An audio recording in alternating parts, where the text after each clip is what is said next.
All right, good evening, everyone. Good evening, members of the public and commissioners.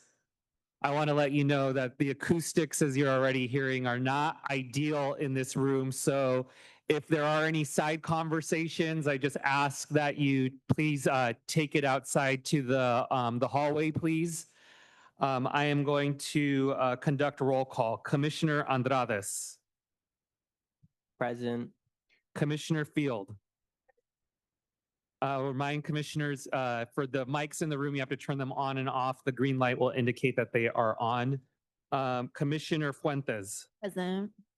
Commissioner Lewis is absent. Commissioner Mack. Here. Commissioner Mesa is present. Commissioner Murray. Commissioner Sanchez is absent. Commissioner Schlottiger will be joining us late. Commissioner Stein. Commissioner Thomas. Present. Commissioner Yap is absent today. We do have a quorum. All right, thank you, everyone. Our first item on the agenda is any welcome remarks from elected officials, but I do not see any elected officials present with us today. So we will move on to public items of public comment. So I'm going to hand it over to our executive director. Thank you, Mr. Chair. We're going to do in-person public comment first, and then we will pivot to virtual public comment, which we are able to implement today. Let's see. I'm going to call 3 names at a time. When I call your name, please come up to the lectern and speak. We're going to have up to, I believe, 3 minutes of speaking maximum on today because we have both virtual and in-person. And yeah, so let's start with William, Bruce, and Leonora. William, Bruce, and Leonora, please come up. And for members of the public, I would ask you just to put the mic, unfortunately, like as close to your mouth as possible. It may seem awkward, but you'll see it's going to be the only way that we're going to be able to hear you. Perfect. William, how many minutes are you going for? Just 1 minute would be fine. 1 minute. This is a slow process. Begin. Hi, everyone. My name is William Burt. I'm on the board for the Winnetka Neighborhood Council as the treasurer. Sure. I'm on the board for the Winnetka Neighborhood Council as the treasurer. I just wanted to come by and express my appreciation for everybody here who's putting in the work to give representation to all the constituents and all the bodies that are necessary when reforming the charter. I think it's an incredibly important job that's going to have lasting effects for, people long after, you make this decision. So I want to go ahead and extend my thanks to everybody, especially Mr. James. I just think that we need more representation. This is all about democracy. And, just one other thing that I wanted to add is, especially for the online public comment, if we can go ahead and have more support for that, because democracy is about representation of all the constituents and not expediency. Thank you, Bruce. Bruce, your time? That was a shot. 2 minutes, please. Hold 1 second. Reset. This takes a second. Go. I'm Bruce Dixon, volunteer with Equal.vote. I'm Bruce Dixon, volunteer with Equal.vote. Healthy democracy is how we thrive. We want a transparent elections, easy to verify by hand recounts and audits. This isn't much to ask when it comes to a ballot and counting system. I believe ranked choice voting makes it harder to vote, harder to count votes, and much harder to ensure a transparent and accountable democratic process. Why harder for voters? Compared to current Choose One horse race voting with RCV, only if they rank multiple candidates, ballots can indeed be more expressive. Yet, what if 5 or more candidates run for a single seat? To give each candidate a separate single ranking, voters must compare contrast relative value of each candidate. No two can have the same rank. I worry this is intellectual labor. Few voters will give sufficient time to do well. In elections with 5 or more candidates under RCV, whose votes count most? Primarily well-informed voters. RCV seeds voting power up to educated elites. It makes voting harder for medium and low information voters. This is why simple scoring is better than ranking. In future comments, I'll take this further. Thank you. Thank you, Leonora. After Leonora, please line up George, Marlene, and David. George, Marlene, and David. Leonora, how much time? Can I have the 2 minutes? 2 minutes? I'll Perfect. try to keep it brief. Okay. Yep. All right. Thank you. My name is Leonora Kamner. I'm here as a resident of the county, and I'm also executive director of Democracy Without Elections. We advocate for civic assemblies. That's our focus.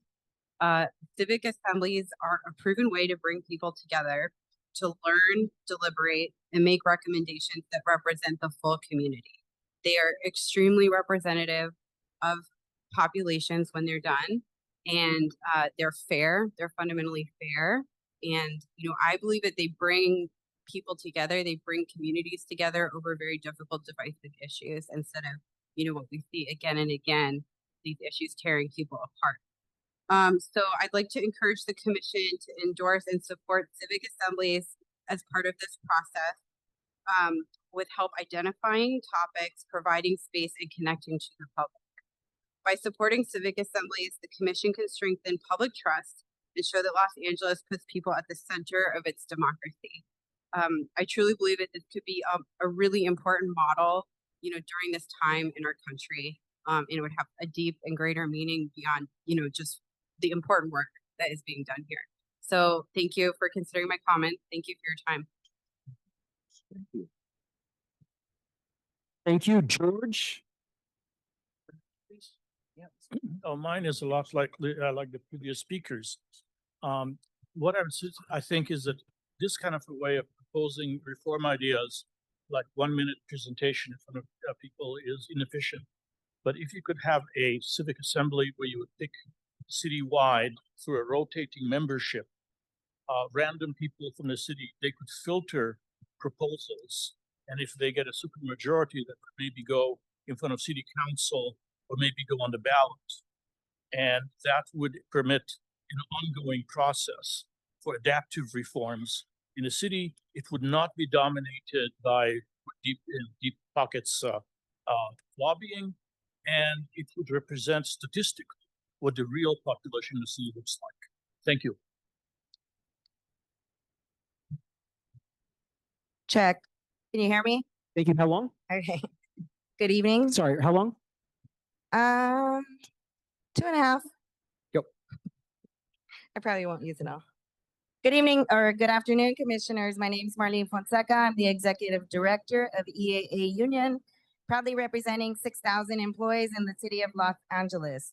We do look forward, EAA, to formally presenting at a future commission meeting to share with you our suggestions, concerns, as well as our non-starters regarding any changes to the charter in employment matters. The items that I saw on the report today, especially those involving personnel and civil service, have real immediate consequences for our members. Issues like promotion, probationary periods, emergency appointments, these are daily realities that our members navigate throughout their city careers.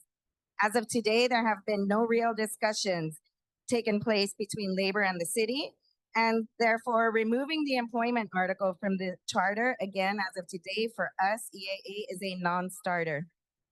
We will not support any actions that weaken civil service protections, fairness, or transparency. We understand the content would be relocated, but anything outside the charter can be changed with the political winds, and that is unacceptable. We're not opposed to modernization, but reform must strengthen equity, opportunity, and create better pathways. These changes must be shaped with us, labor, and with those who are directly impacted, not around us. Again, we look forward to presenting in greater detail at an upcoming meeting. But even further, we look forward to actually engaging in a proper meet and confer process with the city sooner than later. This is a process, for those of you who don't know, is required when there are changes being made to conditions of employment, which would happen when you're changing employment sections of the city charter.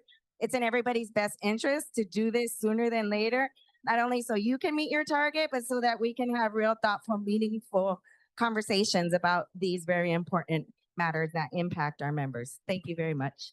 Thank you, David. And then after David, it's going to be Lionel, Michael, Feinstein, and then Wayne. So Lionel, Michael, and Wayne line up after David, please. David, how long?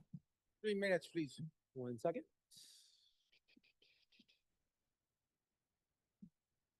Oh, Go. Good evening, distinguished members, ladies and gentlemen of the audience. My name is David Ontiveros, resident of the City of Los Angeles, Department of Water and Power employee. This is my third time here, my C presentation today. Just wanted to bring to your attention that when it comes to personnel matters, I've been suggesting that we consider the proprietary board option where the departments have their a direct input on when it comes to hiring people and the people they need for their department. And just to give you an example of what I recall from the last couple of years, we have 260 to 360 people that retire every year from the department because they're aging out, they're retiring, and it's really hard for us to backfill these positions. And because I sit on the Joint Labor Management Committee members and I actually get to see what the department's doing, trying to backfill these positions, we're really having a hard time with the personnel department getting test dates to be able to bring people in. And with the proprietary concept of being able to hire people as we need, we'll be able to have the people that we need to fulfill all our projects in the department. The Civic Center, the Olympics, the World Cup, and so forth, all the infrastructure. And also, I'd also like to add that these last 2 meetings, I heard from some of the board members how they're asking that some of that their communities are impacted with low income and not enough opportunities. When you remove any civil service protection from the charter, Article 6, you're removing those civil protection for people who might want to come in from the community and also enjoy the benefits of working with the department. It's a great job. Just to give you an example, when it comes to the pecking level of people that can make money in the department, not in the department, but in the city, you have the fire department, number 1, LADWP, number 2, and then Los Angeles Police Department. So being a member of the Department of Water and Power is a great job for these communities that want to increase their participation in economic development of their households or communities. And I please can ask that you consider when you're going through the evaluation that maybe you might want to call in some labor representatives to speak with the personnel director and fine tune and be able to come up with some kind of hybrid program that we can take advantage of the civil service protections and get away from the Article 10 going to administrative, which would totally wreck the civil service protections for the department personnel. Thank you so much. Next up, we'll have Lionel. Sorry, I have Lionel next. Lionel is next, then Michael. Oh. Lionel, how long? 2 minutes, Mr. Executive Director. 1 second. Okay, go. Good afternoon, Commissioners. Lionel Morris speaking as an individual. I'm a member of the Neighborhood Council Budget Advocates. Speaking on my own behalf, I'd like to thank Jack Humphreyville and Maran for being here, my fellow budget advocates, and other neighborhood councils and civic assemblies as well. I would like to urge the commission to look into civic assemblies. I believe that democracy needs to be heard, that we need broader representation, especially for low-income, working-class, marginalized neighborhoods across the city, because many people's voices are not heard, and we need to reform our civic engagement, how we engage with the people, to get more people to get out and vote, to speak their minds, to raise their concerns. And I also would like to urge the commission to look into empowering neighborhood councils, because neighborhood councils are not feel like they're not being heard. Some are putting in the time and effort to represent their neighborhoods, and they feel that the elected officials are not hearing them out, and some of them just give up and resign. So we need to empower them, because this is a democratic, country, and we need to make sure that our people are being heard at all levels, especially at the lowest level. And I hope that you could look into taking the recommendations by the city controller, Kenneth Mejia, the recommendations by the budget advocates. I strongly consider those recommendations to be thoroughly thought out and to be considered to make our government better, more responsive, more efficient for the people of Los Angeles. We're here to represent the people of Los Angeles and not the lobbyists, not the special interests, not the corporate elite, for the people of Los Angeles, the everyday Angelinos who are every day working hard to provide for their families, for the communities. Thank you so much for your time. Thank you. Thank you, Michael.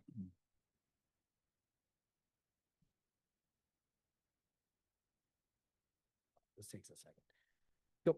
Hello again, Michael Feinstein, former Santa Monica mayor.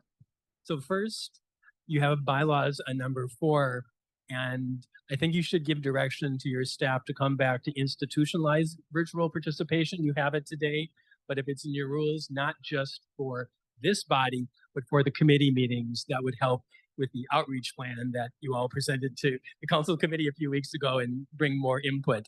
Number 2, on civic assemblies, they used to be called citizens assemblies, but the cool people here in LA who are involved with it changed it to civic assemblies because, of course, our community isn't just citizens. It's broader than that. And I think that's a really inspiring idea. And the reason that I support them so much is the same reason I've been arguing for multi-seat council districts, because our democracy is stronger when more people are at the seat of the democracy.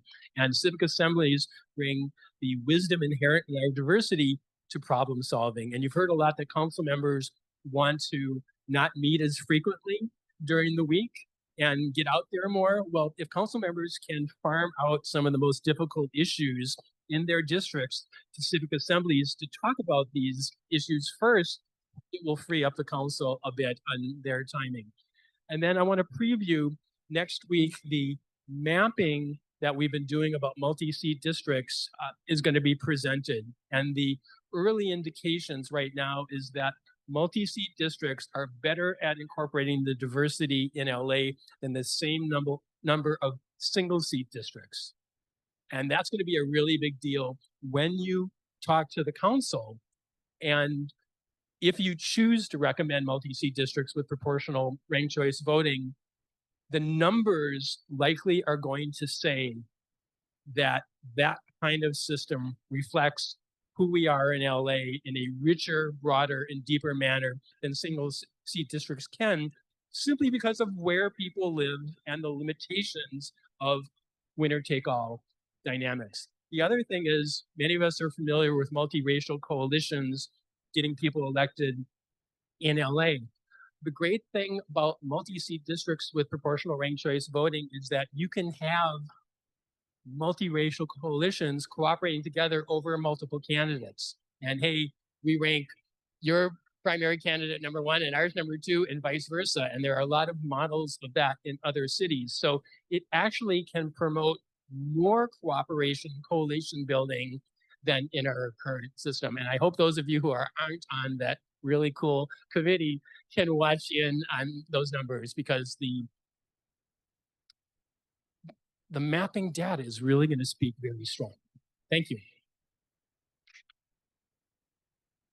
Thank you, Wayne. And after Wayne, we have Lisa, Triana, and Samuel. So Lisa, Triana, and Samuel, please line up. Wayne, how long? 1 minute. 1 minute? Yeah. 1 second. Wrong way. This is not efficient. Oh, no. Literally my life. And go. Thank you all for being here. I know you don't have an easy job. I'm another voice in support I'm another voice in support of civic assemblies. You're going to hear a presentation in a while. I urge you to listen to it carefully. It's a mechanism, a tool, a democratic tool that brings ordinary people to the center of governance. And to the extent that you utilize assemblies in your process, it's going to make your job much easier and give you more power and voice with city council. I don't know if this is kosher. I have these bookmarks for Public Democracy LA. It has the website and a little bit on it. Can I just pass it? Are you interested? Thank you. And Wayne, after Wayne is now Lisa. Lisa, come on up. How long, Lisa? Hello, I just need a minute. Thank you. Thank you, commissioners, for giving me the floor. My name is Lisa Iannini, fellow Chief Compliance Officer, Bank of America, Angelino, my whole life. And I'm here to show my support for civic assemblies and the great work of Rewrite LA. We've seen firsthand around the globe what civic assemblies and action can do, the inclusion in the building of community, and what happens when citizens collaborate instead of compete. So like many of us here today to support Rewrite LA and your great work, I thank you for your time. Thank you. Triana, how long? Maybe 3, probably more like 2.5. So I come from a generation where there were always multiple Lisas in the room. So here we go. Good afternoon, commissioners. My name is Lisa, also Lisa Palombi, and I serve the city as a senior librarian, and I serve my colleagues as the president of the Librarians Guild at School Local 2626. So I am here today to remind you of some of the important points made in the presentation that I shared on behalf of the Coalition of City Unions. Our members and our future members are likely to be deeply impacted by the charter reform process. We continue to assert that the civil service rules must stay in the city charter in order to protect employees from harm and to protect the public from fraud, waste, and abuse. We also continue to assert that any proposed reforms to personnel-related sections of the charter are a mandatory subject of bargaining between the city and the unions that represent its workers. The Coalition of LA City Unions has requested to meet and confer with the city regarding charter reform proposals, but the city has decided instead to present its proposals to this commission and the public before bargaining with the coalition. The commission should not be deliberating about these proposals until the city meets and confers with the coalition and other city unions, so that the coalition's positions can be incorporated and reflected in the city's proposals. Unions continue to work with city departments in improving efficiencies and fairness in hiring, in bolstering recruitment and retention practices, and in developing training, all within the framework of the current city charter. And as a general matter, we already know that creating exceptions to civil service protections deprive city workers from the career ladders, benefits, job stability, and other important rights that are a hallmark of public sector employment. So we ask the commission to postpone any deliberation until the city has complied with its duty under the Employee Relations Ordinance and Myers-Milius-Brown Act to meet and confer over its proposed changes to personnel provisions of the charter. Thank you for your time. Thank you, Triana. How long? 2 minutes. There you go. Go for it. Good evening, commissioners. My name is Trina Traylor, and I represent the Los Angeles Black Workers Center. And I'm here to talk about the Black jobs crisis. The civil service system was designed nearly a century ago to prevent nepotism, but today it produces racial disparities. Testing requirements, outdated hiring practices, and prioritizing city work have created barriers that exclude qualified Black workers. We see this in every department. Black Angelinos make up a fraction of the city workforce in every neighborhood we've created called home for generations. When Black workers are locked out of public employment, our communities lose income, housing stability, and representation in the city decision-making. The city charter should guarantee that hiring and promotion systems advance racial equity and inclusion. not reproduce historical oppression. You have the power to set a new standard to make the city of Los Angeles the model for workforce equity like it used to be. We're asking you to use this charter reform process to address the Black jobs crisis by embedding workforce equity language, transparency, measurable hiring goals, and oversight. You can make fairness enforceable, not optional. All of you have the very rare opportunity to open the doors of public sector to all Angelenos, starting with those who have been left waiting the longest, Black workers. Thank you. Thank you so much. We've got Samuel. After Samuel, I have Lisa. I can't read the first name, but I think the last name is Pittman, and then Michael. Lisa, Pittman, and Michael after Samuel. Samuel, how long? It's 2.5 minutes. Hello, commissioners. My name is Samuel Rice. I'm a proud member of Los Angeles Black Workers Center. I was raised in Los Angeles. Today, I'm speaking on behalf of LABWC and Black workers like me, who applied to city jobs again and again, only to be screened out by exams that have nothing to do with actual work or hiring managers that never call us back. Los Angeles used to lead the nation in creating pathways to sustainable and unionized jobs. But a system that's meant to ensure fairness has become our biggest barrier. This isn't about qualifications, it's about access. We are experiencing a Black job crisis. Black workers like me are qualified, trained, and ready to work, but civil service process has become a wall instead of a door. Black applicants are told to try again next cycle, while others move forward. In Los Angeles, the median income for Black households is merely half of white households. That's what happens when Black workers are excluded. Our communities lose access to social mobility, healthcare, pensions, and pathways to home ownership. Charter reform is a chance to close this gap. It's a chance to make city hiring fair, transparent, and accountable to equity goals that ensure Black Angelenos can compete and succeed. I'm asking you to make racial equity and civil service a priority of this chapter reform process. Thank you. Thank you very much. Again, we have Lisa. There, Lisa? Is this Lisa?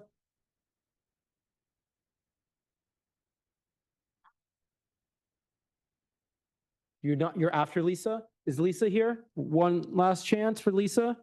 No, are you Pittman? Okay, come on up. Pittman, how long would you like to speak? 2 minutes. Thank you so much. Thank you. Can you hear me okay? Thank you for letting me speak, commissioners. My name is Chanel Pittman. I'm here to say that we need virtual public comment to all these meetings. It needs to be a normal thing for no matter what the meeting is, because people in this city have jobs and work, and if they could send an email of their public comment before they have to go to work, you could have more participation within the city, and the people that are most marginalized can have more say. And that's necessary because for disabled people like me, it's hard to get out here. Like, it took 3 buses and like 2 missed buses to get here on time, and I barely made it. Also, we really need ranked choice voting in this city. If for no other reason than the fact that it would cause people to vote more often because they have an option of ranking more than one person. If you have people voting, if you got 3 candidates and 2 are awesome, you can pick between the ones you want, and then it's a simple counting measure. You go to whoever has the 50% of the vote, and if they don't get 50% of the vote, your vote goes to the next person until that person gets 50% of the vote. It's a really simple process, and it would make things better for Los Angeles overall, because we got a lot of progressives in this city, and it doesn't make any sense that we can't elect them because we have to pick one when there are 7 that are good. So I'm thinking, If we had ranked choice voting in the charter, we would see change to our city exponentially more quickly because we wouldn't have to choose so hard between good candidates. And I'm sorry that that's not the best argument I can make, but this is my first public comment in 5 years, so I think I did pretty good. Have a nice day.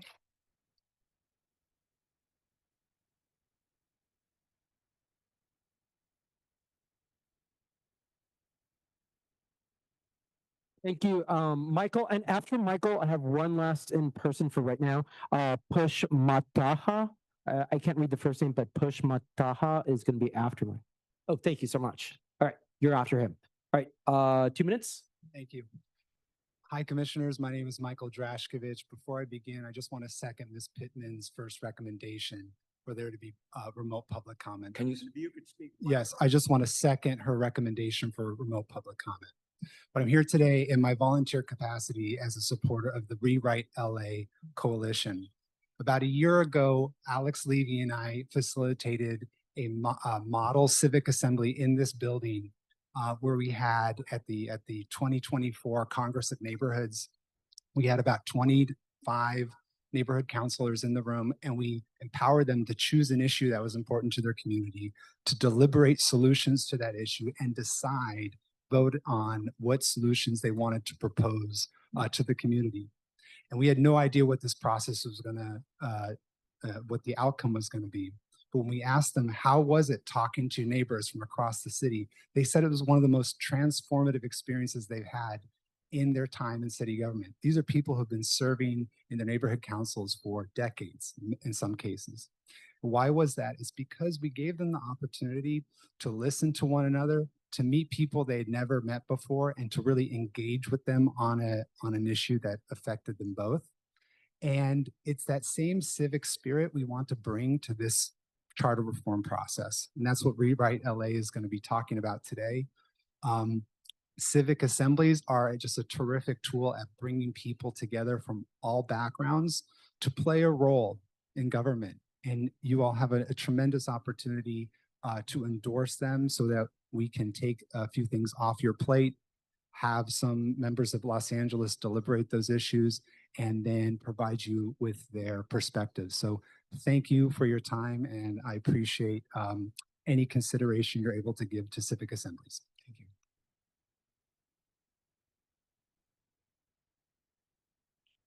How long? Just give me like the full 3. All right, how y'all doing, everybody? There's so many beautiful people here. I appreciate everybody. This is not usually like my personality type, you know what I mean? So I'm kind of working through the nerves and trying to get this through. So the reason I'm here is because I was actually writing a song on Instagram, you know what I mean? And then I saw Rewrite LA, and I thought it was such a beautiful thing. So I stand for the rock and rollers, the weirdos, the community of LA that honestly gets kind of shunned. And those are the individuals that I'm here to kind of represent. My boldness and my personality is always kind of seen as something that is kind of like, dang, I'm losing the words. Okay, I wrote something, all right? So just bear with me. I wrote something for you guys that I felt like was like necessary. We stand before you not as petitioners of Rewrite LA, but as the sovereign ones of many. I am that I am. My name is Gime7 Pushmataha. I am the descendant of Chief Pushmataha, a sovereign ruler that was in ruling of this land before this charter was even existing. My bloodline is not fictional. It is royal, it is indigenous, and it is divine. I fought the Supreme Court. I've also fought the federal court for 5 years to reclaim my own Choctaw Yaniwa heritage. And I think that it is also important that we establish and we keep the indigenous ones in the spirit alive. And that is why I'm here. For too long, I feel like this city's powers have been written in secret, behind closed doors, in legal codes, and colonial silence. But today I speak to summon divine karmic law into this space. For this moment forward, the charter cannot be rewritten without spiritual consequence. You are now being seen and judged by something that is bigger than this. The illusion that this darkness protects this establishment is now over. That darkness is now ours. A sacred room, not a hiding place. And that is what we reclaim today as our shield, as our memory, and as our mirror. May every spoken word from this moment forward serve all divine beings across all timelines and all identities. And may that ink dissolve into the very light of ancestral truth. I do not plead, I proclaim. And what I want to say is after I end is in my own Yaniwa Chata, we have like a war cry, and I'm gonna share that with y'all, okay? So just brace yourselves, it might be a little intense. Ha! Thank y'all. I hear it.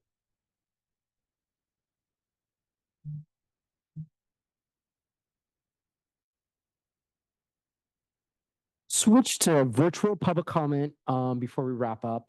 Executive Director, if we could add 20 more minutes of in-person public comment, please. Sure, we're going to come back to that. I've got the first list, and I think we've got a reserve list in the back as well. So stand by. We're just going to do virtual public comment. How many hands do we have raised right now?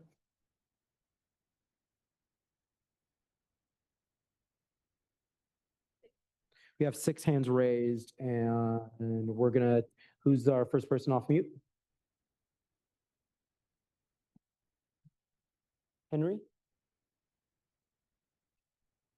Henry, we're going to just give you 2 minutes. Your time begins now. I'm here to talk about the charter amendments as it pertain to personnel. Now, we've seen conversations from various city officials, particularly Controller Mejia, as it relates to the proposed amendments, which are not only for the controller's office to actually have a designated budget that is outside the control of the mayor and the city council, but also the policies and oversight and the power of audits that the controller should be allowed to do and not under the direct authority of the people that he's trying to audit. And I believe, as do many other Angelinos, that not only that should be as a proposition, but it should in fact be ratified as an amendment. There's no possible way that you can have a truly independent watchdog whose entire power stems exclusively from the mayor and the council who he's responsible to audit. You cannot have that power stripped away from a position that is virtually and practically powerless the way that it is structured today as the charter stands today. And this board and body has not only the ability and power to do so, but the utter necessity and responsibility to execute on that amendment.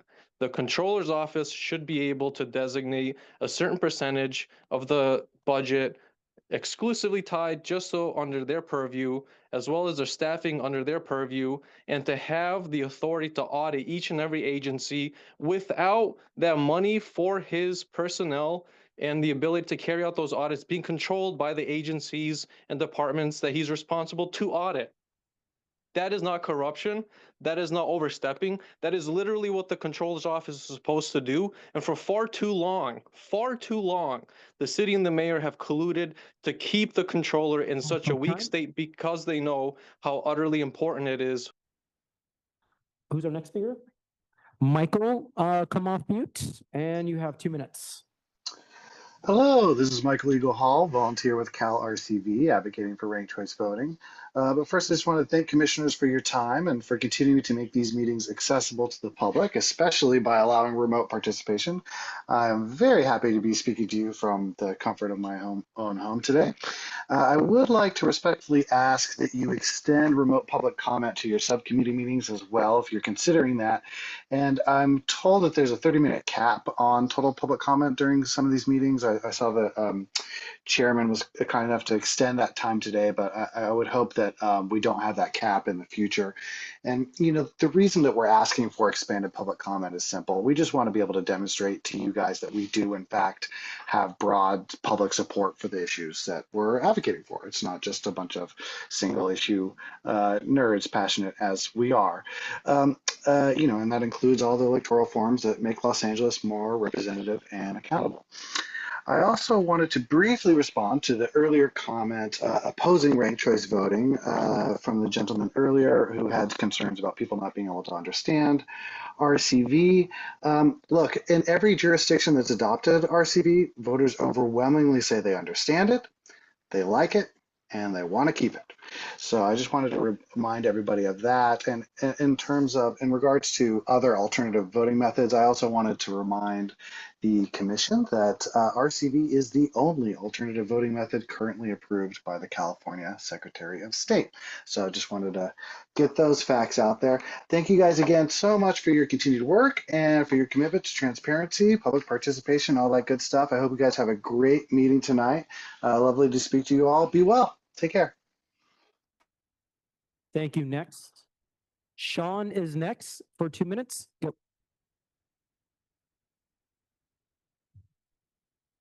Sean, can you hear us? Yes. Good afternoon, commissioners. I'm calling in today on behalf of California Common Cause. I'm here to advocate for the inclusion of remote public comment at all future commission and subcommittee meetings. We submitted a petition to this meeting yesterday with over 130 Angelenos and community members requesting the same thing.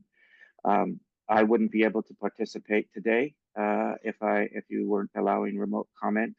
And I want to say that I appreciate staff and the commission's public outreach efforts and also holding meetings in multiple locations. This is not enough, and you will gain, I believe, significantly more public participation if you do allow remote comment moving forward. I currently see there are over 80 participants on this call. Not all of them are raising their hands, but it's important that they are allowed to if they want to. This is a topic that's too important to limit public participation just to in-person comment. And I just will note briefly, not allowing more comment, I believe, is a disservice, not just to the community, but also to the commission's work, as you are want to take as much public comment as possible. And finally, SB 707 was signed into law, so all city councils moving forward are going to have to provide remote comment beginning next year. It does not apply to all committees, but I hope that the commission will consider advocating for this, that it does apply to all open city meetings in your charter reform recommendations. Thank you, commissioners, for your time and your service.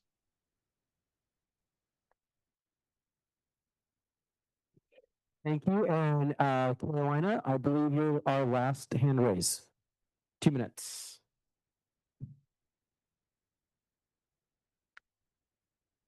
Carolina, can you hear us?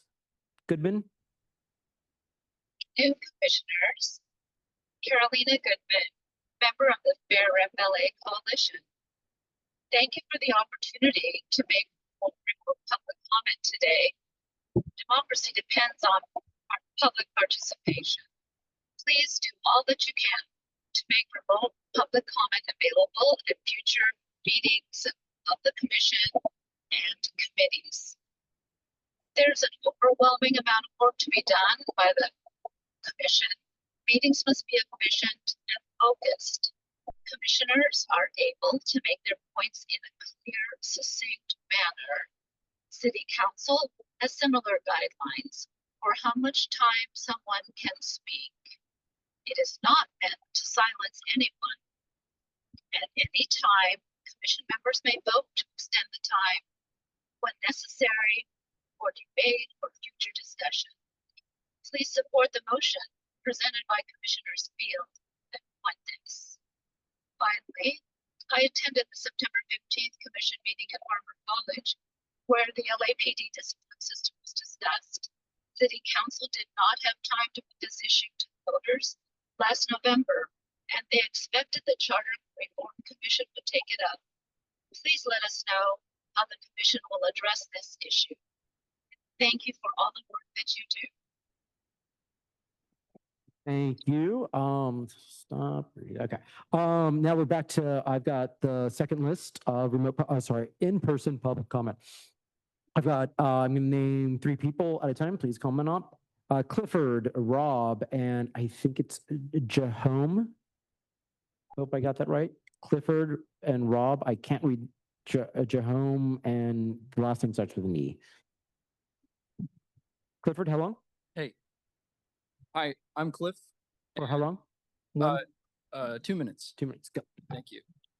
I'm Cliff, a volunteer for Cal RCV, and I'm here to advocate for allowing online public comment for this Charter Reform Commission, as it is crucial to engage as many people as possible, even those who can't be here physically, in our local democratic experiment, particularly as we consider important changes to how our locality functions.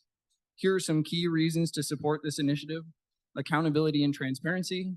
By allowing public comment, as commission members, you're held to more account. When citizens have the opportunity to voice their opinions, commissioners are compelled to explain their decisions, fostering trust and transparency between them and the community.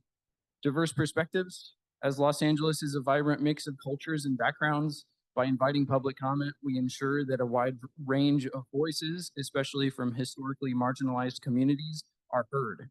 This diversity leads to more equitable governance that reflects our city's true character. Informed decision-making. Public comment provides insight that formal research alone may overlook. Residents often have firsthand knowledge of local challenges, enabling the commission to make more informed and practical decisions that genuinely address community needs. And civic engagement is another factor. As when people know that their voices matter, they are more likely to engage in the democratic process. This participation can boost voter turnout and foster a strong sense of civic responsibility among residents, enriching our community as a whole. Building community trust is another important factor, as feeling heard builds trust in government. And when residents see that their input is valued, they are more likely to engage and support reforms. Thank you. Thank you. Rob, how long? Hello. Rob Kwan, I'd like 3 minutes. Anybody know what tomorrow is? It is the 3-year. This is true. It's also 3 years from the date the LA Fed tapes dropped on all of us. In that moment, for me, it seemed like, holy shit, things are actually going to change. They're taking things seriously. And we have seen the council repeatedly punt on us. We have a commission now, but imagine if somebody tuned into the last meeting where we had people talking about bylaws for 2 hours and less than an hour about the actual reform stuff. They would have walked away thinking that this is a dumpster fire. And sadly, I don't think they realize how bad it actually is. This commission is 12 meetings in, and we are no longer at the point where I am warning you that this is going off the rails. This commission is set up to be doomed. Absolutely doomed unless you take corrective action. And we need real changes on a lot of fronts. At a basic level, we need this commission fully informed of what's going on. We need regular written executive director reports on this commission's operations, what's going on with outreach. We shouldn't be surprised at a town hall to learn the surveys coming out the next day, even though a bunch of you had questions about that. I really support the idea of a civic assembly, but I want to see us actually get transparency on the budget. We haven't had any conversation about that in 2.5 months. You might hear the city attorney talk about that, and I would just say the 99 appointed commission had that power. Our redistricting commission had the power, and the only difference there was they had the power to choose their executive director. No matter what, we should have transparency, and if you want, I can just file a bunch of CPRA requests, but if there really is an issue here, why don't you ask the city council to amend the ordinance so you actually have that power? We need to flush out this meeting schedule. We need to add regular meetings of this commission, one preferably soon within the next few weeks so we can get our administrative house in order. Our next regular meeting is not set up for until November 19th. We can't wait until then. These committees, we got to add more, figure out if we're actually going to add more for some of them. If we're not, consolidate them. I don't see a staff report for tomorrow's committee meeting. It isn't clear if these committees are actually going to be doing anything other than listening to presentations. We need actual deliberation that is facilitated by staff reports. The issues here are not whether we want to do a 2-year budget. It's all of the details with it. That's why the council punted it to you. I have this big stack of papers here because in 2018, I was able to get caught up on 6 months of Ethics Commission deliberations on matching funds reform because the Ethics Commission put these reports together. I would not have been able to get caught up without that. And you know the commission would not have been able to wade through that without that help. We need help here. I am really concerned on a number of issues, and I didn't even get to the rest of it. But we got to have some real deliberation here. You got to accept some time limits. We got work to do. The status quo has an anti-black Thank you, Rob. nothing. After Rob, we everybody have, soft. are you Jahome? Did I say that right or close? Zay Jarain. Hello? Zay Jarain, probably 6-7 minutes. Oh, sorry, two or three? 6 or 7. Oh, sorry, 1, 2, or 3. Just gave him 4. No, I gave him 3. All right. That's the maximum. I'll give you 3. Go for it.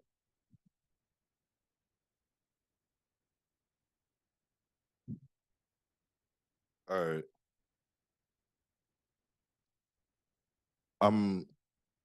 I'm trying to express my deep concern regarding the recent proposal to amend the bylaws, which I believe is not only misguided, but also aligns with systemic racism that has long plagued this city.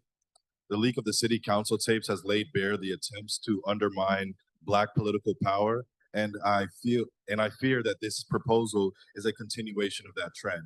Several points have compelled me to raise this issue. 1, targeted introduction. It is troubling that this amendment was shopped around with the intent to find a Black commissioner to introduce it. 2, questionable correspondence. There are commissioners that have been tied to anti-Black, what I believe are anti-Black proposed amendments. 3, misrepresentation of engagement. We'll skip past that one just because of the time. Voting patterns. The voting down of a proposal aimed at increasing diversity and experience among our committees is unconscionable. Worse was staff's attempt to justify no votes by claiming commissioners were exhausted and frustrated. This is indicative of a deeper issue. This pattern suggests a reluctance to truly embrace diversity within our commission. 5, neglect of racial issues. It is concerning that issues of race have not been adequately addressed, including the absence of Black-led organizations in our discussions and the failure to confront the racial terrorism faced by Black individuals alongside other marginalized groups.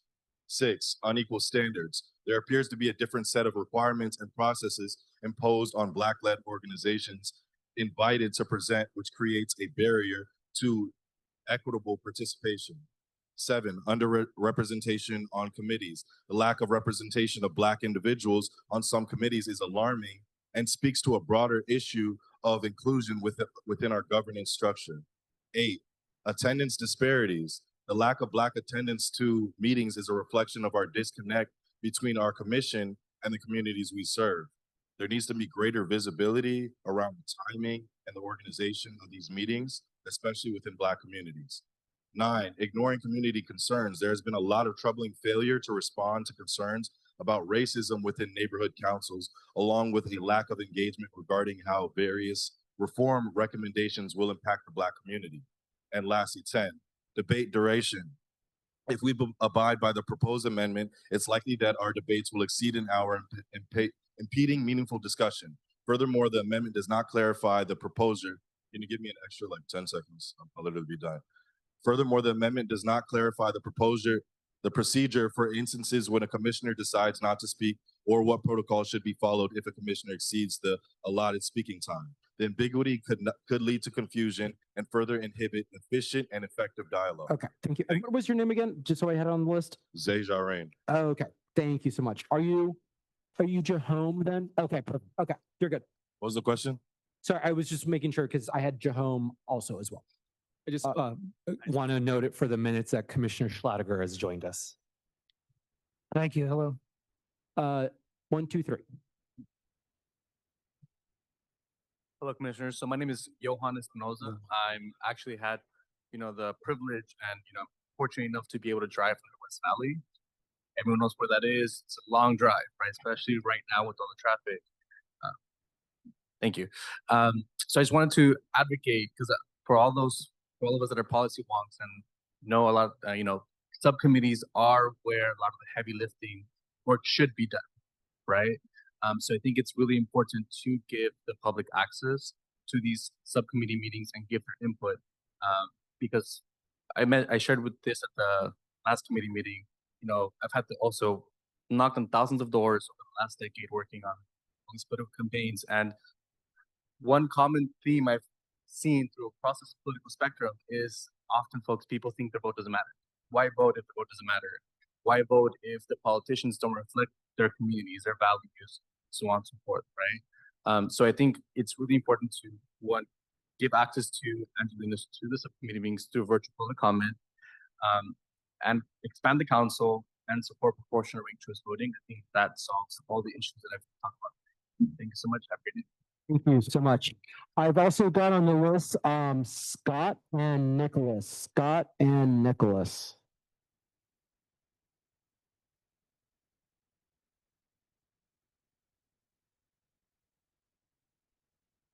Good day. Well, I'll go for the three things. Will not use it all. I'm a resident for 21 years, originally from Canada, with 2 daughters and grandson 9 months old, living in the city. I love LA, and I'm here to support the call for more civic assemblies. I'm going to try to humanize it a bit from my experience. Why was Cole's French Dip about to close?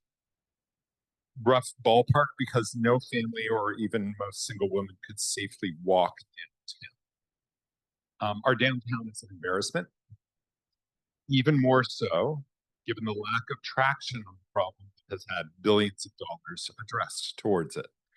Why is it that since I've been here in LA, literally every builder or developer I have met confirms that LA County and City Building and Safety is the least efficient and most obstructive agency they have ever encountered when we need more housing?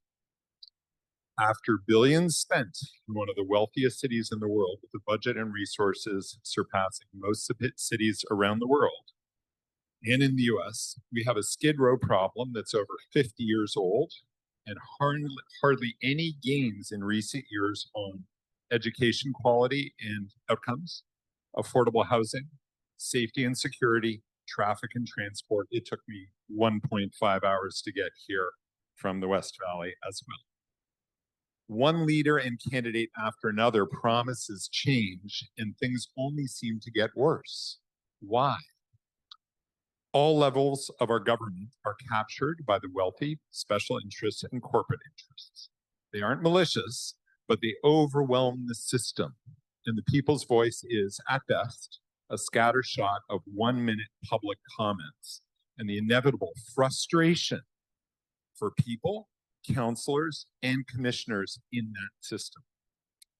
We need a much better way to tap into, channel, and amplify the depth and richness of our community's intelligence, experience, creativity, and diversity. So how do we do this? We need something more substantial than wonky tweaks to the charter. More counselors, county supervisors won't fix anything. Representing hundreds of thousands or millions, there's no way to get what's really in our community.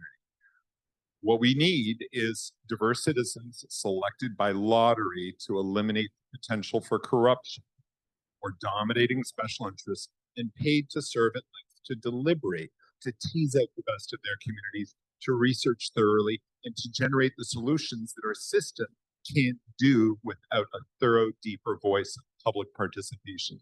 Civic assemblies worked in ancient Greece to yield its greatest flourishing ever as a corruption-proofing to the capture of all seats of our government by the biggest man. Thank you. Nick?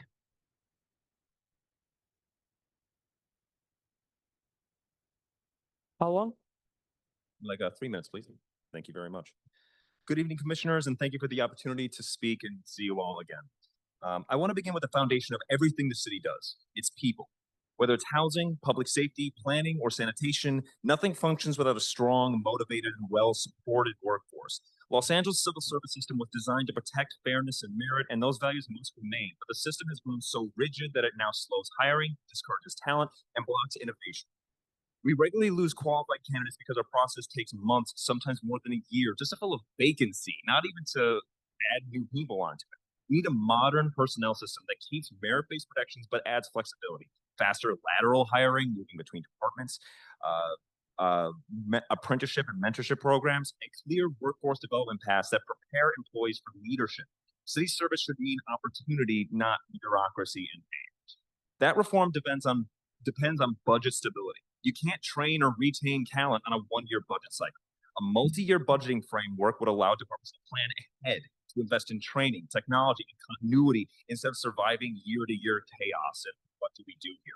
But structure also matters, and everything comes from Los Angeles, nearly 4 million residents, still has only 15 council members, the same number it had a century ago. Each district now serves about 260,000 people, while the average city in Los Angeles County, excluding LA itself, has just 70,290 residents total. In most cases, one field deputy for a given council member has more people represented by them than an entire mayor in the remainder of our county. That imbalance makes government distant. As a member of the Echo Park Neighborhood Council and its former vice chair, I can testify to how impossible it can be to contact your local council member, even when you're supposed to be the first one they're talking to. We need a larger city council, and the charter should guarantee that it keeps pace with growth. I believe that it should be 29 people, the realistic highest number that we realistically could get for our city councils to agree to. And if the average district ever exceeds 150,000 residents, a ballot measure should automatically go to voters to consider expansion. Representation shouldn't depend on politics, it should just automatically. And at the same time, we should reduce council term limits from 3 to 2 and adopt ranked choice voting for all citywide elections. So elections reward coalition building and majority support and majority support. The mayor should also formally be empowered to oversee and coordinate all land use departments with planning authority starting and ending there, while council holds limited veto authority for extraordinary cases, minimizing the effect of possibility of corruption or the incentive to do so. That change would align accountability with executive capacity and end the patchwork of ad hoc council control that slowed housing production for decades, much like the person who came before me was talking about. Finally, our neighborhood councils deserve a real accountability function. I support a simple modification to the neighborhood council. If a majority of NCs vote to do so, they should have the power to initiate an ethics investigation. Thank you so much. Thank you. And I think we have just 2 mind if we can take them. Yeah, yes. We have 2 more. First one up, Maria, we're going to give you 2 minutes. Come off mute. Go for it. Hello, just want to make sure you can hear me. We can hear you. Oh, okay. Thank you. Hello, everyone. I just wanted to say thank you, and I want to back up what some of the other callers and speakers were saying. It's just a thank you for you giving your time. I know it's going to be a lot of hard work, a lot of tough work, but please hang in there. I applaud you. You're leaving jobs, your families, work, everything just to be here to fight for us, for the community, for the people. My hat is off to you. Thank you so much. Thank you, James Thomas, and the rest of the committee and the rest of the board, everything. Thank you so much once again, and have a blessed evening. Thank you so much. Griselda, come off mute for 2 minutes. Good evening, commissioners. My name is Griselda Diaz, and I'm a declared candidate for the mayoral race next year. And I would like to concur with a lot of the commentary that has been going on in this meeting, and further wanted to raise that as you work in the new charter, please work more accountability for the LAPD. As a person that has been protesting at the Metropolitan Detention Center on and off throughout the summer, we have encountered that they are working with the federal government and harassing people while they are protesting and exercising their First Amendment right to protest, as well as continued use and abuse of them, brutalizing people while there's been major protests, as well as in the streets. I live in South LA. I live south of Century Boulevard, so I live in what can be considered one of the most marginalized areas of the city. And to that effect, I would also ask that you guys write in there that we get more 4-way stop signs. There's a lot of children here, a lot of accidents happen here, a lot of people get killed because of vehicular manslaughter, because we don't have the same type of safety parameters as other areas of the city, and that leaves a lot of people at a lot of disadvantage. Further, I would also like to extend my support for Controller Mejia being able to audit departments as need be, in starting with the LAPD, as they have been incurring excessive amounts of overtime. And further, I would wish to see that whenever the city and its residents are going to encounter additional fees or budgets, instead of having the city council just unilaterally vote that in, that should be put up to the voters, because we are being made to pay it out of our tax dollars for things that we did not even agree to. And that would also include the proposed expanding of the convention center. Things of that nature should be put up to the voters, because unfortunately the budget is way out of line. We are in the red and we continue to incur more debt as a city, and that is fiscally irresponsible.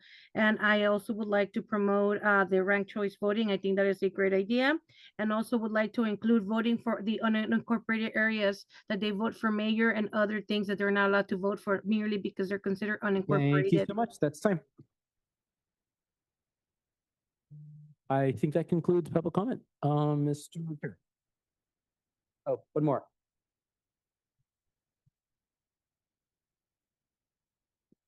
2 minutes, please. Thank you so much. Ross Weisschoffer, volunteer with Fair Rep LA, and I'm speaking to uplift Fair Rep LA's coalition letter on the need for remote public comment at all commission and committee meetings. As our letter states, charter reform processes in Pasadena, in Honolulu, in Portland, in New York, and hey, tonight, we have hybrid public comment options. Los Angeles should be able to too. We also deserve transparency around the allocation of the budget. We've heard in past meetings, commissioners ask for that information. And as this commission's hardest work gets underway, the LA community needs that information too, so we can all know how this body plans to increase its analytic capacity to meet the coming moment. And I'm not speaking alone or for myself. Our letter has sign on from California Common Cause, League of Women Voters, Star Voting LA, Unrig LA, and the RLA Coalition. All our organizations from the many communities across our city agree, if this body is going to be able to handle the work ahead, it needs remote public comment and it needs budget transparency. Thank you.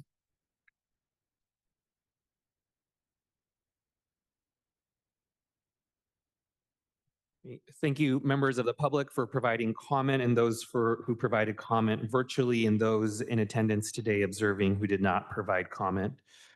We move on to the next item on our agenda. Are there any neighborhood council comment approved community impact statements? All right, seeing none, we will move on to the next item on the agenda, which is the approval of the minutes. Commissioners, we have two sets of minutes from our previous meetings. We have I would like to entertain first a motion for approval of our minutes from our regular meeting of September 12th, September 17th, 2025. Is there a motion? Motion by Commissioner Murray. Is there a second? I'll second. Second by Commissioner Schlatter. Is there any discussion on the motion related to approval of our regular meeting minutes from September 17th?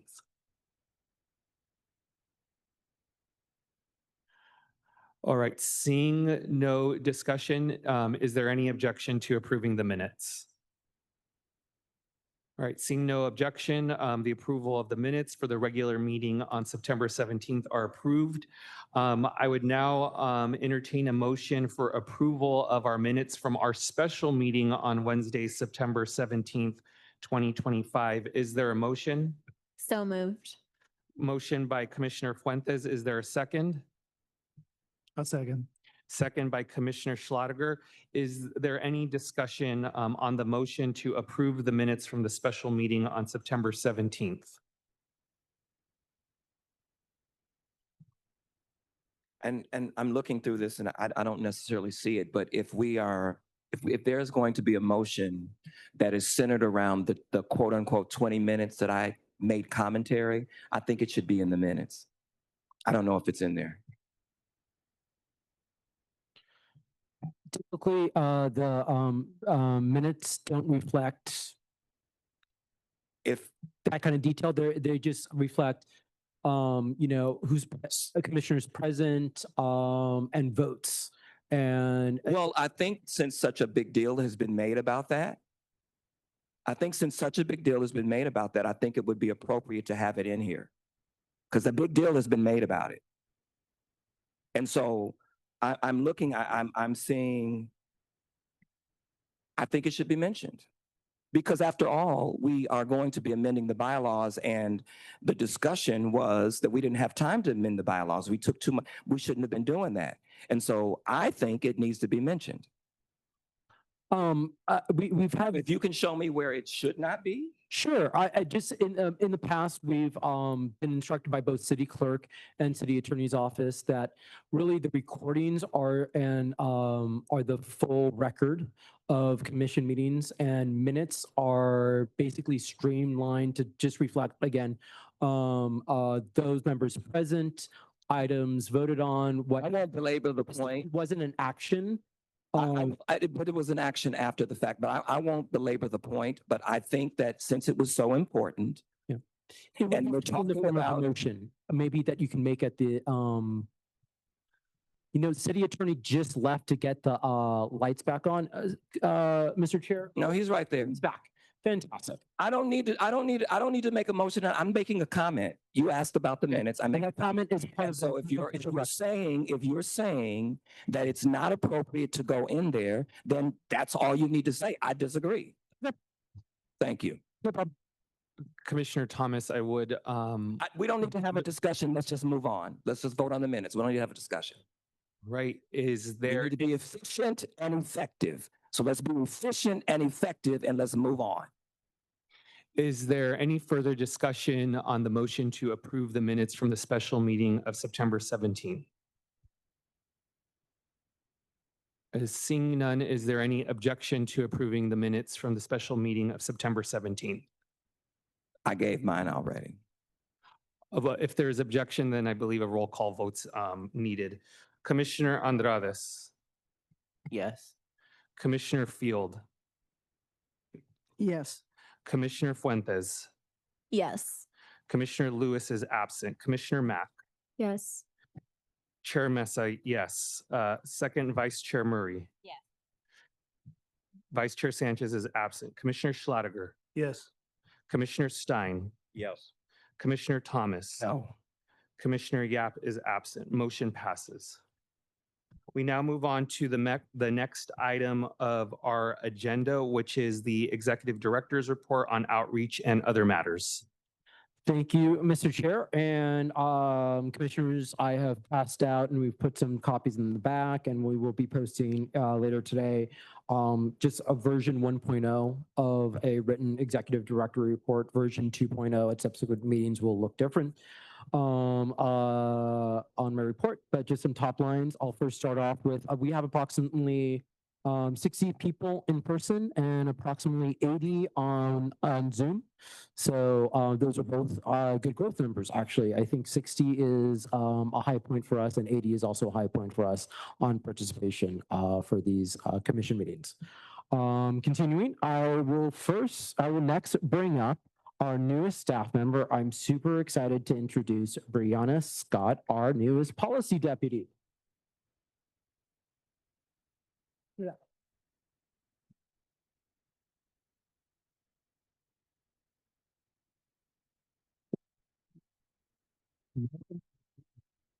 Introduce yourself.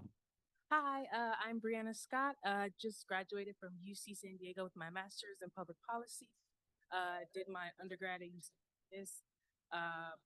from Los Angeles, Compton specifically. Yeah, happy to be here. UC Davis, political science and African American studies.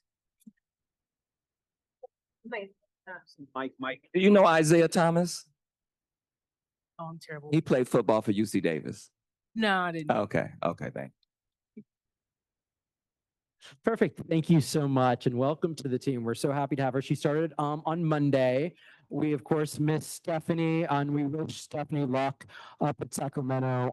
She took a what's called a Capital Fellowship. I know many of you are familiar with it. She would originally waitlisted and then got a late acceptance. We are happy for her, and she's on to good things.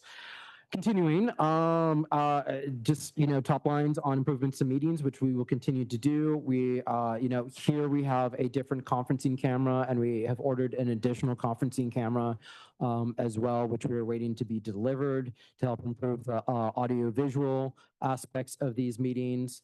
Virtual public comment here at City Hall meetings have been implemented. We're happy to do that. I'll just note that outside of City Hall, when we're at when we're doing our in the district meetings, when we're in the communities, it's a lot harder. It's uneven. We know what we're getting when we're here at City Hall on tech and connectivity and on the like. And when we're in the, we've already had one facility that didn't even have Wi-Fi, so we have some limitations there. But always looking to make improvement and always open to learning and improving, and just want to thank commissioners.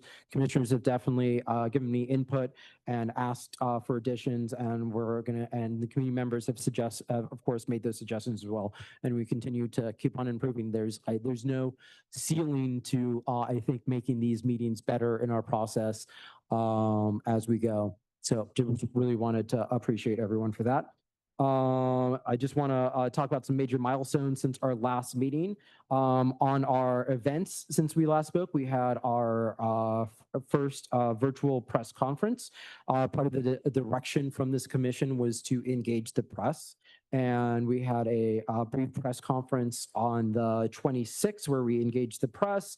We had both print and local television media participate, ask questions, and some set up one-on-one interviews with our commission chair. And I know many of you have also had a chance and opportunity to speak with the press. I think it's just amplifying the message of this process, which is really important. And I'm excited to see, more to come. And we look forward to continuing to engage the press as this commission has asked us to do. Our first virtual town hall was also on 9/29. We were able to, as I've previewed before, it was our first one, and we will look forward to rotating different commissioners into subsequent ones. But because we're trying to engage the public in just every way we can, and in some of those ways, we are looking for opportunities to engage in non-traditional meeting setups. Come up, speak for 3 minutes, sit down, next. It was really an interactive two-way communication forum where there was an opening session where comments were, a presentation was made just on our process and what has been going on so far. We introduced staff, we introduced the 4 commissioners that were present, and then we were able to go into breakout rooms and have interactive communications. There was no one keeping time on anyone. People were able to make Post-it notes and put it on a whiteboard. It was more organic. And I know the commissioners who participated appreciated it. And the community input that I got afterwards appreciated it as well. And it was a great non-traditional way of engaging the community. So because it went well, I think we're going to probably use that format again, invite other commissioners to participate. So no commissioner gets 2 bites at the apple before everyone gets 1 bite. And then of course, we're going to have in-person town halls as well. Of course, always working with the city attorney to make sure we're not violating the Brown Act, which is why we only are having, under a Brown Act amount of, or under a quorum amount of commissioners at any one event to engage. But we made everything public afterwards. We posted the video, we posted the whiteboards with all the sticky notes, we posted the attendance. I think those were the big ones that we posted afterwards, and we'll continue to do that because we want to make sure that everyone, not only who's engaging, we had about the turnout was about 100 people in this virtual town hall, and yeah, it was really people got to rotate into rooms and talk about different subjects and really engage with commissioners. So more to come. I'll also note that Empower LA is interested in co-hosting a town hall in the future for discussion of neighborhood councils. online survey has also been posted. We have the QR link in the back. It's an opportunity again to engage people in a different, non-traditional way, gauge people on certain subjects, and really, it will provide data like how many people are saying they know about what's going on or say they want something to happen. It is about that as well, definitely, but it's also about just giving giving people the opportunity to engage in another non-traditional way. We'll make those results, of course, public. I'll keep everyone posted as we go with how many people are participating. But it's just, again, I don't think there's one lever you can pull and say we've engaged the entire community. I think there's many levers that we have to pull, and probably some that I haven't even, or no one's even brought up yet. Definitely open to more options to engage the public in this process as we continue. Mini grants, we've also reached out about mini grants opportunities. The deadline for that is 10/22. We've also had some committee meetings. We have a committee meeting tomorrow. Please keep your eye out on the calendar and sign up for our newsletters. There is likelihood of more committee meetings to be scheduled that aren't on the calendar. We're just getting tight in some places where we have, like, for example, we have a commission meeting today and a committee meeting tomorrow. Probably, that's our capacity for 1 week. It'll be hard to do anything more than that, but we're going to work with the committee chairs and look where we have opportunities to definitely have more meetings. Again, the engagement plan that was passed by this commission early in the summer was just the floor of what we were doing and what we have set to council saying, and we have already exceeded that floor by quite a bit. Having committee meetings, having additional meetings. The floor was about 1 or so meetings a month. Now we're at 3 to 4 to some more meetings a month. So that is just going to keep on evolving and adapting. I think that's the key thing, is evolve and adapt. And I look forward to continue to do that. I think that is, that's my last bullet point. Happy to take any questions. Could I ask your first, Commissioner Thomas? In the spirit of transparency, how were the commissioners selected? What was the process? I know that they were selected by the chair, but what was the criteria for choosing the commissioners who would participate in the town hall? And why? And I think we should have had a discussion about that prior to, so we would have been aware. Okay. And then my second question, I've got 2 and then I'm done. My second question has to do with the press conference. I found out about the press conference when a reporter asked me about it. I was embarrassed. It was shameful to me that I am a commissioner and there was a press conference representing me that I knew nothing about. And so I would appreciate that anything that goes out in the name of the commission, that all commissioners would know ahead of time, that it would not blindside us. It made us look extremely unorganized and unprofessional by doing that. And so I just want to make that clear. I'll start in reverse. Definitely. I think I sent an email to commissioners. I honestly thought I had mentioned it. I do apologize if I didn't mention it at a previous meeting. I take your note. And as I've said, I've tried to communicate with this commission at least once a week in emails, and I'll make sure that I cover all the bases. Definitely appreciate your note. First question was how did I felt since we were doing the subject matters that, of each quote unquote committee, that I went to the chairs first and gave them the first choice. One chair was not available, so I went to a backup. So it was my decision actually to go to chairs first, and then again. Do you think that was a democratic process? I'm just asking. That was democratic and fair. The alternative would have been to have an item to hear. A more democratic process. Sorry. Yeah, you're distorted. The alternative, which, you know, could be an option for future would be to have an item on an agenda, to have a discussion and have a vote on who gets to be in, you know, virtual event 1, who gets to be in virtual event 2, who gets to be in virtual event 3. And I take that is an option. But since the plan is to make sure everyone gets an equal opportunity to participate in these events. That was just the decision I made. And I can accept that, but given the fact that we did have an amendment proposed that spoke to the fact that the chair chose the number of committees, chose who would go in the committees, and chose who would be the chair of the committees. That's why I kind of have a problem with that.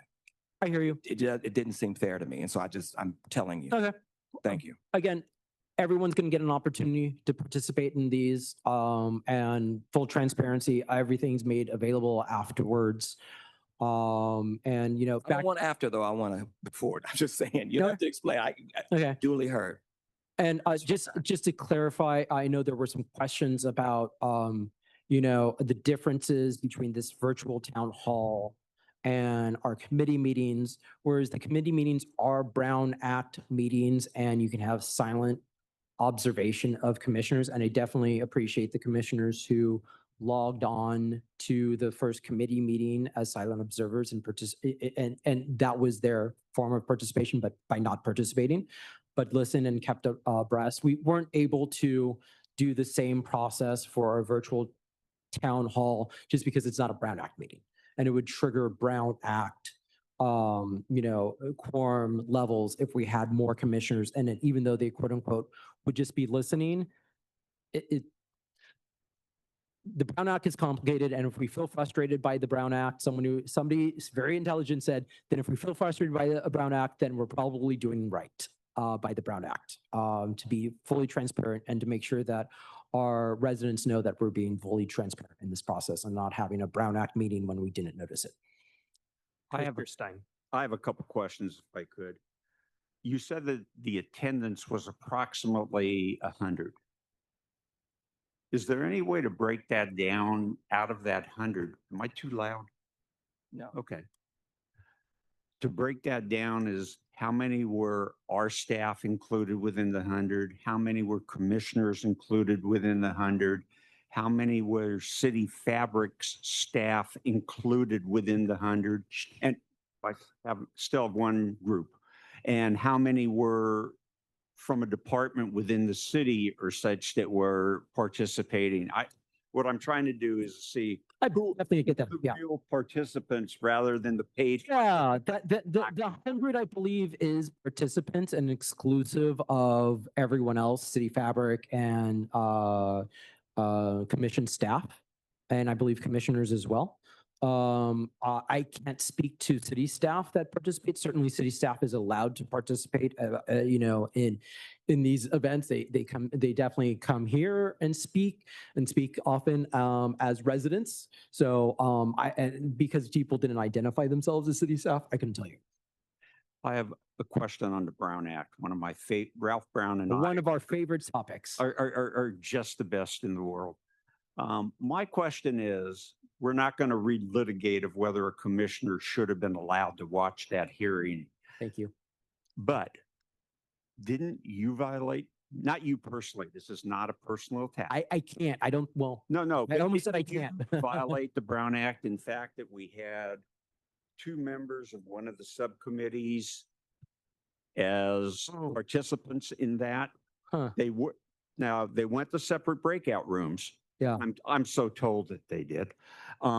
They went to separate breakout rooms, but yet there were still 2 members of a subcommittee that participated in this. Is that not a violation of the Brown Act? Because I'm always for what's good for the goose is good for the gander. That is an interesting point.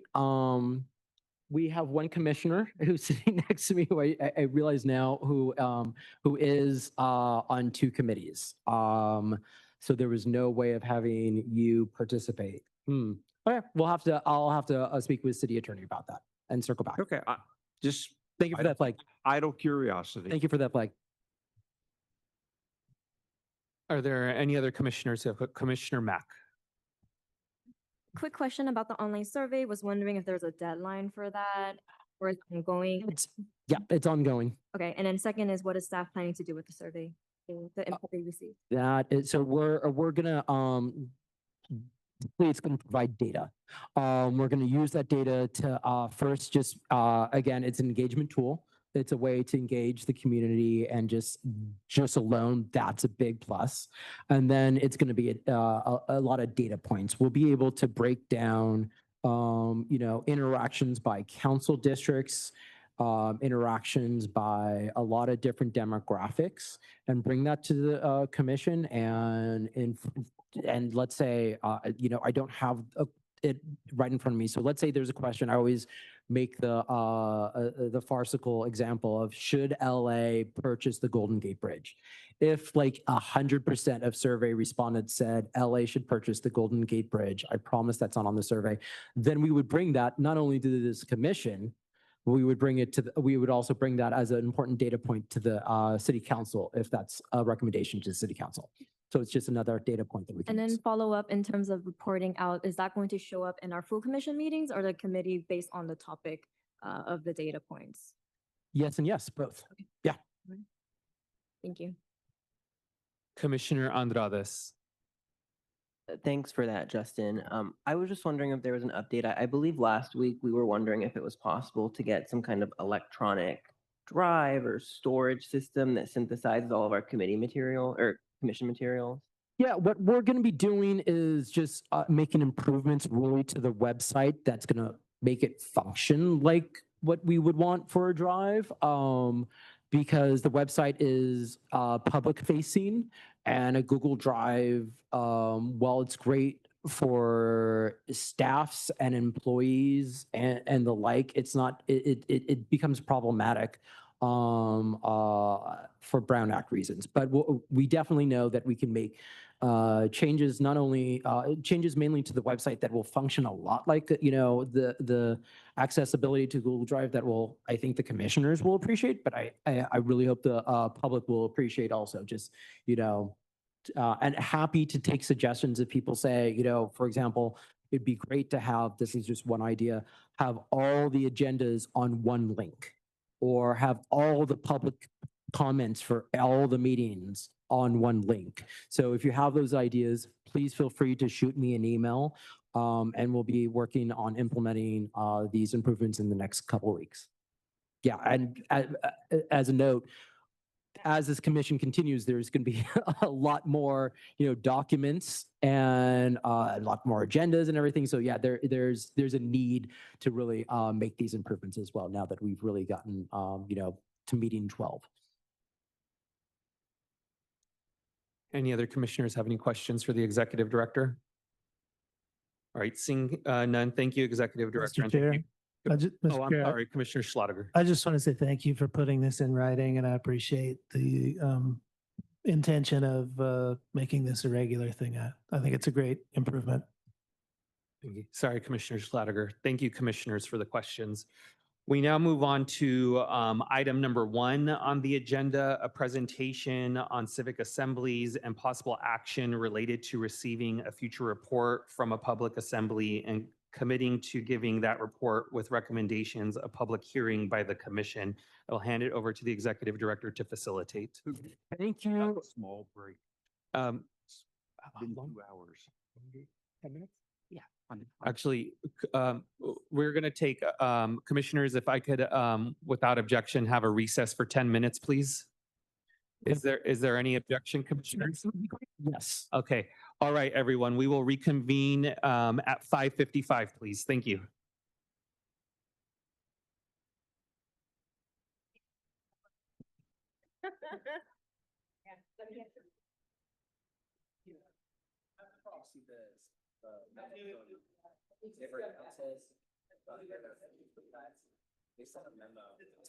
So for example, if I just do this, it's fine probably, right? Yes.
Okay, I am going to conduct roll call. Commissioner Andrades, Present. Commissioner Field, Present. Commissioner Fuentes, Present. Commissioner Lewis is absent. Commissioner Mack, Present. Chair Mesa is present. Second, Vice Chair Murray. Vice Chair Sanchez is absent. Commissioner Schlager. Present. Commissioner Stein. Present. Commissioner Thomas. Commissioner Yap is absent. We have a quorum. All right, we are gonna continue at item number 1, and I'm gonna hand it over to our Executive Director. Thank you. I'll read the item. Presentation by the Berggruen Institute of Public Assembly and possible action related to receiving a future report from a public assembly and committing to giving that report with recommendations a public hearing by the commission. Commissioners, we have definitely heard from community members, and there's been outreach in the past about public assemblies, and there's been interest. And the Berggruen Institute approached commissioners and staff a couple months ago to start the conversation about bringing a presentation to the commission to talk about public assemblies. So I am going to let the Berggruen Institute come up to the lectern and give their presentation. All right. Hello, everyone. Thank you so much for having us. We are so excited to be presenting this before the commission.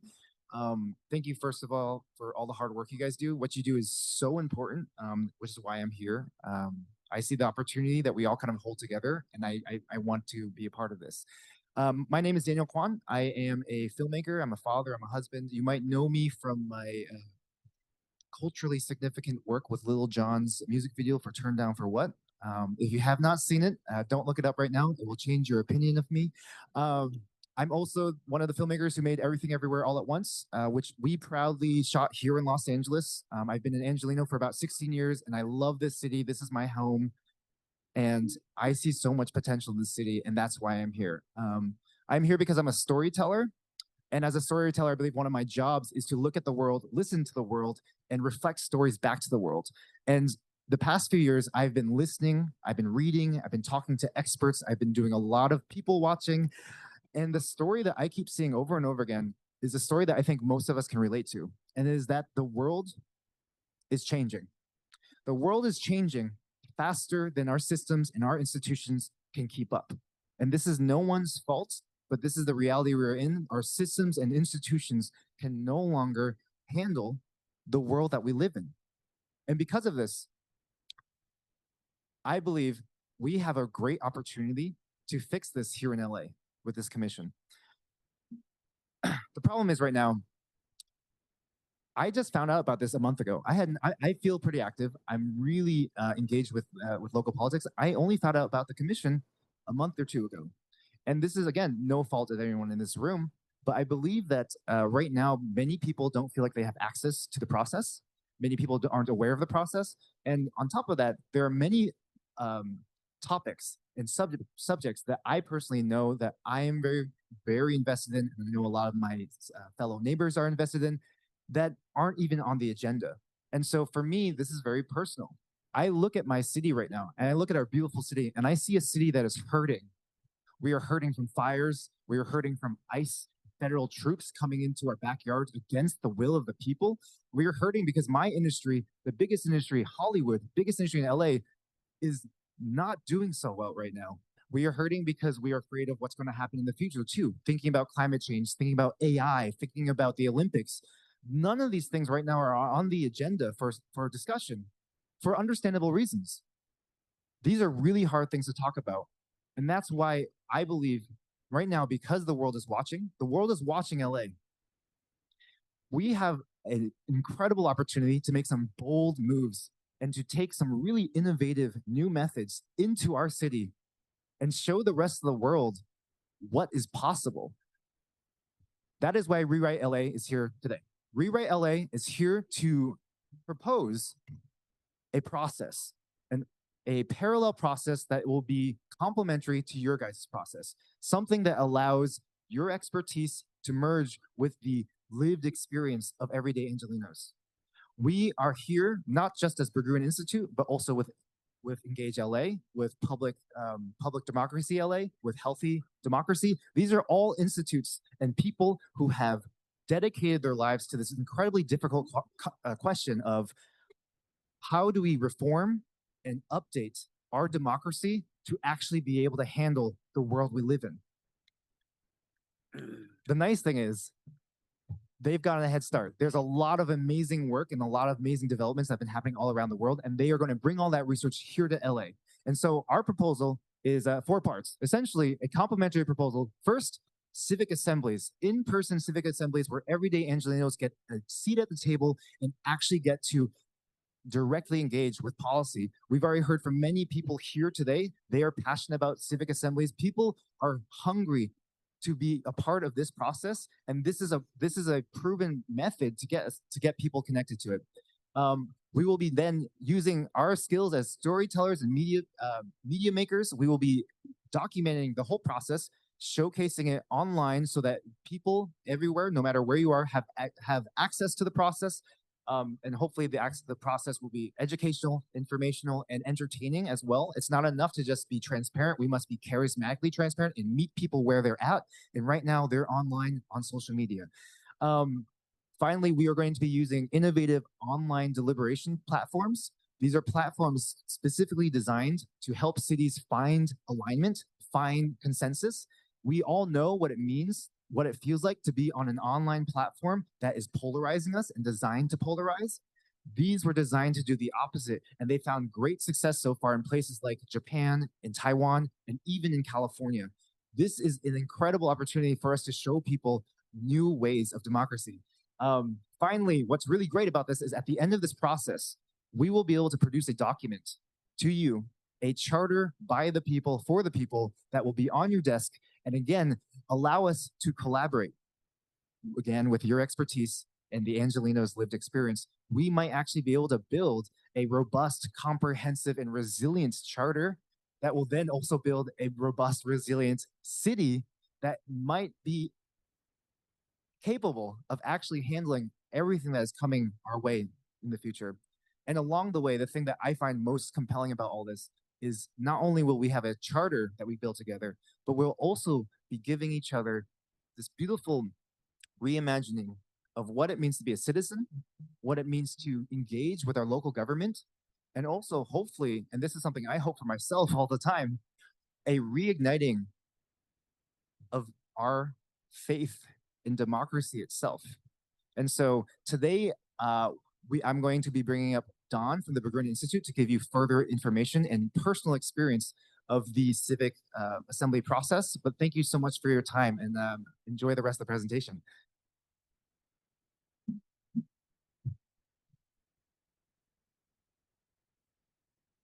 Is this for me? Oh, it's for all of us. All the time we have? Okay, I'm going to go fast. Okay. Hi, I'm Dawn Nakagawa from the Berggruen Institute. We're here based in Los Angeles, and we were founded here. One of the core areas of study, we're a research center. One of our core areas of study has always been renovating democracy. We started our work in 2010 after the financial crisis really woke us up to the fact that liberal democracy was failing to live up to its promise. And we were sort of thinking, well, how do we fix it? How do we fix democracy? And thinking that, processes that would look at the current structure and kind of tweak them would be enough. And we realized about 3 or 4 years in, watching what was happening in social media and how technology was becoming a tsunami, changing everything in our society and our politics, that was not going to be enough. And that what we actually needed was to truly innovate. I think everybody knows and everybody's noticed that democracy is in crisis. And that's not just here in a scandal-rocked Los Angeles, and it's not just at the national level, it's actually around the world. Our institutions are really old. They're fragile, they're brittle, they're rigid. They don't adapt quickly enough. And that inability to change is making it impossible to manage the challenges or seize the opportunities that are available to us today. So how do we change it? How do we change it? The irony is next year, It's the 250th anniversary of We the People, the Declaration of Independence, when we should be celebrating democracy. And I think a lot of people in this country are going to feel like there's not a whole lot of reason to celebrate. But I think this process could change that. And the reason is what we need in the 21st century is, yes, more transparency. And I know that this is what we're trying to do right here. I've been watching this process for the last hour. I see that this is trying to be transparent, but we actually need something different. We need a charismatic transparency. We need a government that reaches out to the people and says, we want your opinion. We want to understand what you care about. And in order to do that in a way that's a really constructive dialogue, we have to do that by inviting them in and then deeply informing them. This process has been great. Don't get me wrong. I've been really impressed with the people coming up here and with heartfelt concerns and a lot of passion wanting to do things that could change the process. And in many ways, appealing in ways that I thought were much more constructive than I necessarily expected. So this has not been bad. But it's a one-way conversation. It's people coming up to the mic and talking at you. That's not actually a deliberative process. That's not the way engagement actually works. That's not public engagement. That's listening, sure, that's great. But how much do their messages actually land? How much do what they say in 30 seconds or 120 seconds actually change the outcomes of the work you're doing? I think we need a constructive, deliberative process that is sortition-based, which means people are selected by lot. So you get a representative sample. You don't get the special interest. You don't get the person with a bone to pick. You get a representative sample of Los Angeles. And they come together and they get deeply informed and they deliberate and they discuss. And what these processes do is not only develop much better policy, which they do all around the world, but they actually depolarize populations and they depoliticize issues. And they enable policymakers to take on really politically toxic issues that they otherwise couldn't touch. Because why? Because it's grounded in the only thing that makes democracy legitimate, and that is the voice of the people. That is the will of the people. And that's the thing that still counts. Democracy is not a set of institutions. It's not a set of practices, and it's not a set of norms. It's a value, and it's a principle. It's the rule of law, and it's the representation of, and it's, sorry, the will of the people, the voice of the people.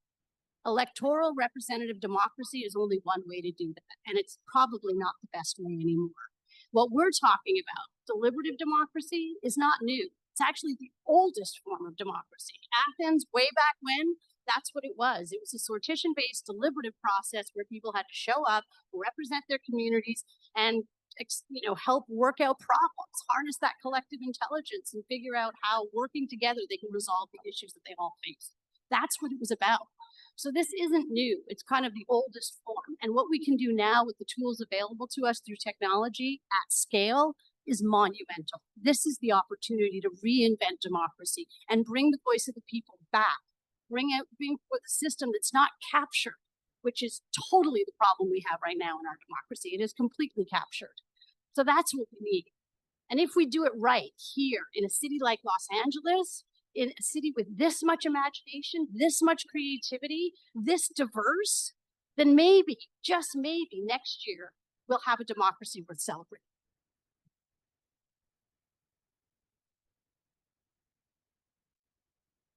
Thanks so much, Dawn. Thank you so much for having us here. My name is Lynn Davis. I'm a program director at Healthy Democracy. We're a nonpartisan nonprofit, and we have designed and coordinated most of the civic assemblies and similar processes in the United States in the last decade. We see our democracy right now as a problem of representation, first of all. We don't see ourselves in our political system. We depend almost entirely on self-selected volunteerism, which is great, which is open in theory, and that is an important thing for us to have in our democracy, but is restricted in practice. We know that this comes out in outcomes. Participation in civic activities is hugely differential when we're talking about income or race, etc. We also have a problem of process. We don't see a system that's built for us. We don't see public decision-making as something that we can all do. It seems to require comfort with very rigid procedures and specialized, often really esoteric knowledge if you think about it. And most of us don't see it as something we even want to do. It seems to involve arguing and not collaboration, lots of work, not much impact, and not a lot of fun. The result is that very few of us will ever deeply participate in any public policy decision that affects us at any point in our lives. Think about that. That is unacceptable in a democracy. And no surprise, this all has consequences. This is not an AI photograph. And it's not just recently, it's over the last 2 decades or so that we've seen a steep rise in dissatisfaction with the idea of democracy itself. And that is a monumental risk for our democracy locally and beyond. We need public ownership of public policy, not just involvement. A democracy where we are all policymakers, not all of us all the time, that's not possible. But all of us at some point in our lives, and the knowledge that other people just like us are doing it when we're not. So that brings me to a new approach to democracy, not a silver bullet, but one among many. We call them civic assemblies. They go by many other names. They have 3 main aspects that make them very different. First is who is in the room, the democratic lottery. This process, and I can talk more about the details in Q&A, draws out brand new voices. It creates a unique microcosm of the public. In fact, it guarantees representation on any number of different demographic factors every single time, and it reduces barriers to participating fully. The second aspect that is equally different is what happens in the room. In-depth deliberation.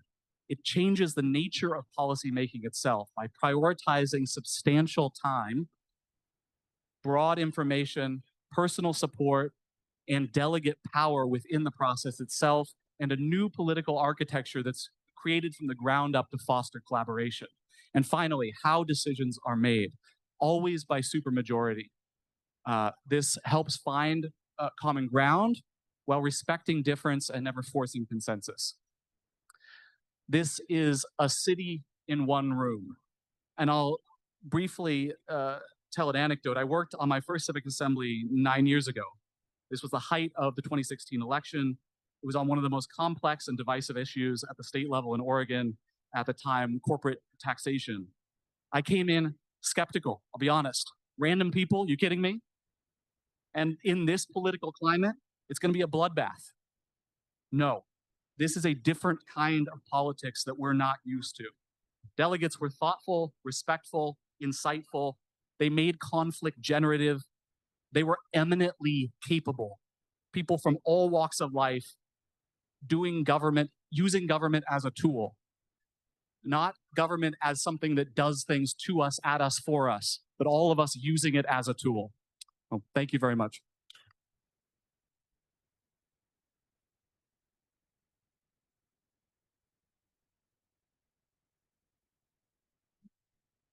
Okay. Hi, my name is Alex Levy. I'm at Public Democracy LA. And just want to take a step back for how we envision to get to what Lynn was talking about. Because this is the goal, but a civic assembly is a big process. So here is our kind of funnel for engagement is how we're referring to it. It's how we can get people engaged immediately as part of this process. This is a chance to reach an entirely new audience. People who have been completely disconnected from what's been going on in the charter reform process, probably haven't come to any of the different meetings that you've been having so far, have not been submitting public comment. And one of those questions is like, how do you actually reach them? So we have a 4-pronged process. So the very top layer that you'll see is this storytelling and social media. And that's where, like Dan was just referring to, we're going to meet them where they're at. We can go in their neighborhoods. We can get them online. We're really going to reach out to where they are in their daily lives and invite them into the conversation, share information with them in an engaging way. Dan posted a video last night, already has 55,000 views, over hundreds of shares, right? So like we have this huge moment where we can really broaden the reach beyond just the advocates. The next piece is around a deliberative platform. So this is how we're going to make it engaging. People are going to be able to share their recommendations around specific topics, really be able to provide their thoughts without having to show up at a public comment. And then the mini assemblies are going to take this even further. This is where we bring together a representative group of Angelenos who reflect LA's diversity, and they're going to deliberate on a very specific topic. And this topic should be one that the commission knows is important, but might not be having as much chance to really delve into it. So this is an opportunity to get more broad input. And to really just create a culture of deliberation in LA. Like, this is what we're missing. And then together, these steps form a powerful foundation for a full civic assembly in 2026. And this full civic assembly, what it would do is offer feedback as the commission finalizes your recommendations. It's a process where you can test some ideas, see how a representative group of Angelenos respond, and really just clarify anything that might need to be clarified before it goes to city council. So just quickly, you might be asking, what is a mini assembly? We separated out mini assemblies and the civic assembly. Mini assemblies are just these designed to reflect all the best parts of a charter of a civic assembly, but we can actually start it in the fall. We have the funding, we're ready to go. And what it does is it brings together everyday Angelenos into the heart of the charter reform process. There'll be around 40 residents and randomly selected to reflect the city's diversity and on these very specific charter topics. They can tackle some of the very complex challenges that exist. They use collaborative problem solving to find solutions that benefit the public at broad, not just individual interests. And they can feed directly into your deliberations, so you have more information about what the public is thinking. Participants will be doing all the work. They're going to learn together, discuss, deliberate, and come up with the strongest recommendations that they see fit. And just quickly, the idea is just that they are going to bring in new voices, diverse thinking, and genuine collaboration. So. Next slide. We're about to finish up right now. Nick Doddard, thank you to everyone. We've covered everything. Ultimately, this moment's about collaboration, not competition. After being here today, I thank each and every one of you for being here and doing what you're doing. It is extremely important. We want to help you. We want to work with you. Initially, we proposed an MOU, and we thought we were going to be voting on that. We understand if that's not the move right now, but what we'd like to propose today is, one, after hearing what we went over and everyone in the room today, a lot of people, we would appreciate if you were to express your support for what we're proposing. And then following that, direct staff to work with us to draft a letter of commitment to bring forward a refined plan for consideration. Ultimately, we want to get in the mud with you guys and figure out what works best for LA. And yeah, we hope we can support and work together. Thank you.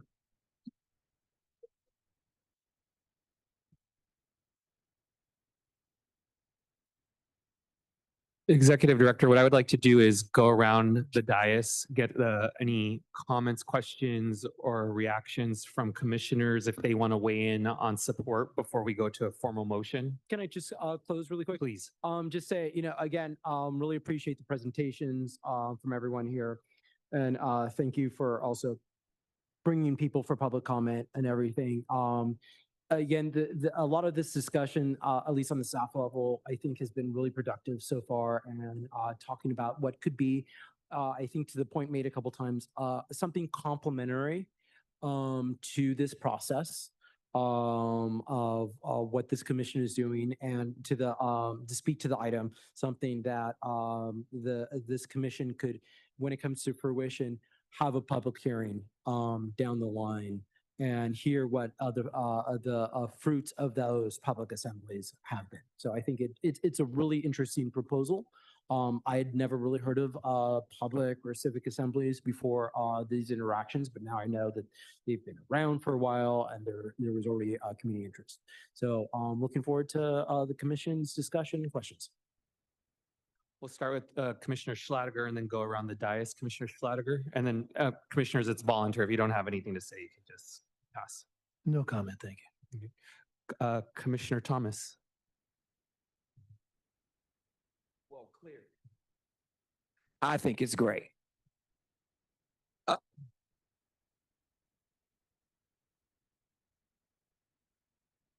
What is broken in this city is the fact that the people of this city are not involved in the solutions of this city.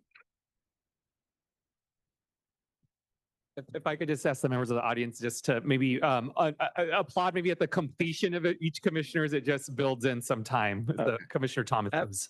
And I think we have to admit, first of all, when you were up there talking, I almost yelled out amen because you took us to church. I think even though we have very critical problems and very serious problems, they're only serious because we won't work together. And the reason that we won't work together is because we don't have time to listen to the stories. Storytelling is extremely important in terms of making sure that you are lifting up the voices that no one listens to. Dietrich Bell, father of critical race theory, that's what he was all about, storytelling. And so I think that this is an opportunity for us to really envision and imagine what Los Angeles could be like. My basic question, though, is what then will City Council do? I believe that if we present a vision of the kind of LA that we want, that everybody is participating in, I think we can have an LA that if City Council members don't want to get on board, they can hop off board, right? And so I thank you all. I thank you all for your work. I thank you for your work. And however I can support it, it don't need to be a vote for me. However I can support, I'm willing to do so. Thank you. Commissioner Stein. I'll make it brief. Without going to the merits of the presentation, this commission is so overwhelmed, and to bring something new at this time for consideration with the limited staff that we have, it just doesn't make sense. It's something that might be part of a broader discussion at some time in front of another charter reform commission, but it's not something that I think we have the ability to take up. Thank you. Commissioner Murray. Mike. It sounds like a great idea. I kind of agree with Commissioner Stein. If we could introduce these activities without impacting the fiscal budget or the time and limitations of our staff, I'm all for it. Thank you, commissioners. I think you made really valid points. And to the point where this is running parallel, they aren't asking for budgetary funds. They aren't asking for dedicated staff. We will definitely work with them and help make sure that they know that they're informed on the process that's going and advise them on some things. But our early discussions, they know we had, and this was even before we came up with committees. They know we had a full plate as it is. So it's a feature, not a bug of this process, that it's going to be quite independent in 90 to 95% of what they do. Their big asks here are that at some point in the future, and of course correct me if I'm wrong, that this commission will hear the outcomes and give a public hearing of the outcomes and discussion of the outcomes from the public assembly as in relation to the chart. Thank you. I agree with everything that Commissioner Thomas said. In addition to that, one of the really compelling pieces of the story that you shared is the genuine hope that people have in this country for revitalizing democracy. And a lot of people have talked to me about what the charter can do to kind of address some of the more macro things that are happening in the United States.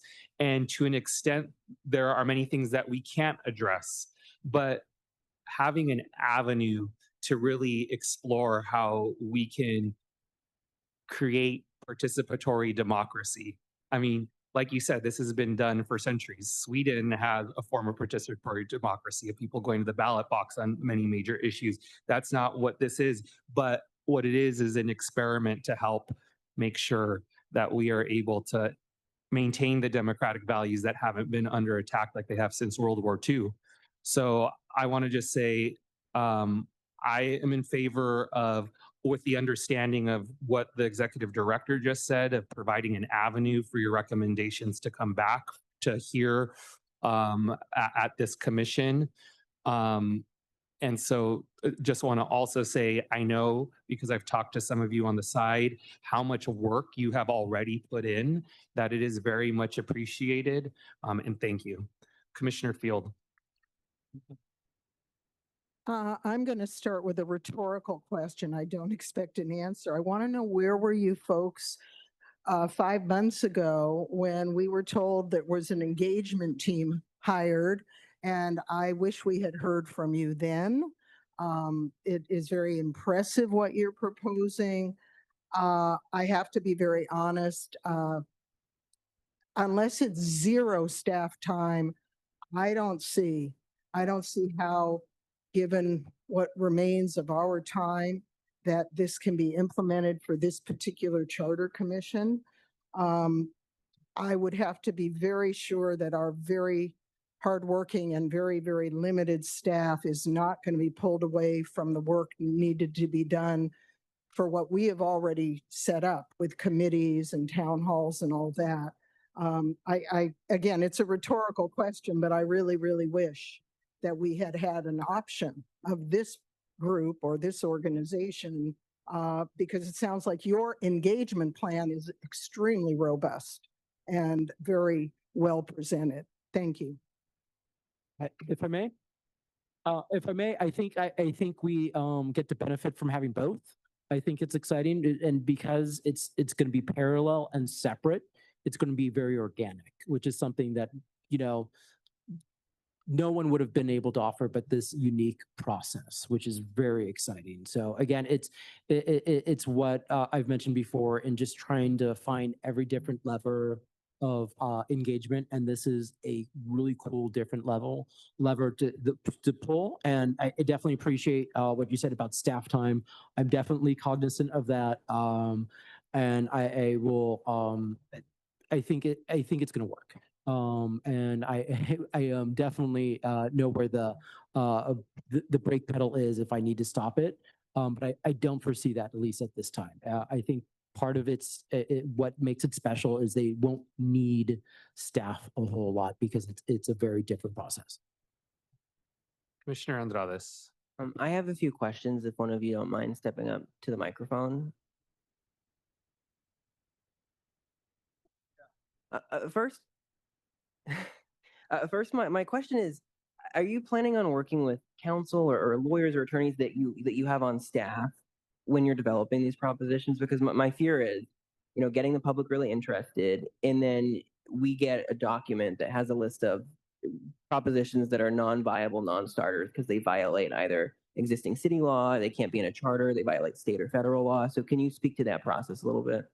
Yes. Microphone. Testing. And when also coming out. But just to begin and just to address. Microphone. Really close. Okay. Hello?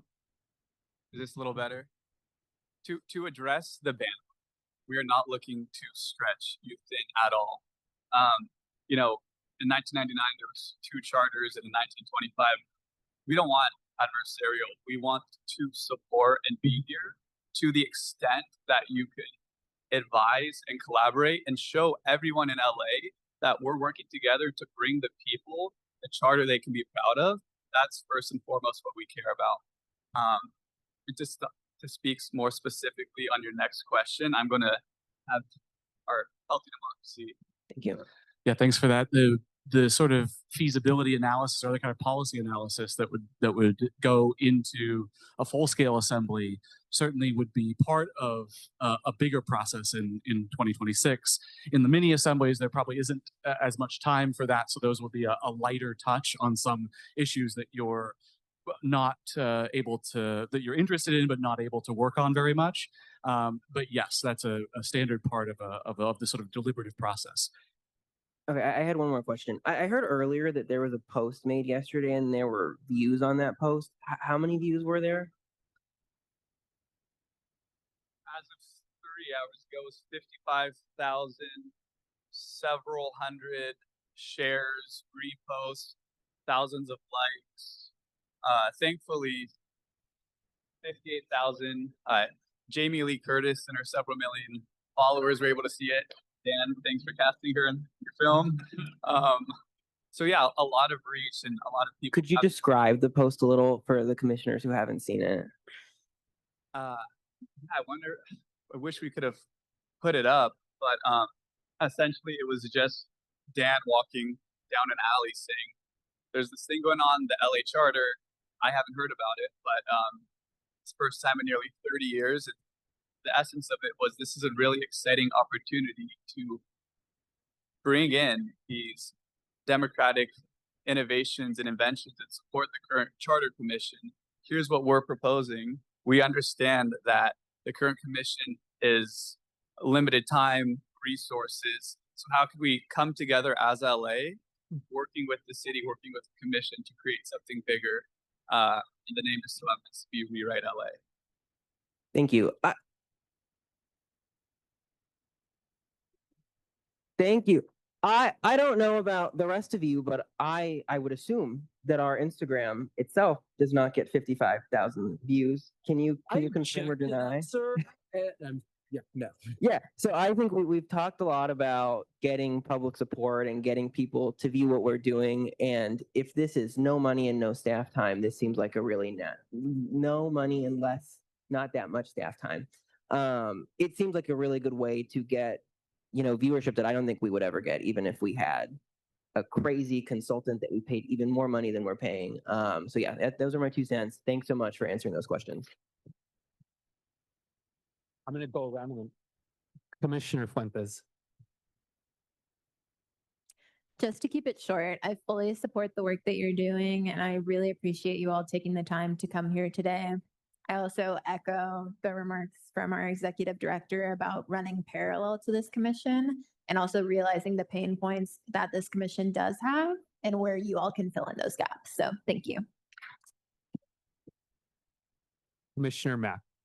Yeah, I think just thank you so much for making it out today and giving the presentation. I've heard the term public assembly and civic assembly a couple of times, but like in little snippets. So getting this full presentation has been really helpful. And I think I'm just excited that you're all here today, and also excited that you guys are all excited. And I think we need more of that energy as we continue on this journey. So just at this point, just really wanted to say thank you for just raising our commission. Commissioner Thomas. Even if you don't present recommendations that we could use in the charter, your work is valuable. And it's kind of funny because we should be asking y'all to come on as opposed to the other way around. I am just very, very excited and curious to know, what do all of the people of Los Angeles think we should be? That's, if we just come away with just an inkling of a suggestion of that, I think it's worth it. And the fact that you don't want any money,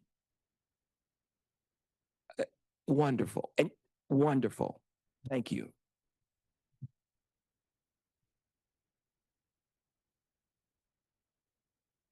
I'm going to ask the executive director and city attorney to give us advisement on the proper motion. Sure.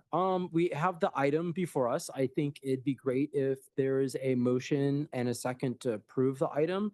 And then I will say to, there's second ask about working with staff. As executive director, I will commit to that, to work with them again. I'm very mindful of the time that staff already has and our heavy schedule, but I think already talking to them, knowing what their ask will be, I'm excited about, going to some of their public assemblies, and there'll be opportunities for commissioners to go as well. I think it will be just a net gain for our process on what we're doing. And I'm happy to, if it includes a little extra work on, after hours, I'm more than happy to participate. City Attorney? So I don't really have any recommendations other than specificity is your friend so that you get as much as you want out of this. So in terms of if there are things that you would like the executive director to focus on, that may be helpful to include in the recommendation, including, because I believe the organization mentioned a letter of agreement or engagement of some kind, exploration on how to execute that, because that may have to run through a different department, perhaps not a feasibility study, but essentially an assessment to report back to this body on how much staff time would be needed. Those are all things that was mentioned here. I'm not trying to put words in anyone's mouth. So I would say be careful on how you craft the request to the executive director so that this body gets exactly what they want. But particularly focused on that, whatever letter of engagement or letter of agreement as well. Because this body has different authority than, for example, the Redistricting Commission, which had direct contracting authority. Okay, I have, do you have a potential draft? I have a potential draft, and I'm open to a friendly amendment if it's not coherent, but I would like to motion to express support for a potential partnership with the Bjergen Institute on public assembly.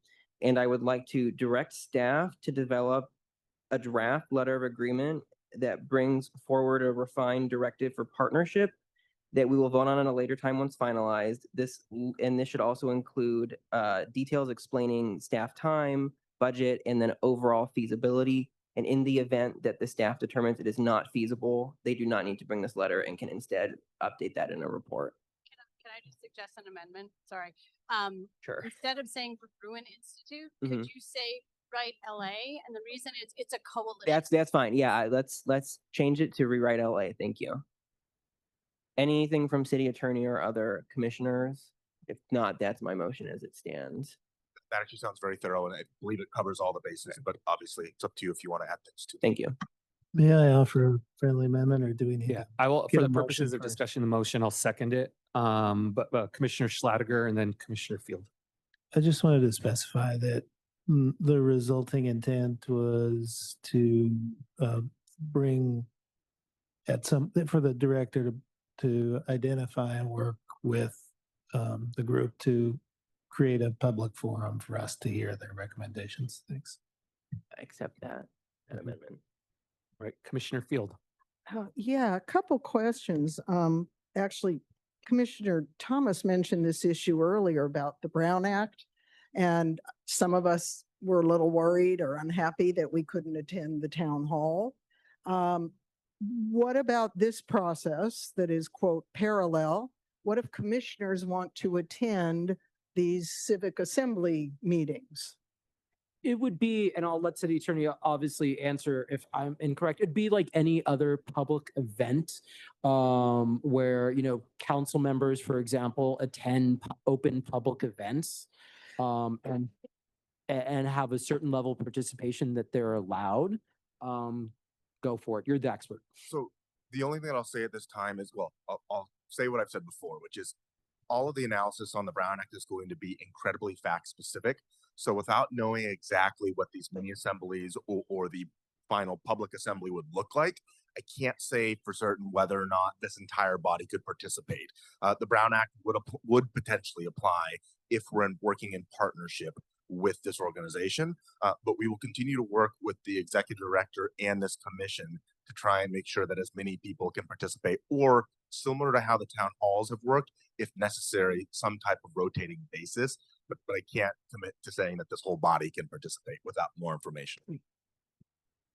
One other question. Commissioner Field and then But it does, sorry. And I don't know who would answer this, but I want to be very sure that, and I don't know if it's in the motion because it was long and but that there's some really minimal staff time required from our staff, and also that it's understood in whatever eventual agreement might be written that there's no obligation for this commission to utilize the material brought any more than we would utilize material from anybody who comes to speak to us or present to us.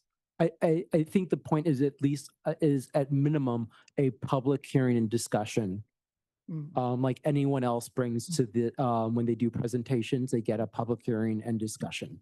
And what this commission does with that, you know, is always, as always, up to the commissioners.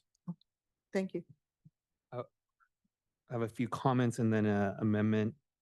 Which I want to say to the question of our participation in the civic assemblies is I want to learn from our experience with the teletown halls and say upfront that if there is Brown Act complications, that we decide the attendance in this space in a public commission meeting to make it fair and equitable, so that every commissioner knows how they can attend. So I wanted to let commissioners know that if we have Brown Act complications, we will do this here.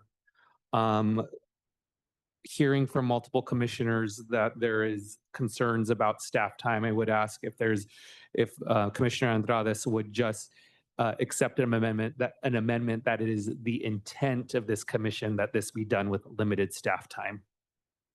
Accepted. Are there any other commissioners who wish to provide a discussion on this item? I would be interested in finding out, I mean, do you have partnerships with other organizations? Do you have something that's already prepared? Because I know you mentioned an MOU.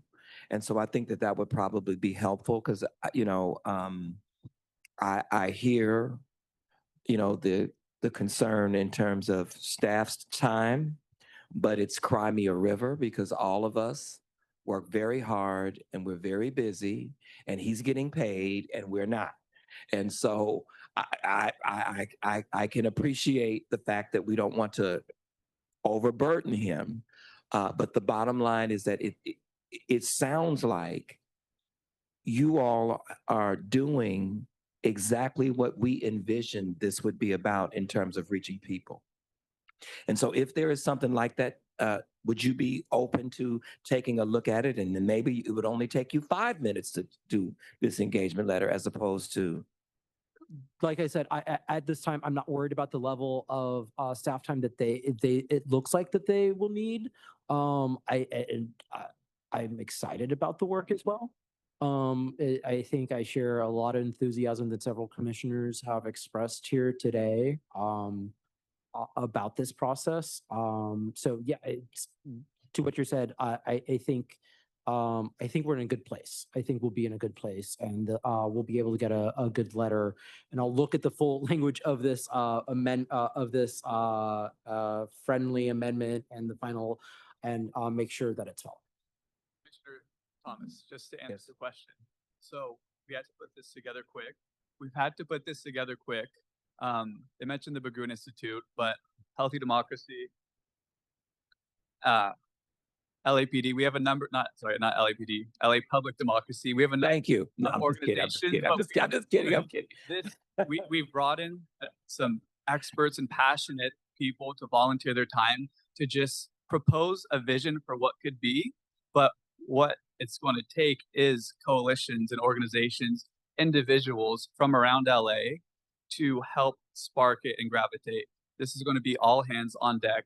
We've already been, just these last 2 days since the video, organizations around LA have been reaching out, like LA Ford, a handful of other ones. So we're really excited and grateful that we can approach this with abundance and transparency, and the right organizations and individuals are going to be a part of this. So I hope that was Yes, your questions. Absolutely. I'm going to ask Commissioner Andrades to restate the motion so that we can take a vote.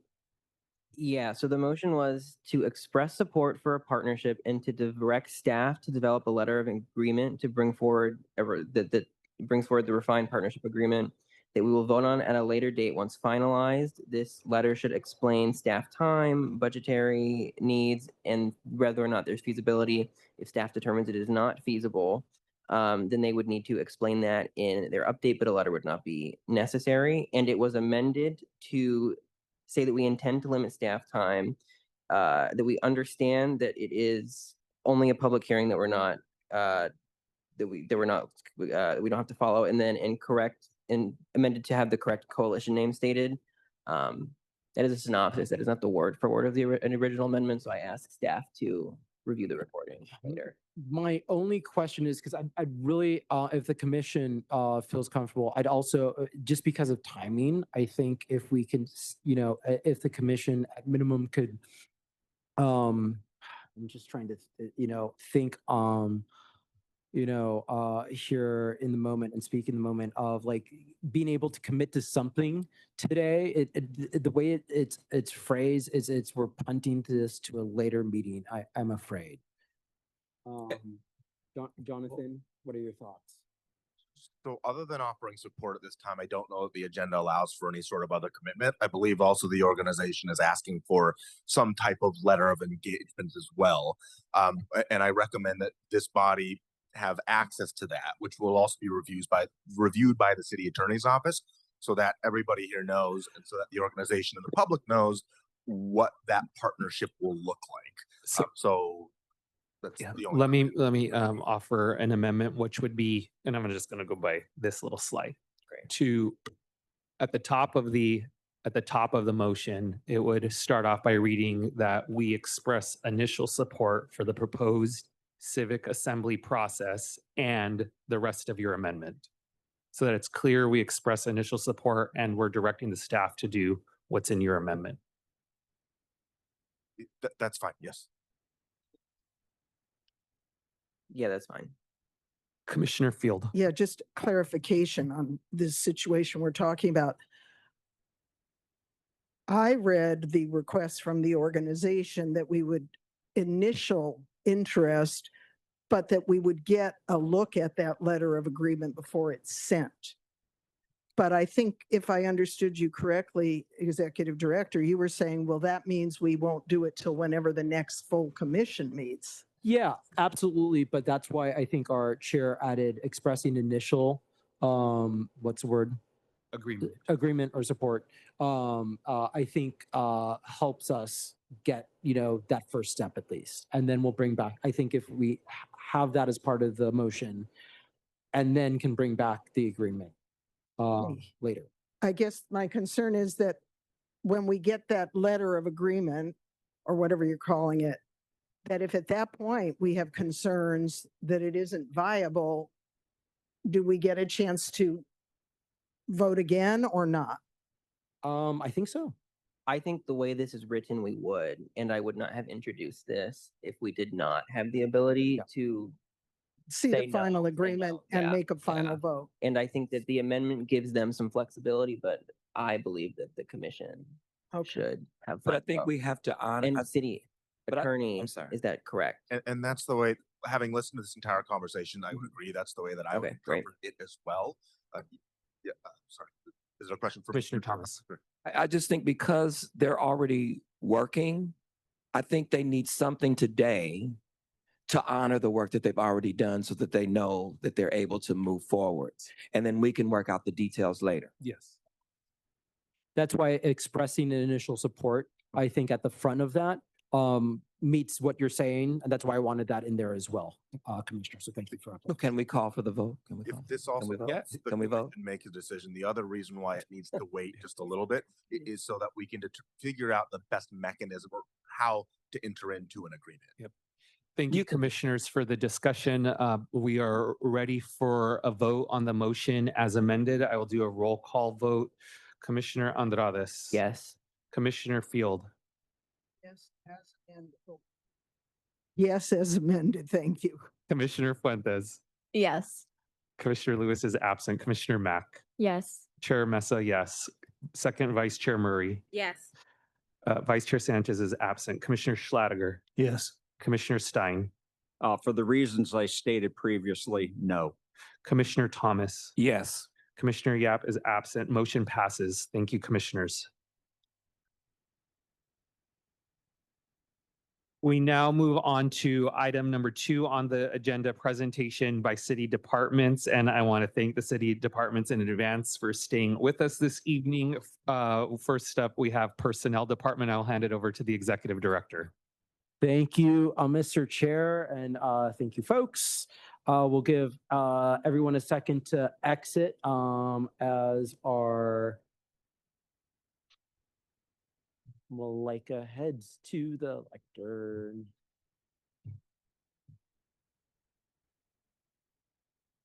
Or sorry.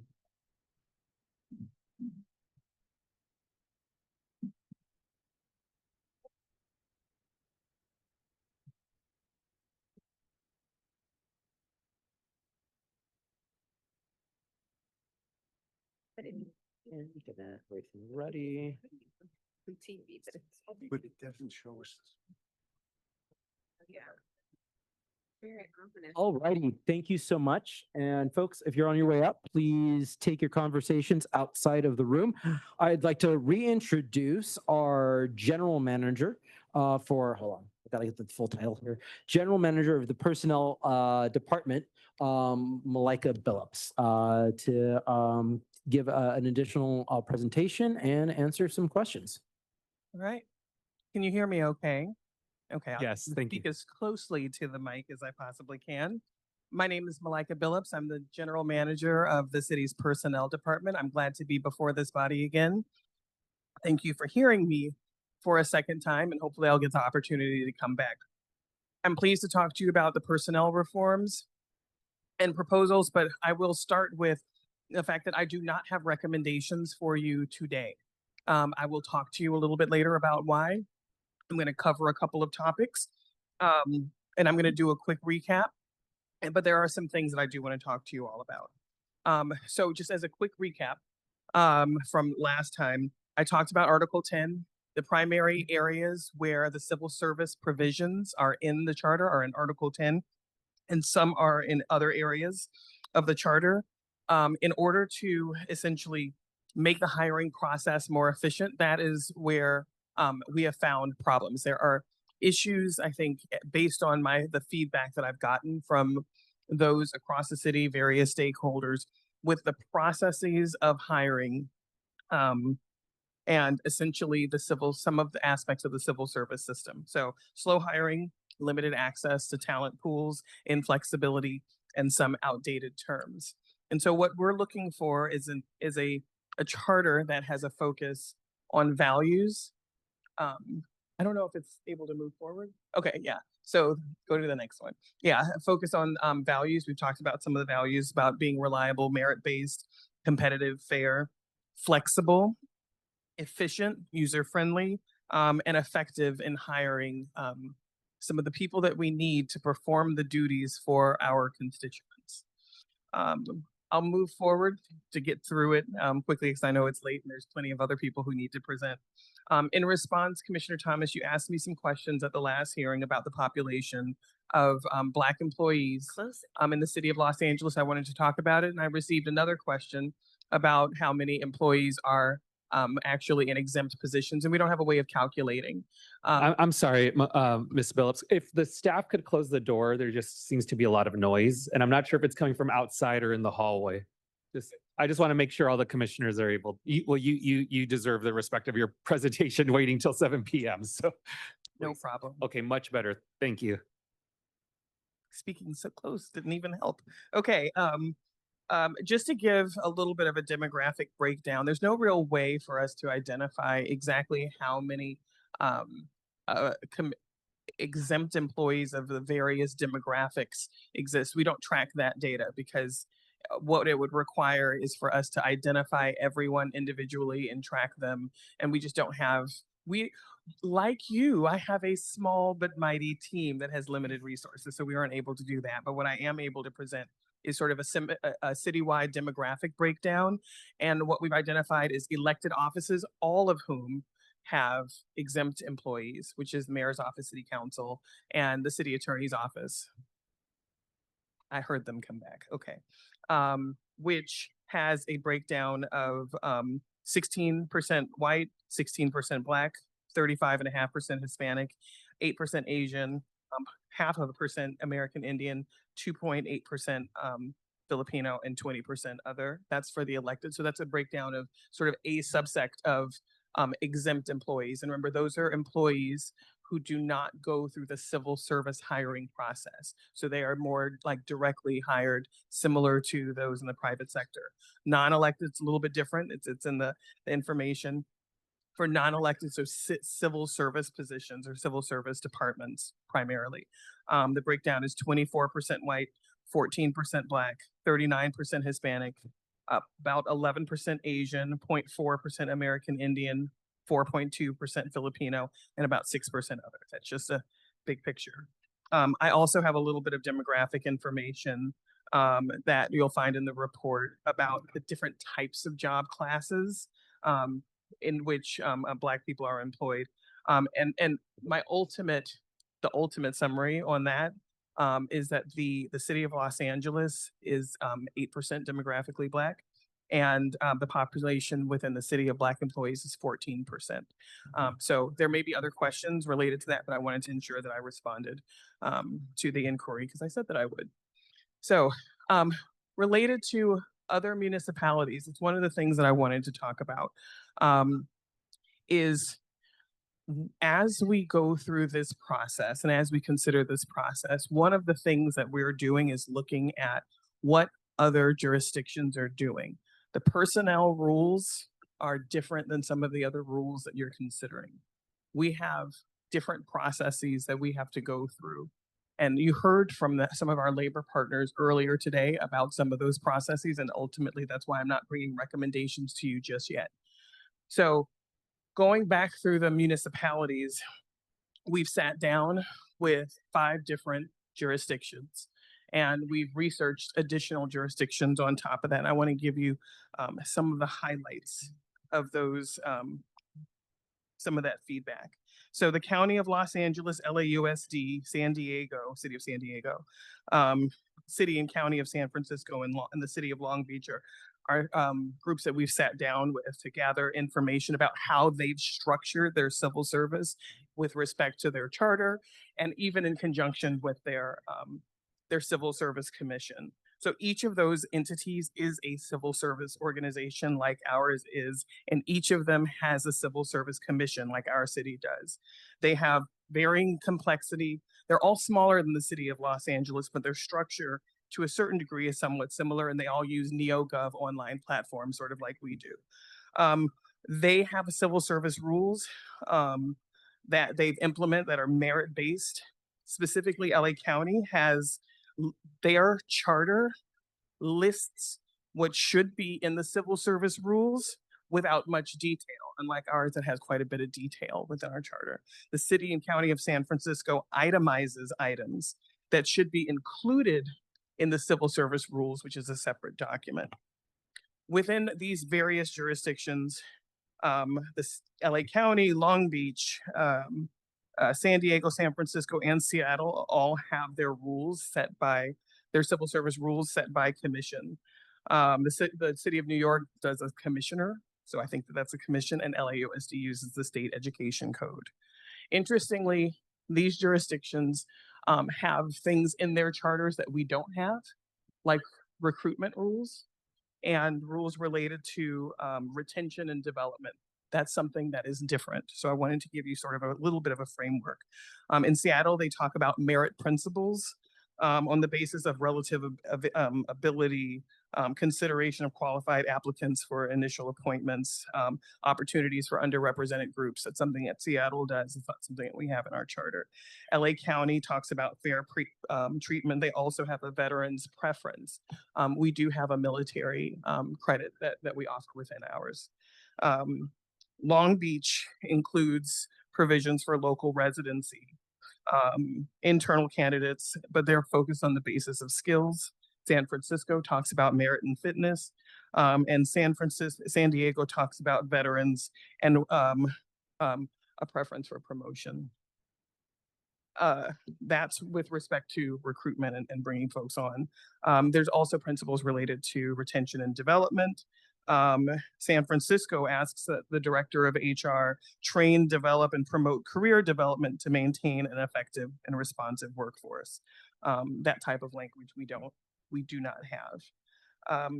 So I want to move forward.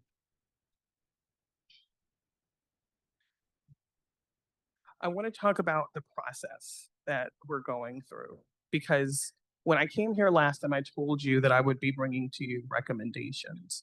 And in the last 3.5 weeks, I've spent quite a bit of time reviewing the civil service rules, reviewing the charter, working with my team, working with a number of people to bring recommendations to this body. It is important to me that when I bring recommendations to you, I have vetted those recommendations, and I told you that last time, with the stakeholders who are involved. That involves general managers, that is elected officials, and that's labor. And it's even, we had the Black LA Black Workers Center here today. There's other organizations that are impacted by how we structure our rules.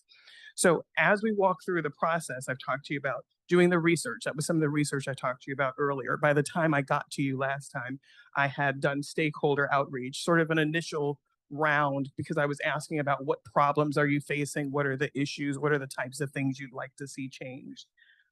Then I started, that was where I was when I came last time. After that, we really started digging into the charter language itself, each of the sections, each of the 25 sections of Article 10, looking at other areas of the charter that affect personnel, identifying how to connect those problems with the root causes and figuring out, are those problems that are in the charter, or are they problems that are in the rules? Are they in our interpretation of the rules? Are they in the admin code?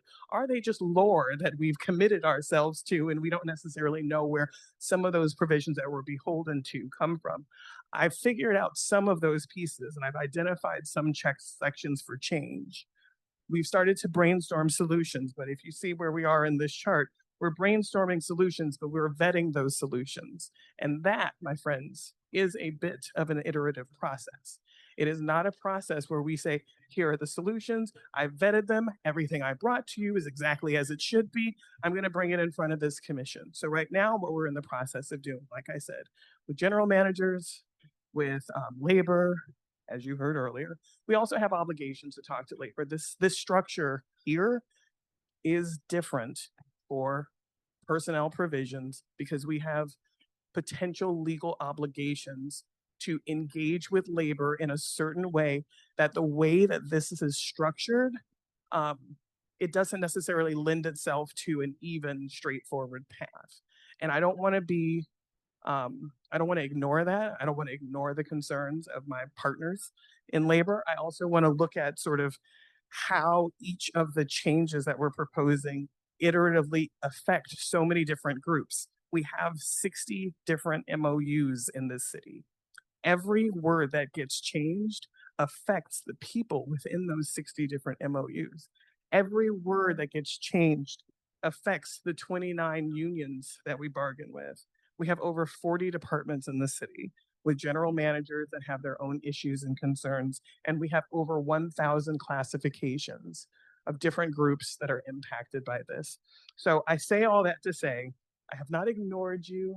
I do not come before you proud that I have not been able to bring you recommendations, but I am firm in my belief that the process that I'm undergoing is thorough, it is appropriate, it will ultimately be better for this commission, but it doesn't give you what you probably wanted to hear tonight.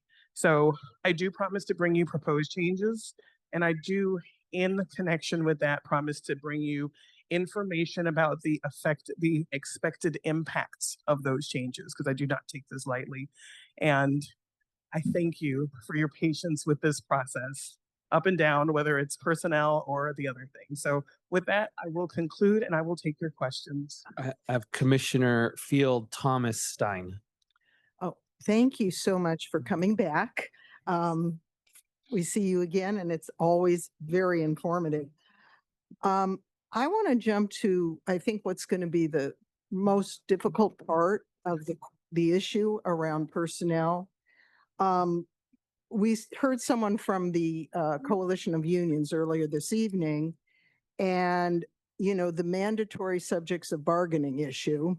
And I think if I heard correctly, she was saying we need to meet and confer at this stage, which it sounds like you're doing. And you don't have to give us details. I mean, you clearly know to engage labor and are fully aware of the impact of all these MOUs. I think I might be asking a rhetorical question unless you want to answer it. Are you going to be able to find common ground with all those unions and the needs of many other stakeholders who express deep desire for change around the hiring system? It's a great question. My answer is I hope so. I mean, that's just, that's just me.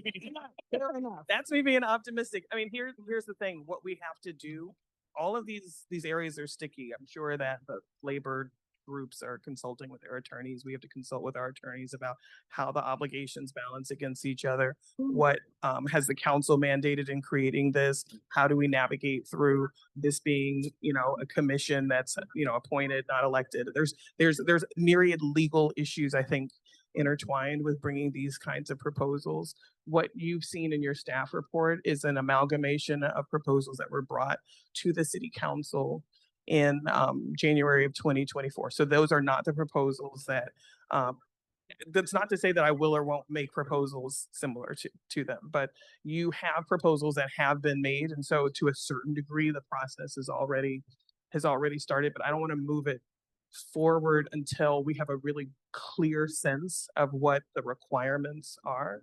And I don't want to put you or myself or anybody else in a position of sort of stepping outside of what's expected, of the process for us. So, but I'm hopeful. Yeah, thank you. One more quickly, your journey to change slide talked about a lengthy and very thorough process to bring recommendations.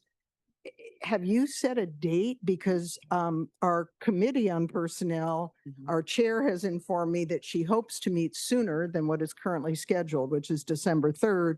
I'm just wondering, when do you feel like you might be ready? So that is something I will certainly work with the executive director on. It's not, I don't need till December 3rd to come back. Oh, good. I can certainly come back sooner. Exactly how soon? And also, I'm not a perfectionist, in the sense that if it's not perfect, I'm not going to bring it back. There will be some things, but there are certain steps that I feel like we will need to go in order to vet things enough to say, I vetted them. They're not perfect. Obviously, we do have some time you all will have time to deliberate. We'll have times to discuss over a period of time, and then we'll get to where we get. Thank you so much. Sure. I have Commissioner Thomas Stein and then myself. Commissioner Thomas. Oh, thank you. Commissioners. Age before beauty. I understand that. First, I want to join what Commissioner Field said, and I believe Commissioner Chairman Meza said, thank you for coming back. You had a very long presentation when we were out at the harbor, even though I watched it on my computer and coming back tonight. My question is, you're so substantive, but it would be helpful to me. Couldn't we get this report prior to the time of the meeting tonight so that we would be prepared to ask questions based on the written material as well as the oral material that you're supplying? And by the report, you mean the slides, the PowerPoint slides? Yeah. I would like to get it to you sooner, and I will do my absolute best to get it to you when the executive director asks me to get it to, because he certainly asked me to get it to them a lot sooner than this. So again, I mentioned I have a small but mighty team. We are here at the city trying to navigate through employment shifts and budget cuts, but I hear you and I understand. I would like to give you a little bit more time to ask questions. Thank you. And thank you for addressing the question that I asked. I really appreciate that. And given, the data that you have presented, I want to ask a question about testing.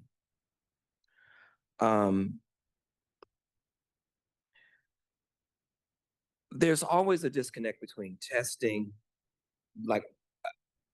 testing is a barrier. It's a barrier. And it's more of a barrier to some demographics than it is to others. And so there are two components,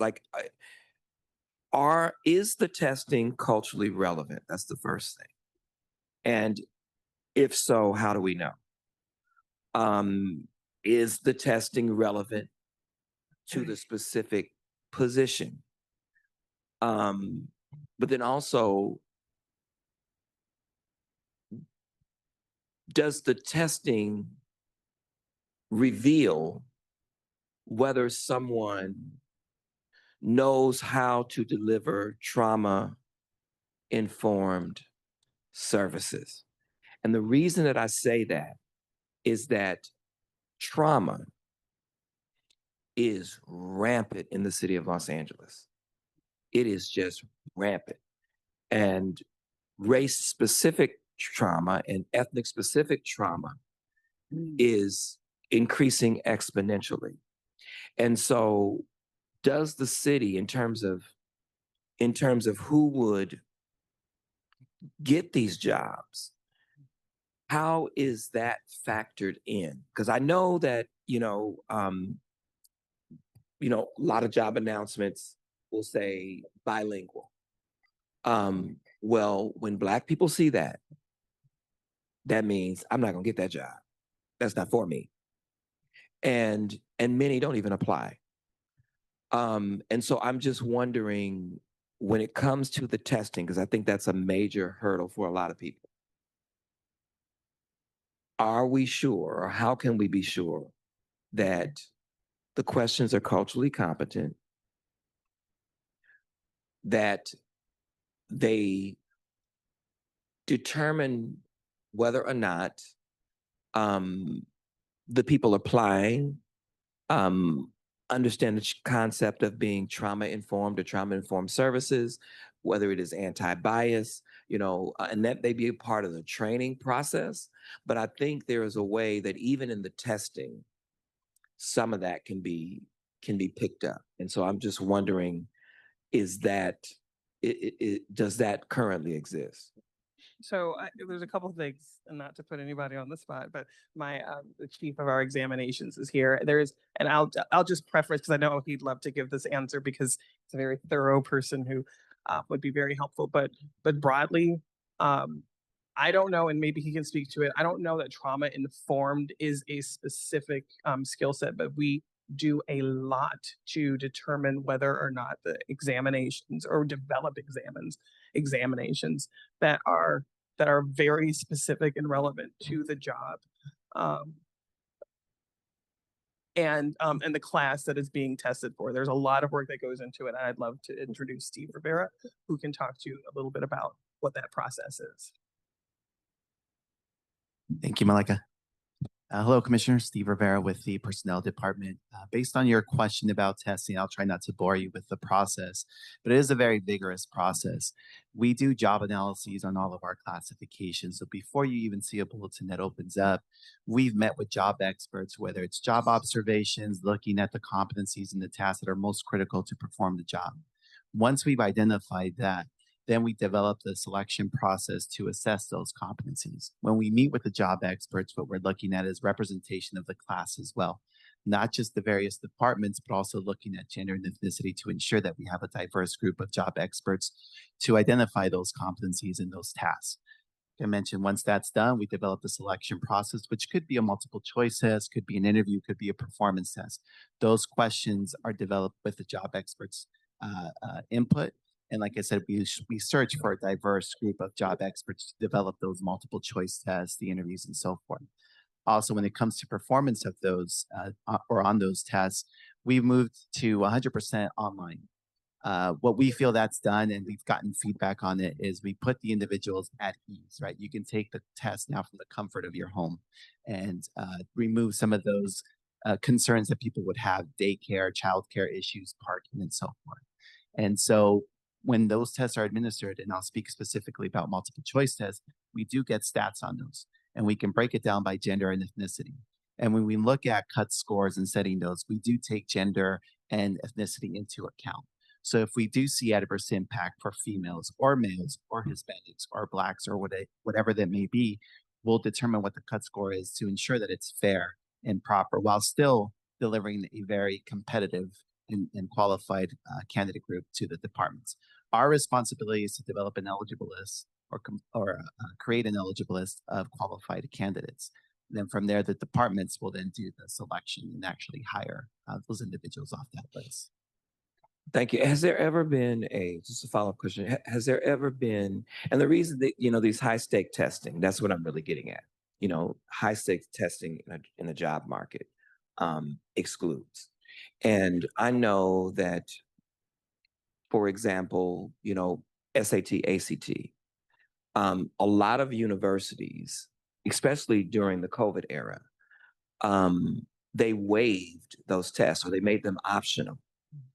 And my question is, has there ever been a time that it's been piloted that maybe these high stake tests could be waived and you see kind of how the candidates would fare compared to the people who did take the high stakes test? Because what I think they found with universities, is that they're really, they were pressuring people to take these high stake tests, but it wasn't necessarily connected with how good the student would be. And Lonnie Guinier, years ago, when she was trying to be on the Supreme Court, she said the only thing that SAT and the ACT proves is the car that's in your driveway.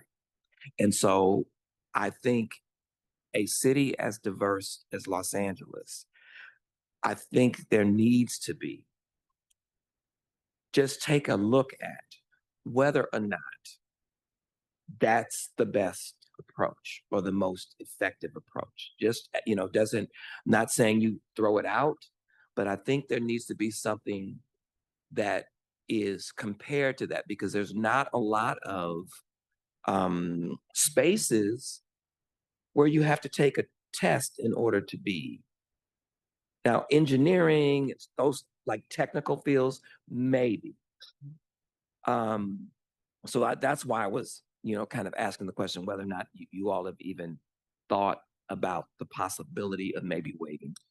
Yeah, to answer your question, we have done pilots where we've removed the multiple choice test, which typically has the most adverse impact in testing. And with the SATs, ACTs, and some of those entrance exams, they're really assessing, in a lot of cases, general intelligence. Where we use the multiple choice test primarily is to assess more of the technical knowledge, like you mentioned, engineering and so forth. So we do get feedback from the departments as well when we've removed a multiple choice test or any test part to see what the quality of the candidates are. Our administrations of exams may differ from one year to the other based on that feedback. Currently, we've done a more focused approach to removing, I think you mentioned them as barriers, but removing what may be considered artificial barriers to get on the eligible. So if we identify that a multiple choice test is really not necessary, we've removed that.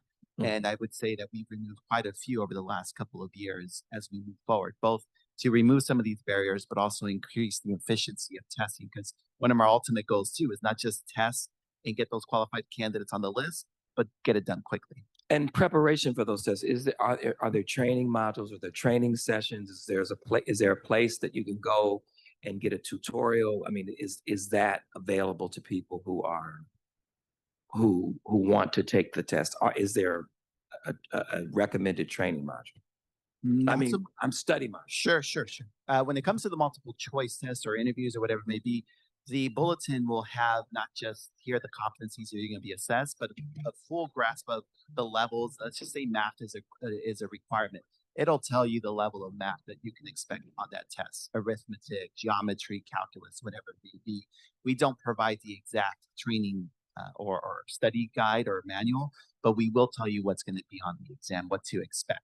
We are working internally to provide you with sample interview questions. We are working on trying to provide practice tests for individuals. Okay. That is coming. I just don't have any TA because, as Malika has mentioned, our staffing has been significantly reduced, but we are working on that as well. So trying to be transparent as possible is our ultimate goal as well. Thank you. I have myself and Commissioner Schlager in the queue. Any other commissioners want to get in the queue at this point?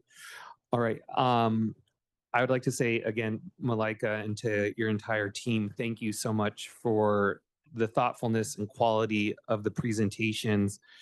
During public comment earlier, there was someone who mentioned, the crisis of the African American community and finding jobs. And that is real in the city of Los Angeles. And I think it was at the last commission meeting, I talked about why the quality of these jobs are so important, why the fact that they're middle class jobs, some of the few remaining in the city, and why it's so necessary for Black and Brown and API communities to access these jobs. And so I was very excited to see the numbers that you presented, because it shows for those communities that that it's for some of them significantly higher than the city average. And what I want to say is, I wish affirmative action was still a policy tool that cities and state in the state of California could use. I really do. Because we don't have to relitigate that, but if anyone wants to litigate it with me, I'd be happy to. On that point, I've been very clear, and I'll be clear again. I strongly believe there needs to be civil service reform, especially to make sure that people are able to access city jobs faster and quicker and fill vacancies. And all of you know that is like anathema for me to say in some of the circles that I am in, but I still say it nonetheless. And what I just want to put out there as part of the strategic discussions that you are having with your team and with other stakeholders is, I do think it will be a challenge, not just for this commission, but especially at the city council phase and during the meet and confer process, to come with a recommendation. I'm not saying that you are, because you haven't yet, but to come with a recommendation to say to put the entire civil service into municipal code and out of the charter. I just want to be very upfront with that, because I think like I said, there are changes that need to be made, especially around testing, other areas. But, when I see some of the recommendations, and I know that they were made by your department before you took leadership, and I want to recognize that. But, in some of the recommendations, like to, extend the probation period, to streamline the layoff process, to add a section that provides for the suspension of civil service during an emergency. I can tell you that's like 3 red flags, like up in the air. And what that could potentially signal, which I know it's what you're not signaling, but we know how people can interpret things, is these are the things that the personnel department will want to do if it's out of the charter.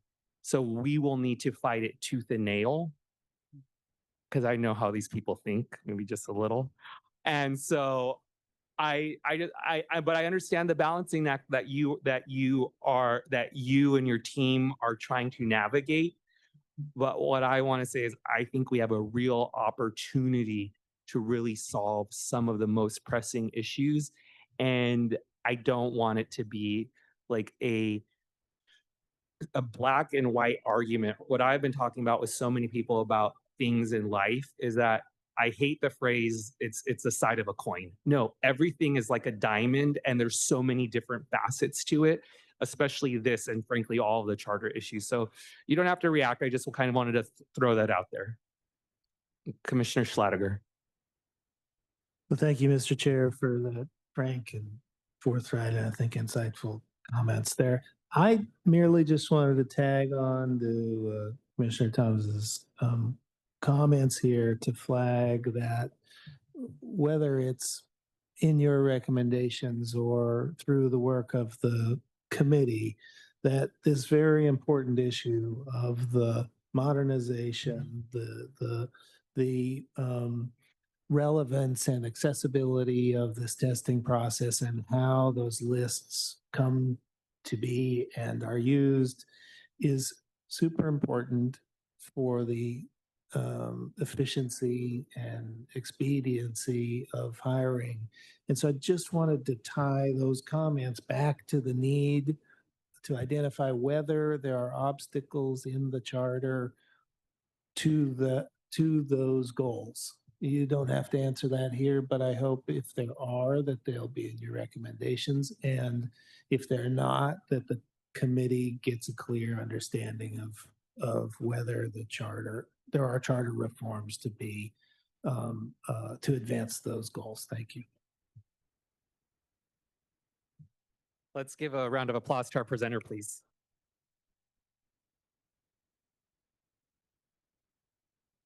Executive Director, I believe we have the CAOs up next. Yes, we do. Thank you, and Mr. Chair and Commissioners. We're excited to have our next presenter come up from the CAO's office. This is a presentation that I know many commissioners and the public talked about having more of in this form, kind of back to basics, back to 101. So this is going to be just without recommendations. This is just kind of to give everyone a framework, a background of LA's city budget process as it is right now. So without further ado, I'm going to turn it over to Jacob in the CAO's office. Thank you. Good evening, Commissioners. My name is Jacob Wexler. I'm the Chief of the Finance Group in the Office of the City Administrative Officer. And tonight, I will be speaking to you about sort of the kind of some of the key components of the budget process and the budget in general as they appear in the city charter. As the Executive Director indicated, my intent today is to provide you with that background information and highlight some of the elements of the charter that do impact our budget process, that sort of framework that we work within.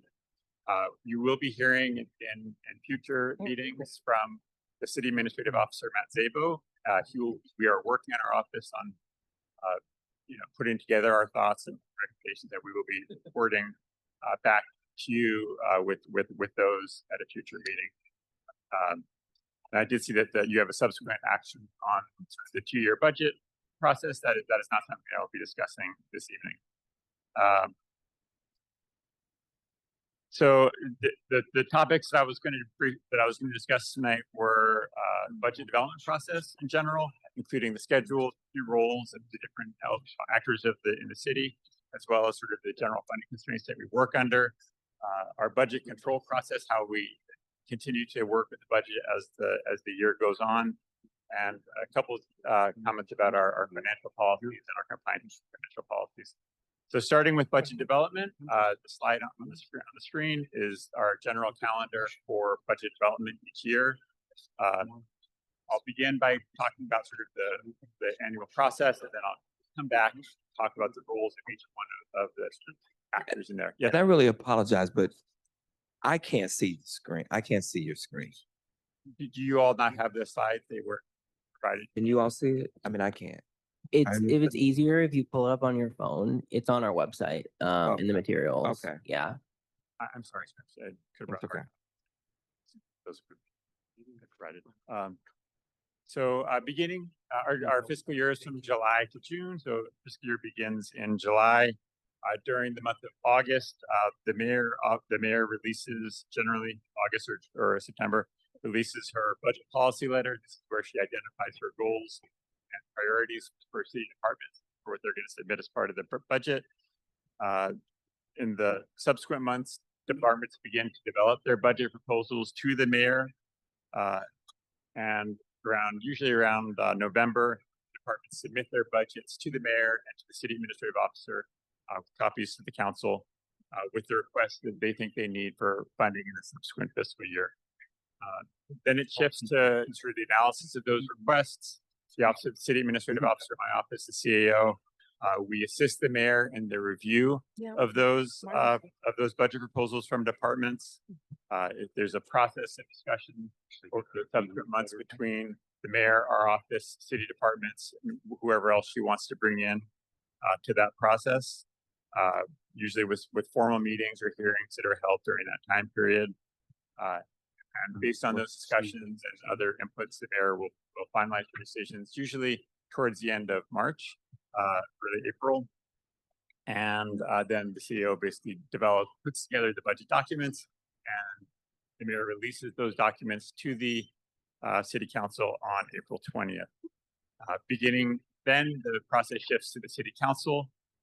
The city council usually sends the budget to the Budget and Finance Committee, its committee, who then has several weeks of hearings, public hearings on the budget, and discusses the proposed budget as the mayor has presented it, or turning it over to the full council with recommendations for changes.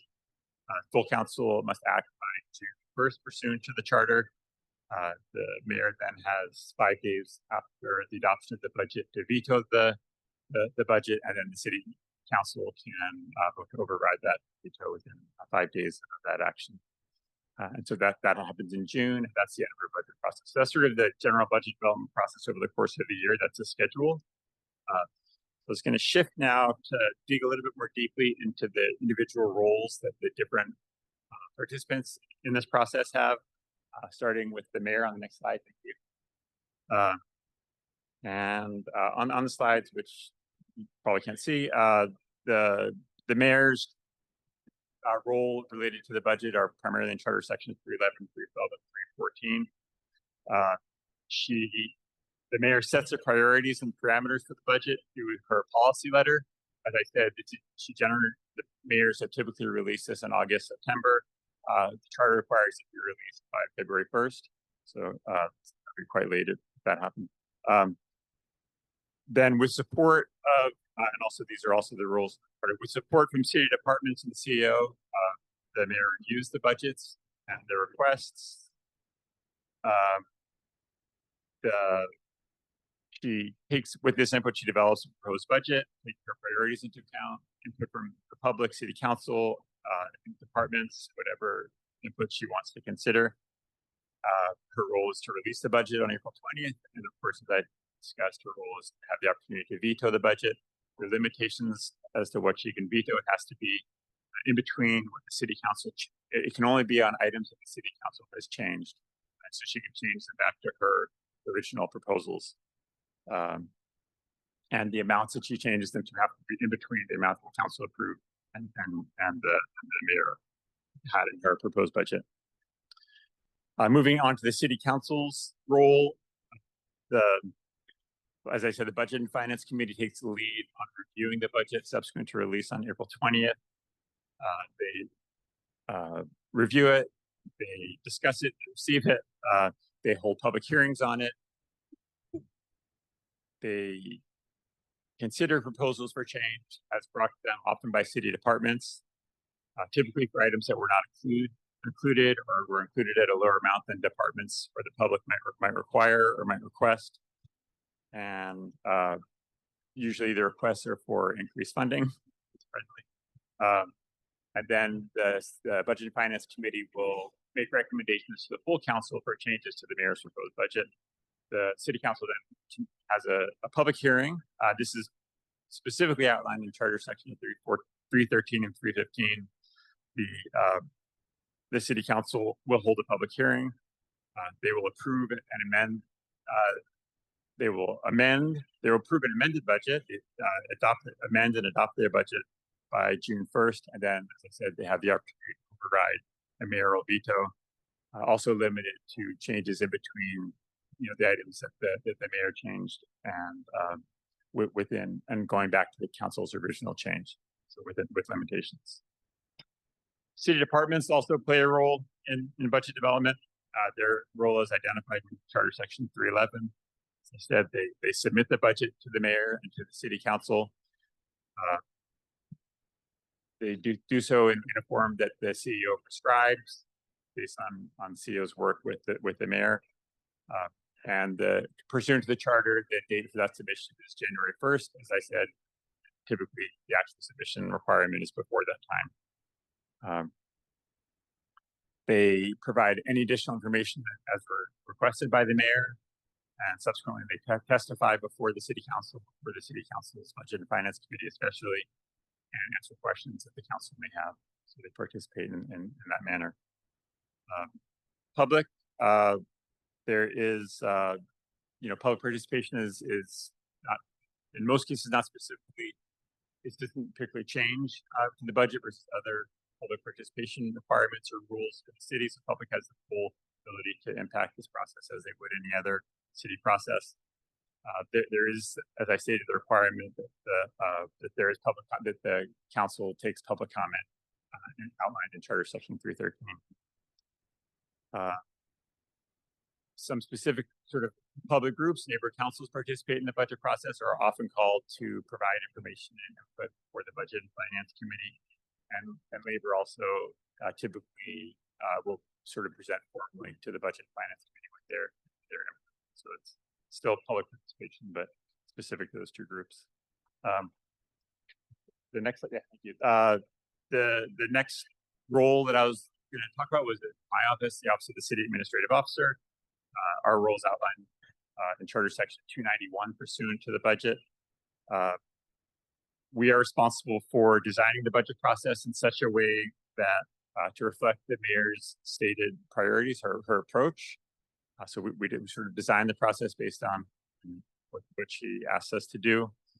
Support departments as they prepare their budget requests for the mayor. We review budget requests and make recommendations to the mayor's office.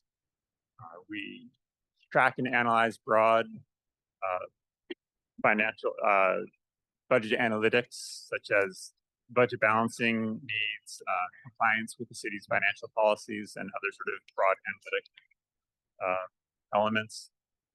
We produce all required budget documents for publication.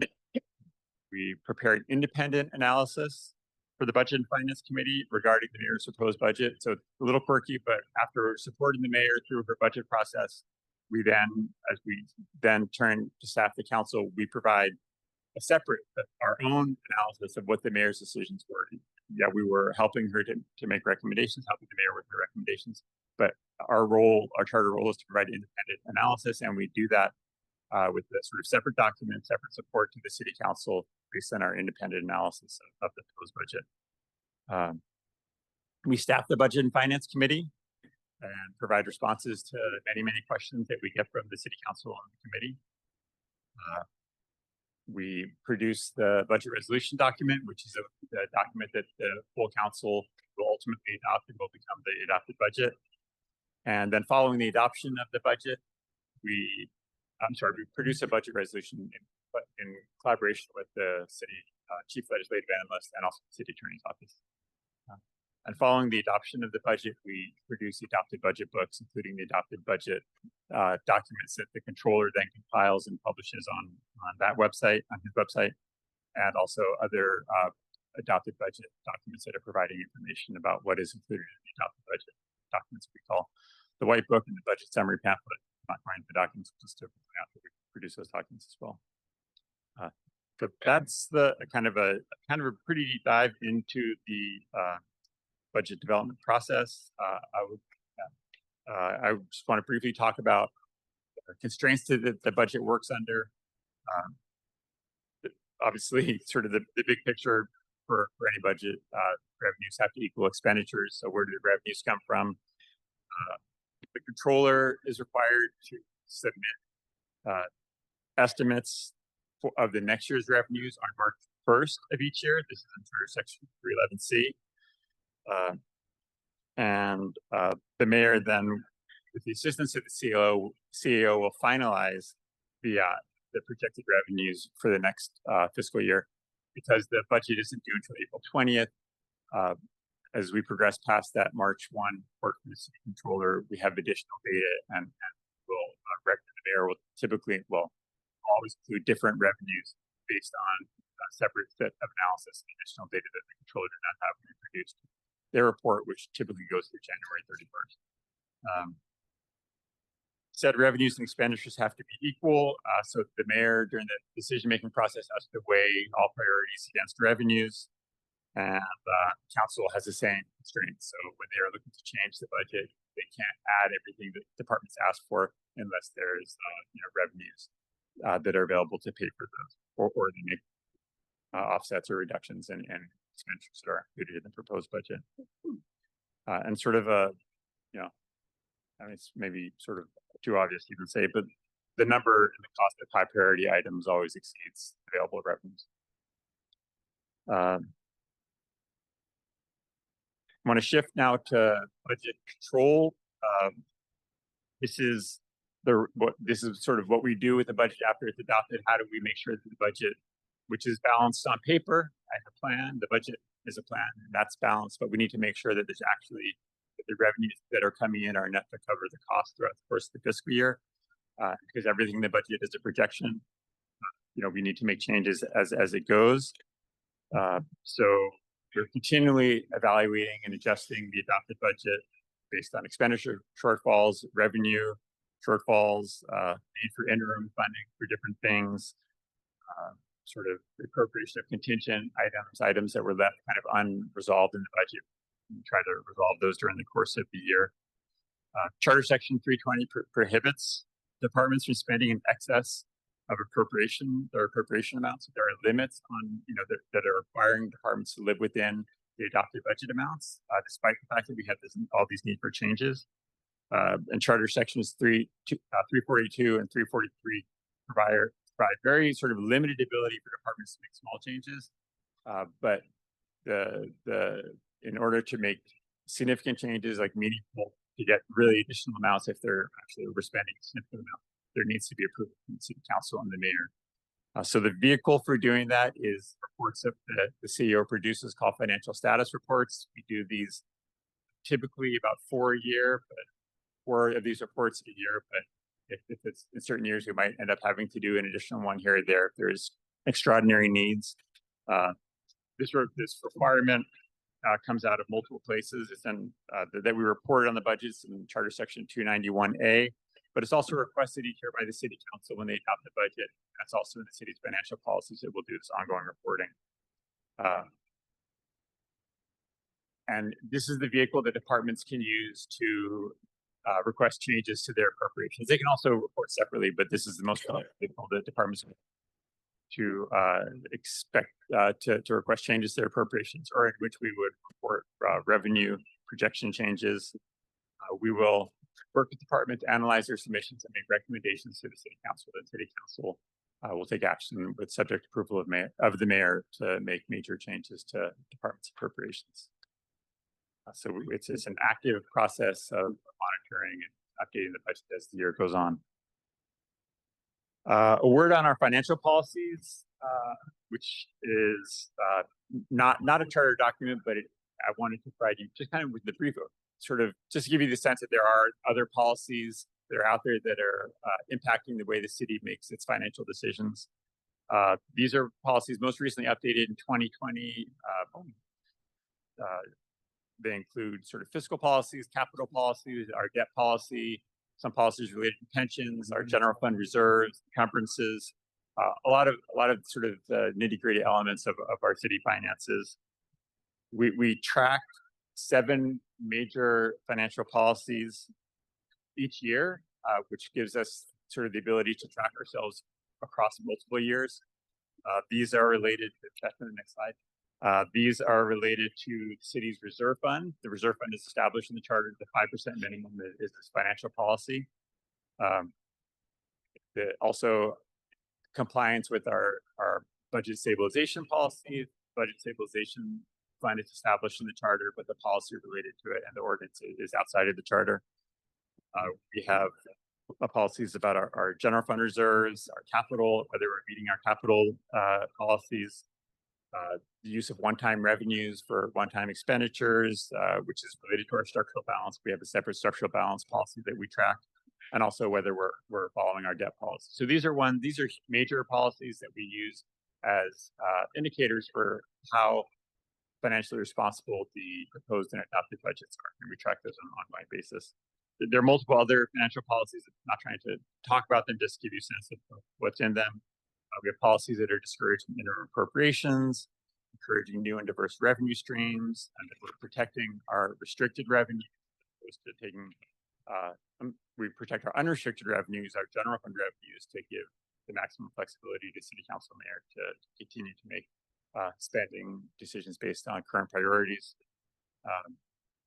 We have policies seeking full cost recovery from special funds and from fees, requiring elements of performance budgeting, metrics, and strategic plans. These are all part of our financial policies. We have policies requiring that positions be fully funded, which is sort of a best practice. Policies related to transparency, providing good information to the public, thorough information, accurate information, as well as policies related to our retirement systems and the need to fund them based on actuarial analyses. And that concludes my prepared comments. I'm happy to address any questions you have. Commissioner Schlatter.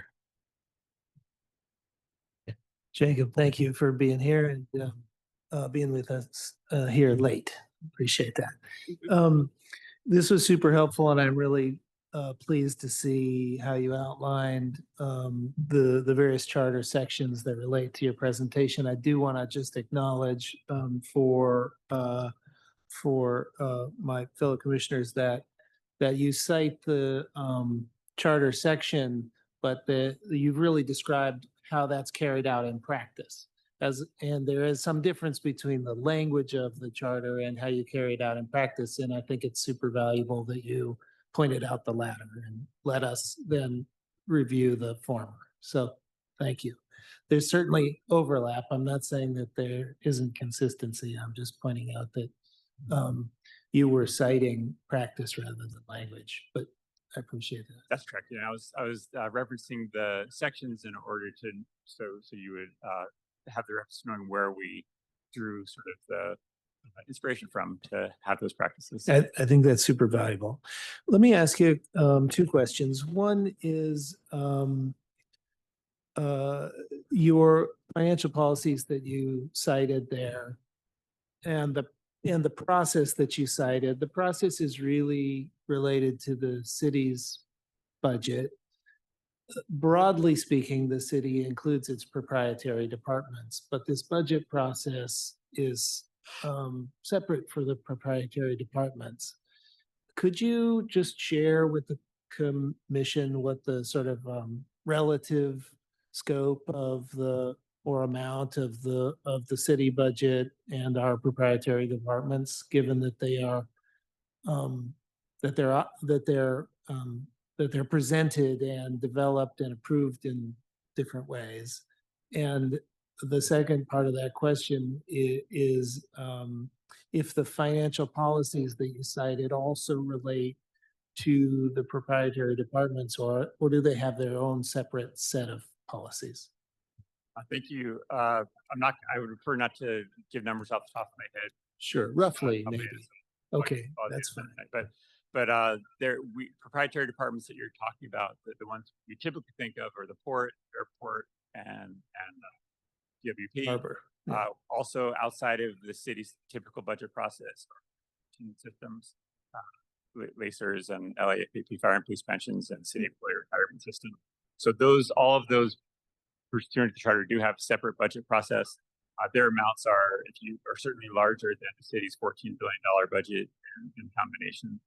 I think they're more city employees in that, but in terms of scope, in terms of amounts, large capital programs in those departments, it's significant. Maybe the full amount is close to 50 billion overall, 40 or 50 billion. Yeah, significant. And I just want to call out that it's a significant amount that's operating in their own processes.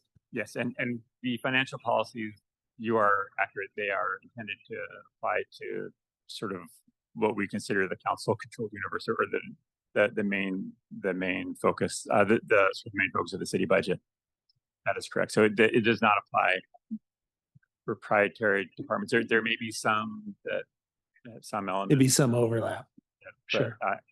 But they certainly would be responsible for having their own sets of financial principles that they're following. Thank you. It's important to be aware of that distinction as we think we're making policy for, budgetary policy. Just recognize the limitations of that here, or where there is relevance in terms of other charter language. So the other point that you've heard, we were talking about the consideration of expanding to a 2-year budget. We've also heard comments that, that the council would like to have more time to be able to deliberate. And you cited the dates that are, I believe, in the charter actually, about when proposals need to be presented and whatnot. So as we consider that process and what it might take to then develop a 2-year budget, my question is, with regard to the April presentation and the March deadline for budget projections, if we were to give greater time for deliberation, do you foresee any challenges or any significant sticking points in terms of equally then moving back those projection dates or those proposal dates? Do we lose, how much certainty are we losing, or are we dependent on data that doesn't come till a certain point? Thank you. I'm going to try to limit my response to that. We are, as I said, discussing and working on proposals and more thorough thoughts that Matt Zabel will present himself. I will say that I think it's relevant for as a data point for you to consider the timing of revenues as they come into the city. And to the degree that we use current year revenues to project the future year revenues that we're going to expect, many of our revenue sources do come in periodically throughout the course of the year. Sales tax, transient occupancy tax, certainly fees and fines. Those are on a schedule, so monthly, easier to project. There are, I would say, three major sources of revenues that are not that become we have much better projections as the year goes on. Property tax primarily arrives maybe December and February. You have to check your bills to know exactly when they're due. So obviously that's one issue. And then probably the most delayed and hardest to review would be business tax, which is due January 1st, but typically the majority of it comes in March, even towards the end of March. And then a large source, which is actually an amalgam of multiple receipts, we call it departmental receipts. Don't want to go into exactly what that is, but I think a significant portion of that we tend to collect that towards the end of the fiscal year. That may not be quite as impacted for our projections, but certainly business tax and property tax are good impact projections. Thank you for that. So just to note that, as we look at possible adjustments to the process, if we're going to adjust the dates that are in the charter, and I'm not saying whether we should or shouldn't, I just want to be sure that we're informed and you can help inform us with future information as well. But your comments here are super helpful and I appreciate it. Thank you. Commissioner Stein and then Commissioner Field. Thank you, Mr. President. Thank you for your presentation, Jacob. I thought it was terrific. Explain to me, please, exactly what an FSR is and how do the quarterly FSRs affect the budget itself? Forgive me if we're using acronyms. It's my day-to-day life, but I apologize. FSR stands for Financial Status Report. I was going by, I've always called them FSRs, but Financial Status Report. Financial Status Report. So, and what it is it's a report that's produced by the CEO, by the Office of City Administrative Officer, and it's our analysis of the state of the city's revenues, how the city is doing, where the city's reserves are, where the reserve fund stands, and other city reserves, and how departments are doing spending against their appropriations. So do we have surpluses in department accounts, or have departments overspending their accounts? We also will raise any issues of concern. So if you looked at last year's reports, obviously we had long sections about the impacts of the fires. I'm sorry. No. I was going to follow up. Okay. If you're done. We raised issues of concerns, and then significantly, and the reason that I brought them up for this context, it tends to be the main vehicle that we use in order to adjust the current year budget. So it's an ability to correct as we go along.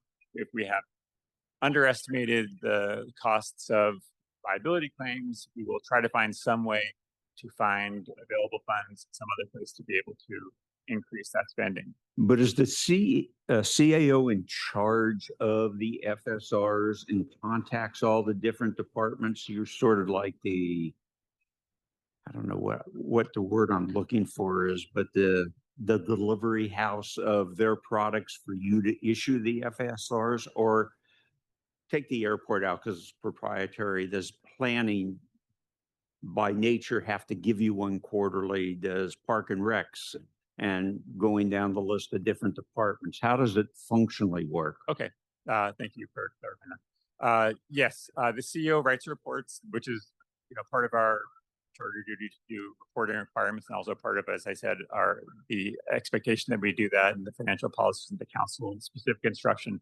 We have a process in which we ask departments to submit that information to us actually on a monthly basis.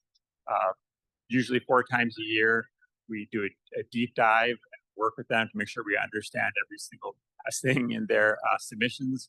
We prepare a narrative and recommendations, working with them based on our office's independent analysis of what needs to be handled, and then compile that to a large report, which is the FSR, and we submit that to the city council for their review. So while we only have a budget once a year, we have these FSRs 4 times a year. And I'm going to put it maybe in a crude way, and I don't mean to, but is it sort of, how does Peter steal to pay Paul on those 4 occasions to make it work, going back to the original budget that was adopted by the council? That I would say that is accurate description. It's generally 4. Last year sometimes we do throw extra ones in there, but we are subject to the same constraints during the first of the fiscal year as we're developing the budget, which is that we need to make sure that somehow our expenditures match up against our available funding or our receipts. So we're kind of doing that same balance on the fly, and it often does mean taking reductions out of one department in order to fund an overspend in another department. And what if there's not enough money for Peter to pay Paul and we're already at the 5% reserve? Then what happens? Then it's incumbent upon the office of the CEO to come up with recommendations that the council will then consider. I mean, I'll tell you, we actively do this. Last year, we did a reduction exercise, which we generated $76 million of reductions in departments in order to do that. We will recommend things that we may not prefer to. During COVID, before we were bailed out by the American Rescue Plan Act, we were facing $600 or so million of reductions, and we had to put everything on the table, stuff that we would never recommend, generally advise, including going well below the 5% policy level, taking funds out of the budget stabilization fund, not consistent with the policy, looking at even debt financing operations. None of those things are things that are consistent with our financial policies, but in the end, we have an obligation for our revenues our receipts to meet our expenditures for that year. There's been a lot of discussion of 2-year budgets, which I only speak for myself, not for the rest of the commission, but just sort of listening to the questions from the commission is something this commission probably would look very, very, very seriously at. My question is, what if a mayor's term expires and we have a 2-year budget, and then all of a sudden the new mayor comes into office and his or her priorities are different than the past mayor? How does he or she change the budget or in order to reflect his or her priorities, or is that person just stuck with it for the first year until we get to until he or she gets her chance in the second year? I will look forward to coming back when you ask that question to my boss. Pardon? If I may, we're just trying to, they'll be coming back with recommendations. So I think the best questions are just how the process is as it is now.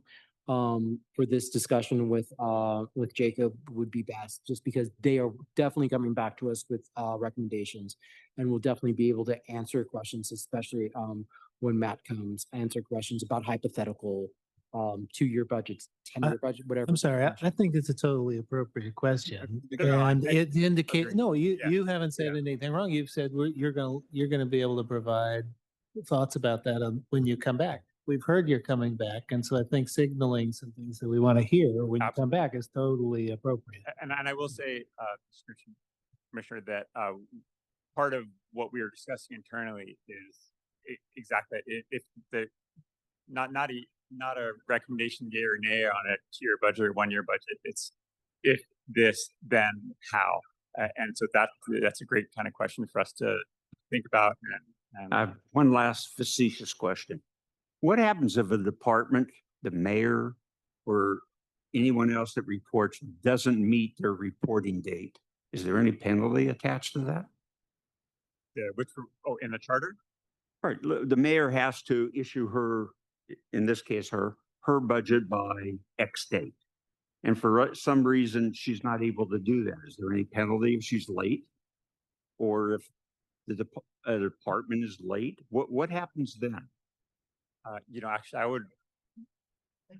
would prefer to defer to the acting attorney as to the impact of not doing that. I think for some of these, for example, if the city council doesn't act by July 1, there is a specific provision in the charter that states that the budget as proposed by the mayor will go into effect. And going back to COVID, the council actually made a decision to not act by June 1st.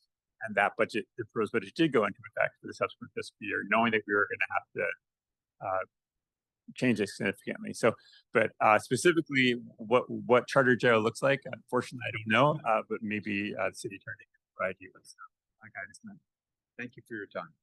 I have Commissioner Field, myself, and Thomas in the queue. Commissioner Field. You. Thanks for a very informative presentation. I think Commissioner Thomas and Commissioner Mack and I get to see you again because we're on the Committee for Personnel and Budget. So I have a number of things, questions, comments, and requests for future information, not necessarily now. I would like, Commissioner Schlageter asked a question, but I need to understand better about those proprietaries. And you mentioned, if I understood correctly, LAWA, the harbor, DWP, and then you said the pensions. It's Los Angeles Fire and Police Pensions System. Okay. Those are departments that oversee that. Okay, but hopefully for our committee, maybe you'll give us a better sense of how that fits into the bigger budget picture. I would really like some pie charts, sources of revenue, and where expenditures go. That to me is a very easy way to start understanding the budget. Again, I don't know what percent is state funding, federal, and you mentioned, of course, our share of property tax, our share of sales tax, but I'd love those as information.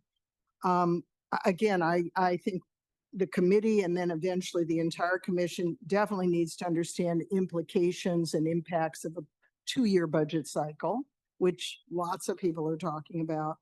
I'm curious about the systematic periodic review of fees. I think everyone knows there's going to be this huge jump in trash collection for single family homes and I believe small apartment buildings. And the fact that they haven't done that for, I think it's 17 years since the last, reassessment of that, the need for that fee. And you can tell me not tonight necessarily whether it's within the purview of the budget or that's some other part of the charter about periodic assessment of what it's costing to provide services that are fee-based, not free like the library. And when we, how are we going to create something that's more fair, in my opinion, to make it more systematic and not wait nearly 2 decades and then this sudden huge increase. I'm sure everyone's hearing about that. I'd like to understand better what your chart about the reserves. Well, actually, it's your chart on financial policies, and some of them had a check mark and some had an X. And maybe next time you can explain what the X means. It implies that we have not met the goal, but consider that one of my future concerns. Think that kind of covers it for now, except I just want to say I am really surprised because I didn't know April 20th for the mayor and June 1st for the council. That is so short. The governor presents a budget January 10th and the legislature doesn't have to return their, commentaries and changes till June 15th. So January to June. And I feel like the timeline here is extremely tight. And we have also heard from neighborhood council folks, they find it extremely difficult within that tight timeline to give their input. So those are for the future when we see you again. Again, I think at our committee perhaps in the near future, and then eventually all of us. But thank you so much. Very helpful. I don't want to short circuit that, but there are a couple that I might be able to knock out quickly. The check marks, as you are correct, X's were compliance or not compliance. I let that in a sense to illustrate that the CEO provides this independent analysis pursuant to our responsibility. And so we do that, despite the fact that that was our assessment of the proposed budget, the adopted budget, for not just represent, so yes, we evaluate each one of those policies. We'll do that every single year on the proposed and the adopted budget, and we'll report that publicly so that it's out there. Thank you. And then there is, I'm not aware of anything in the charter related to updating fees, but there are financial policies that do advocate for support the keeping fees at full cost recovery unless there's a policy decision to provide a subsidy. So with that, the policy exists. It's separate. It's in the financial policies. Oh, thank you. I don't know that a lot about the state budget process, but there is a May revise. So I'm not sure what the legislature does up there between January and May when the governor resubmits his budget.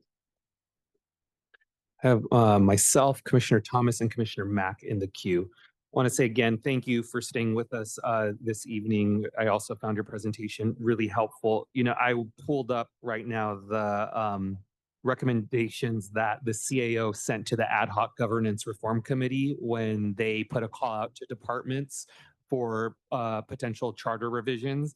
And proposal 5 was to have a 2-year budget from the CAO. So I hope you wouldn't backpedal and not say yay or nay. I think it's really important for especially the CAO's office, which is a very strong office in the city of Los Angeles, to take a firm stance. Now, they did include rationale and concerns for each of the proposals, but I hope the department would not play what I often say is we're not a policymaker. We're not the commission. We're not going to take a stance. I think it's important. And as you all discuss it, I would encourage you to do it because, to Commissioner Stein's point, that it was one of the concerns, and some of the concerns that I know I've talked to some commissioners about, how do we time it out to make sure that it would prevent what you were talking about as far as, an incoming mayor being handcuffed, because obviously they received an electoral mandate, whatever side they are on, it doesn't matter. The voters voted for them, and to have them constrained is something we have to take under serious consideration. I wanted to ask you this, though, on the budget, because I don't know how much of this is just anecdotal over the last few years, or if there's actually been, in your estimation, maybe a structural problem. We've gone through a series of crises that none of us could have anticipated. You mentioned what happened with the budget process in the city with COVID being one of them. And then, of course, we've had now the attack of the federal government, the fires, and a whole confluence of things that created a massive budget crisis for the city, in this most recent fiscal year. We will probably have a similar one for the next 2 fiscal years. And what at least what I hear, and like I said, it's anecdotal perhaps, is the budget documents are dumped on the council and they continue getting blue books and budget documents until the day of that budget and finances meeting. And they're like, how are we supposed to do a hearing on this? How is the public supposed to come and provide comment? Usually on the one day of the entire process that they allow public comment for the public. And then, you see the committee schedule for budget and finance, and it's boom, 1 month, and it's every 3 days, and don't bother talking to those council offices about anything else. You see poor Katie and this is Bob, all of them dying on the vine because, we just went through this. And so that is, for me, And I think for what I heard is one of the alluring parts of a multi-year budget process is how to remedy that, how to give the public, council members, CAO, CLA more time to do the important work. Because I'll tell you, the one thing that I saw in the budget process that was missing, and I think it was unique to this one, was the role of the CLA. Because I remember when the CLA came up with her wrap up on this one, and we're like, oh, she found a way to make sure that she shaved off like 500 layoffs. How did she find it in her rack up and it wasn't in the original, proposal for the budget? And so I'm just curious, in your opinion, are these because of the unique nature of the crises that the city has been facing, or is there something more structural here that it just feels like everything's so compressed when it comes to the budget season?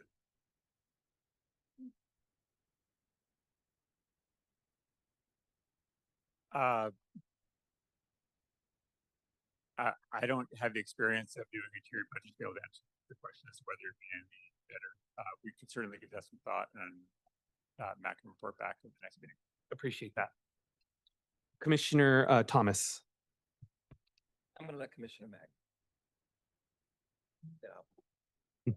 Yeah, many of the commissioners already touched on the questions I had about budget process and timeline. So happy that your office is coming back to provide recommendations around that. I think I just wanted to echo again something that we've continued to hear from our previous meetings, from speakers, neighborhood councils, and the public, is that there isn't enough time for public to review with the proposed budget before the public hearing. And so I think that is a continuous sticking point that we are hearing on this commission. And so I think it really would be helpful for the next time your office comes to really kind of address that and your thoughts on, I think as the other commissioners mentioned, the implications and kind of some of the obstacles that you see from shifting hypothetically from a 1 year to a multi-year budget. Thank you. Commissioner Thomas. Yeah, I have a couple of issues. Now, you mentioned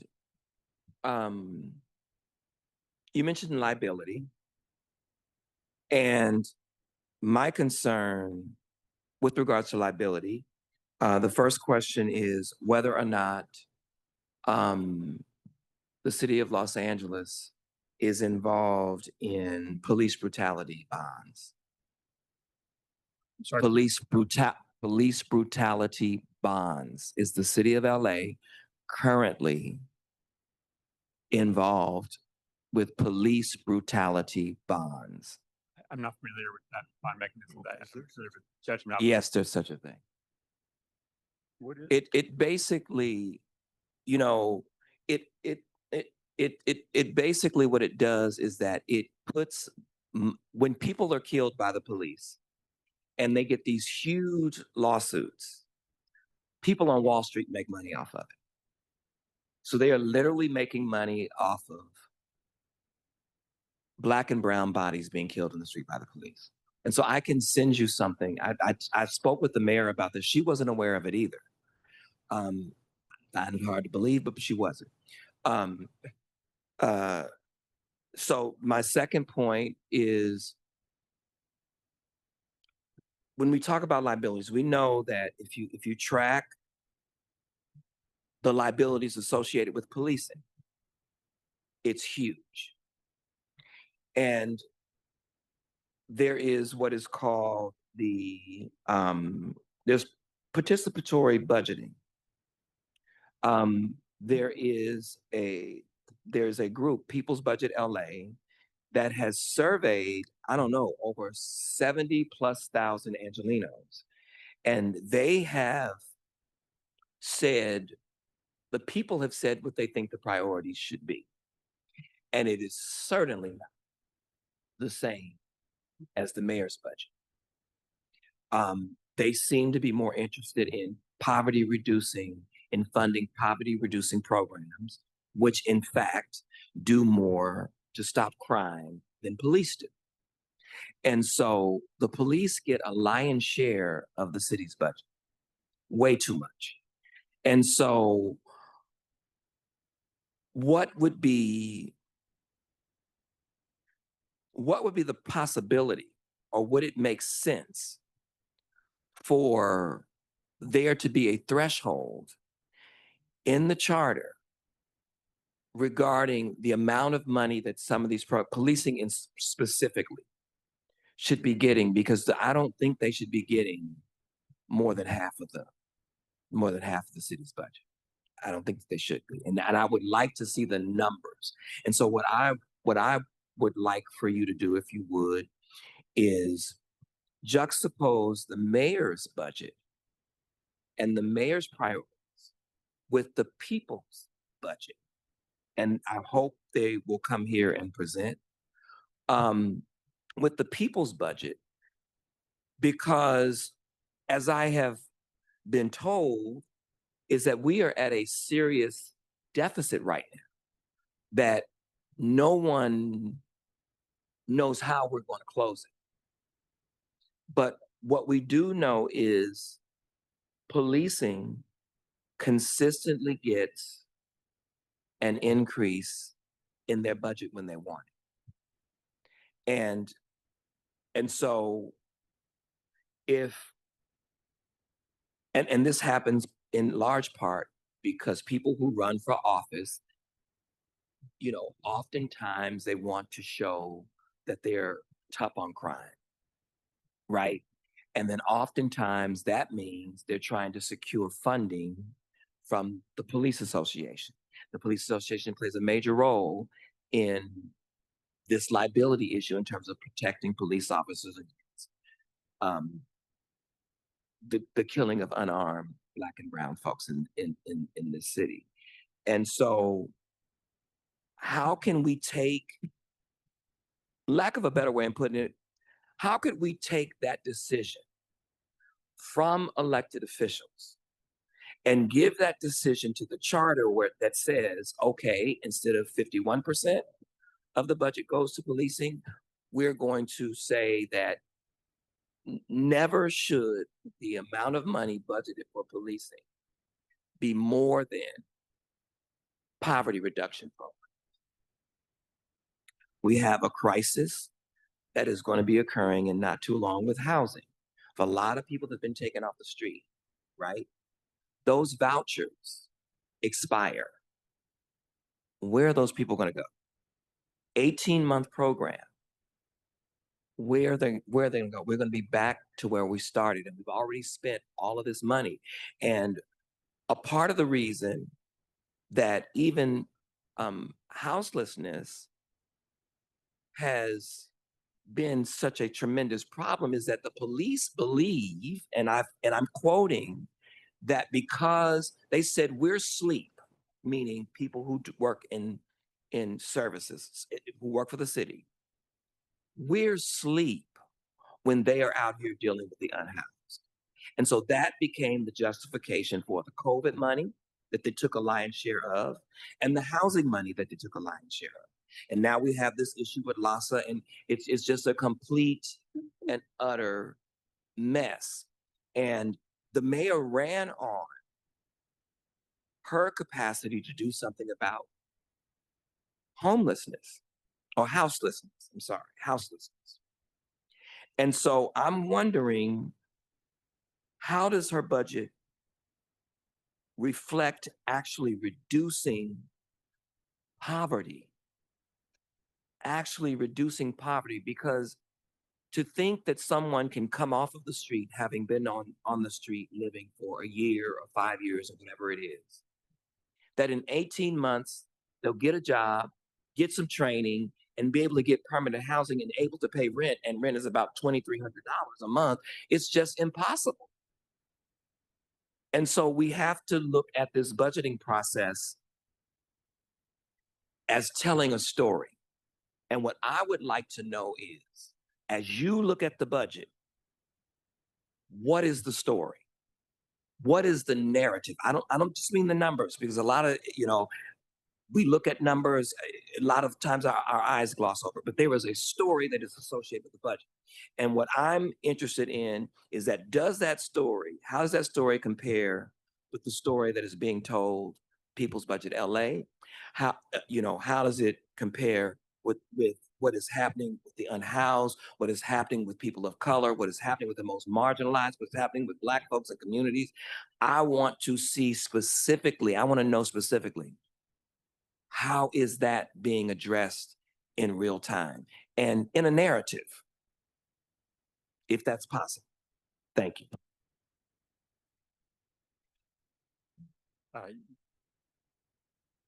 So, I don't have I'm not gonna tell you the story of the budget. Not tonight. No, I want it tonight. But I will say that it's the role of the CEO to provide the letters so that people can understand the words, so they can put the story together. And different people looking at the same numbers, which there's a lot of them, thousands of pages. The fact that people are aware that this is how much we're spending on police, and this is what we're spending on other poverty programs. That's what the budget should do. The documents that our office produces, something that people can read and be able to tell some stories. I'm not sure that our office initially. I'm not saying that you can take it to the mayor. I'm not saying that your office should. Yeah. But what I am saying is that there is a budgetary narrative. I'm saying there should be a budgetary narrative that people are able to pick up and read, so they understand at least what went into, what was in the thinking of the mayor or city council when they came up with these numbers. That's what I'm saying. Yes, I hope that our documents help people to be able to read that narrative. I heard many questions that I will bring back to the office. Sort of juxtaposition with the. Well, I'm in Mrs. Mack's committee, so that's why I wanted her to go first as the chair. So you don't have to do it now, but I just wanted to. No, I wasn't gonna. I just wanted to give you a heads up. That's why I was gonna. I will. I wrote it down. I heard you. I will bring it back to the office. Thank you. Mr. Chair, may I just help ensure that the language you used with regard to the liability on the payouts from police brutality, that I know the city has looked at bond funding liability payments. And so that whole question of liability relates very much more broadly to the specific liability payouts that Commissioner Thomas was making. And I think you can relate back to his comment in addition to giving a broader picture on those liability issues. And certainly, again, go back to whether there's any directive or limitation in the charter documents related to that. So I would just ask for a friendly amendment to your comment to make sure that you're getting fully back what you may get on that question. Thank you. Thank you. If the question was related to judgment obligation bonds, I can tell you that the city has issued judgment obligation bonds in the past. Currently does not have any judgment obligation bonds. If that was the that is, but these are specifically called police brutality bonds, and they're being traded on Wall Street. The folks on Wall Street are getting rich. I'm not familiar with that instrument. And I'll send you. Okay. All right, let's give our presenter a round of applause, please. Can I move to Commissioner- receive and file? Okay, thank you. We have a motion to receive and file. Is there a second? Second. Without objection? Seeing none, received and filed. Commissioners, we still have 2 items on the agenda. Do you all want to power through, or do you want a very brief recess? All right, let's power through. Sounds good. Okay. Item number 3 on the agenda is discussion relative to potential personnel and budget related charter amendments, including but not limited to, and then it continues on. So I will ask, it looks like our Deputy Director, Max Podemski.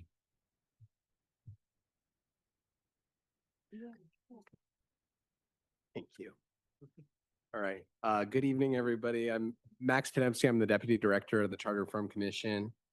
I'm just going to walk you through this staff report. So these reforms, came from presentations at our September 13th commission meeting. as well as other documents, including materials submitted to the Charter Reform Council file. And we sorted these recommendations based on whether they related to the various topics contained within the Personnel Subcommittee. So personnel, budget, and periodic charter review.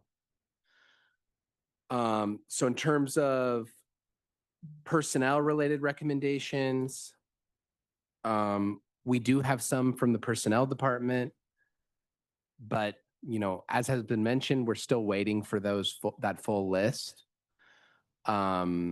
So this is really sort of an incomplete overview of that, and that list is going to be extremely important.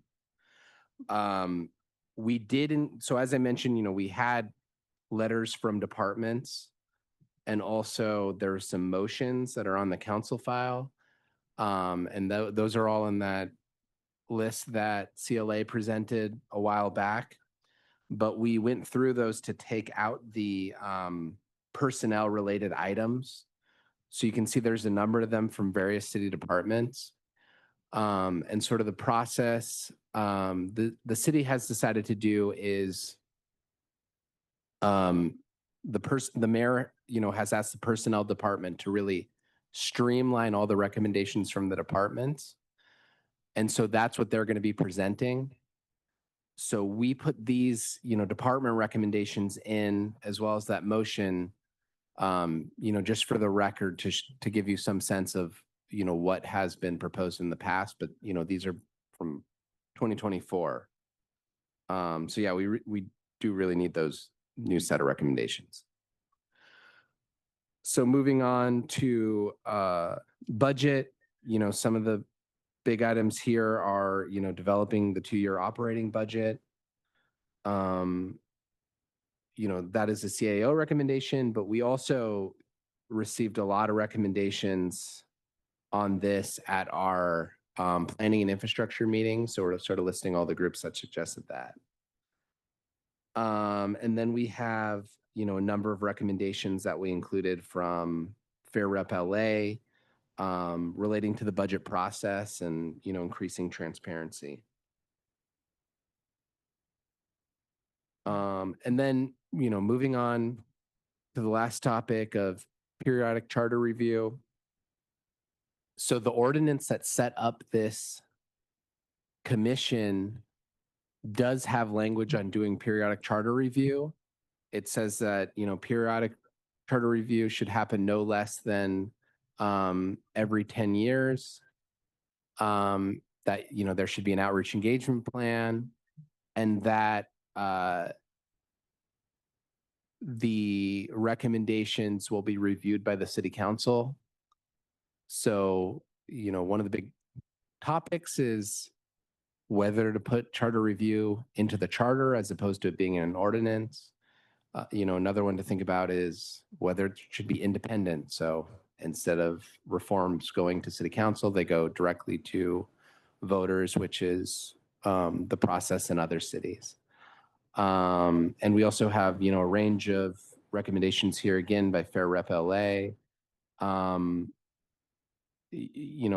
Suggesting independent charter review committee, but also some other ones on, basically the format of the commission and how the commission will operate.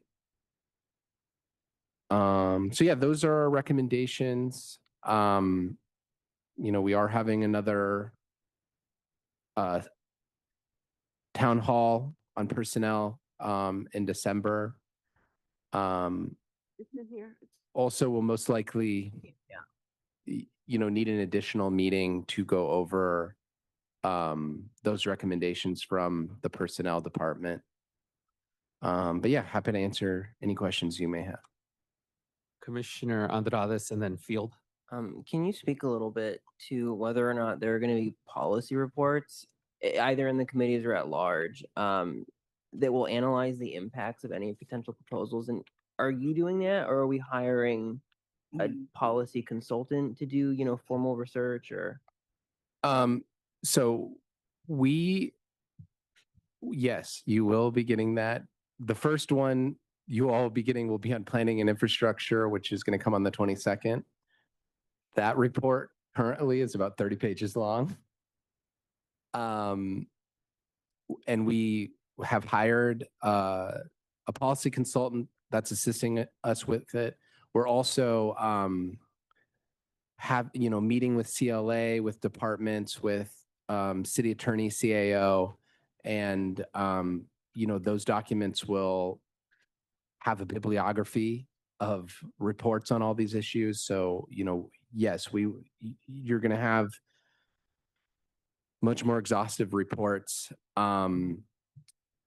These sort of initial staff reports, we're really using them to give you a list of ideas that have presented to the commission and also from these other sources. And the second staff report will have much more analysis of these. We'll give you background information, and also we're going to give you options. So, for example, expanding the council, we're going to give you numbers for that. We're going to give you pros and cons. So, we're really looking forward to sharing that planning and infrastructure report, within the next few weeks before that October 22nd meeting. All right. Thank you. Commissioner Field. Yes, and thank you so much for clarifying that there's going to be more details and more pros and cons. I just want to check terminology. Did you say these are recommendations from staff, or are these just concepts for our future continuing dialogue? Sorry. So yeah, these are not recommendations from staff. So these are recommendations from departments, presenters and departments. And so, yeah, and this is important because this has come up. So, we check the box, right, of who recommended it. Right. And then when we go to these other proposed charter amendments, so for example, amend charter section 1001 to exempt management positions to increase LADWP's current 15 charter authorized exempt management positions to a total of 90. That is from DWP. Right. Okay. So that's not from the personnel department. Those are from departments, and those were the ones submitted on the letter. So yeah, these are not. They're not from staff's recommendations. Thank We're you. really just trying to provide like a clearinghouse of the ideas that are on the table here. Commissioner Stein and then Schlau. Martin, you want to go first? I think people have worked very hard to get this put together where we are. But I think it is totally naive to believe that if somehow all of this got through council, and I don't think any of us are that naive to believe that all of this is going to get through council. But in the fantasy of all of this gets through council, how are you ever going to get it passed by the voters when there are so many items? I mean, one of the things I think both of the former executive directors talked about is you're working under a handicap. We had 2 years basically to sort out and put our charter recommendations there. This is in some ways probably more than what they put out over the 2-year period. Somebody's got to look at this from the staff perspective and from the chairman's perspective and say, what are our most important issues that we in our limited time period can effectuate change with, and hopefully have the city council approved to get it on the ballot? Because I don't think if you had $5 million, you could pass all of these. And I don't know where there's that many people out there that think they're going to supply or a combination of campaign contributions for $5 million to pass all of these. And the voters just going to go, oh my God, I'll do my natural reaction. I'll vote no. Because I know the status quo, and frankly, maybe it's not very good right now, but I don't have the time to become educated on all this. So my default position's always going to be no. And I think there's got to be this realistic effort to come forth with what we as a commission and need to put on the ballot. I mean, I've seen propositions, we should change this date from January 1st to January 8th. It's not on this list. It was in the first portions that came through. And do you think the voter really cares if the date is January 1st or January 5th? And if you put it on all as one, the special interests, and that's a separate discussion, I'm trying not to use too much time. That's a separate discussion. If you put them on one by one, you've got a chance to get some passed. If you put it all as one charter reform, the special interests are going to take their TV money and their by mail money and are going to be able to just attack that one point and therefore vote no on charter reform. So I'm hoping that we can sort of consolidate this down a little more than what we have so far. I'd like to respond. Commissioner Stein, I think this is our fourth deliberation meeting, and I think there's a clarification on the purpose of this document. This document is not us saying these are our recommendations or even the path of the recommendations. The document is a clearinghouse of everything that we have heard so far. There are things in here I don't even think would pass this commission, much less council. All right. So I think the purpose of this is just to have a clearinghouse because we have heard from many commissioners and the public. What have you done with all the council files? What have you done with all of the advocates? What have you done with all the things that commissioners have raised? And this is our clearinghouse for that. The committees are going to do deliberations where they're going to have the hard decisions that you're discussing and that I agree with, that they're going to have to narrow down and provide options to the full commission for us to take the vote. We all read the articles today, and I was very forthright in them, which is, and I have been at many of the meetings, this commission is going to have to make hard decisions on narrowing things down. So I think I agree with your comments. I'm just saying, I just wanted to make sure that you understand the purpose of this is not to imply that these are the things that we're going to do. Mr. Chair, I understood that, but I'm just saying, and there are a number of issues. Let's take ranked choice voting. I don't think it's even on this list. Correct. It's on another one. So that's going to come out of either with a plus or a minus recommendation from the appropriate committee. So this is going to grow before it reduces, is the point I'm trying to make. And I think we need to focus on those issues that are most important to the city. Commissioner Schlatter, Commissioner Thomas, and then myself. Commissioner Schlatter. Great conversation just then. I think my comments were compatible with it. And I believe there is a important purpose of transparency to the public that we are following and recording the comments and recommendations that we're hearing, such that we can then be clear about what we were able to take on and what we weren't able to take on. And I believe that will inform the council's deliberations on what to do next for future charter reform, as well as what to put on the ballot. So in that spirit, what I didn't see were recommendations from the budget advocates that was a formal presentation to us. So I just want to flag that and recognize also that, some of their comments may come up in another segment of these staff reports. I'm thrilled to hear that there will be further policy reports that give much more structure to the kinds of choices that are in front of us. And to see that you were pulling from the letters of the departments to be able to build these various lists. And back to an earlier point, the value of us being able to tap into that list as it continues to grow through a commonly accessible feature that's available to the public.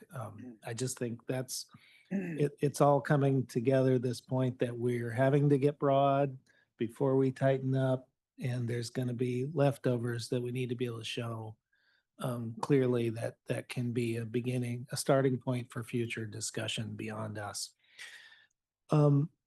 I wanted, in addition to just flagging the budget advocates, and also flag the when we're looking at DWP, I just want to note also that DWP does have its own Office of the Ratepayer Advocate, and that might be an interesting exploration about the range of topics that the ratepayer advocate may have a perspective on, given that they're, independent somewhat from what DWP may be saying. So I encourage staff to reach out and explore DWP's Office of Ratepayer Advocate.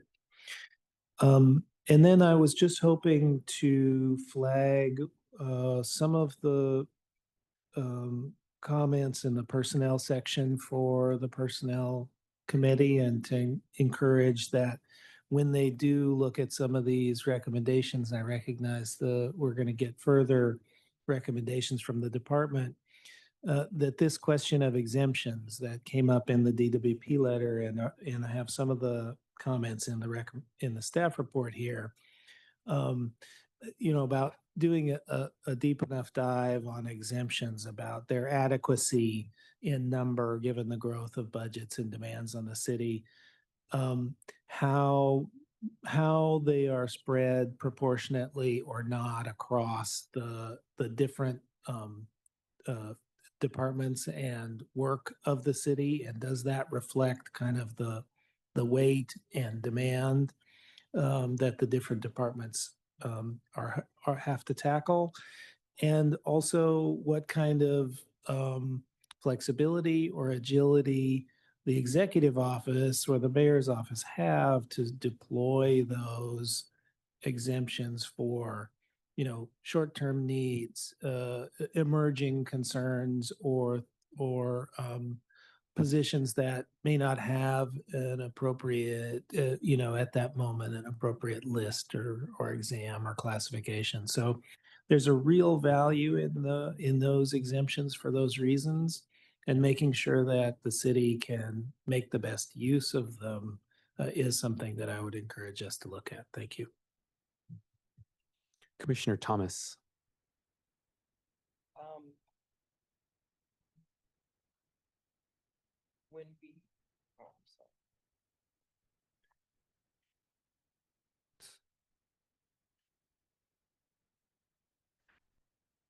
I would just say that when we begin to synthesize this, that we have a rubric that we can all agree on, that it's not arbitrary, that we're able to say exactly, this is our process, this is how we came to this conclusion, this is the reason that we did not include this particular recommendation. And it needs to be agreed on the front end, not while we're in the process of doing it. And I think we all need to agree on it, and all of our committees should function with that rubric, using that rubric. I'm going to put myself in the queue. Any other commissioners want to be in the queue? Commissioner Thomas, completely agree. I just want to note a few things that were said in the discussion today that I want to make sure get in the staff report. They're primarily about the multi-year budget cycle. Want to make sure that we take into account and look into the timing relative to the election of a mayor in a multi-year budget cycle. Want to make sure that as we build out that timeline, it's, we incorporate providing time for the public and elected officials to receive and review budget documents. Want to make sure that we look at avenues to provide community engagement, since it's going to be a multi-year budget process. And then I think it was Commissioner Field who mentioned this, and Commissioner Schladiger mentioned this months ago, I believe, a mechanism for ongoing review of fees in the city. It's separate from the budget process, but is very important to, I think, the budgetary health of the city, because explore options. One is, is this a responsibility that could live in an elected official or in somewhere that this is one of their responsibilities to do? Okay, I think no one else in the queue. May I get a motion to receive and file the staff report? I'll move. Is it second by Commissioner, motion by Commissioner Stein, second by Commissioner Murray, Commissioner Field, excuse me. Is there any objection? Seeing none, so ordered. Thank you, everyone. Motion, thank you, Justin, and to the entire staff team for the report.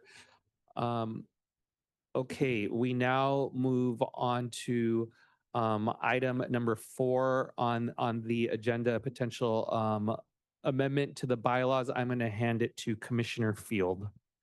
Oh, thank you. First, I'd like a typo corrected on the agenda. My last name doesn't have an S, okay? It's Field. There's small correction. Actually, colleagues, we've had a pretty full evening, I would say, and we are missing, as we know, 1/4 of the commission. 3 people are absent. So on the basis of both of those factors, I'm going to actually move to table this motion to the next full commission meeting. That's a motion. I'm not going to explain it. I think. I second it. Okay, and Chairman? Is there any objection to the motion to table? I object to the motion, but I'm ready to go too. But I object to the motion because I think it's kicking the can down the road. And so if people felt so strongly about this motion that singles me out, that's how I feel, don't care what anybody thinks, then I think you need to vote on it. I don't think we need to table it. I'm not going to take long because I have a conclusion. So I'm not going to take long. It will take me 2 seconds to say what I have to say. It takes So, longer. well, whatever. This is what people wanted to do, what commissioners wanted to do. So have some courage. Don't be like city council and kick the can down the road. We have quorum. We have voted on things. We need to vote on this. There is a motion and second to table. Is there any further discussion on the motion? The motion is second. The motion is seconded. Yes. Okay, so seeing no further discussion, the motion is to table item number 4, discussion of impossible amendment to the commission bylaws to the next full commission meeting. I will conduct a roll call vote. Commissioner Andrades. Yes. Commissioner Field. Yes. Commissioner Fuentes. Yes. Commissioner Lewis is absent. Commissioner Mack. No. Chair Mesa, yes. Second Vice Chair Murray. Yes. Vice Chair Sanchez is absent. Commissioner Schlottiger. Yes. Commissioner Stein. Yes. Commissioner Thomas. No. Commissioner Yap is absent. The motion passes. Okay, everyone, we're just some concluding remarks. Definitely want to open it up to commissioners. Also, I want to let commissioners know a few items. Under the current committee structure, we have the Committee for Personnel and Budget, which we discussed at length. As you all know, personnel is under there, and under the description that we have, I want to let the commission and the public know. It is recorded, so hopefully the public will know about this, that I am going to be talking with Commissioner Mack for them to take on the topic of LAPD oversight and LAPD discipline as it relates to personnel. So I wanted to let the commission know that I'll be having that discussion with Commissioner Mack, and we will, once get a day and a hearing set, report back to the commission on that.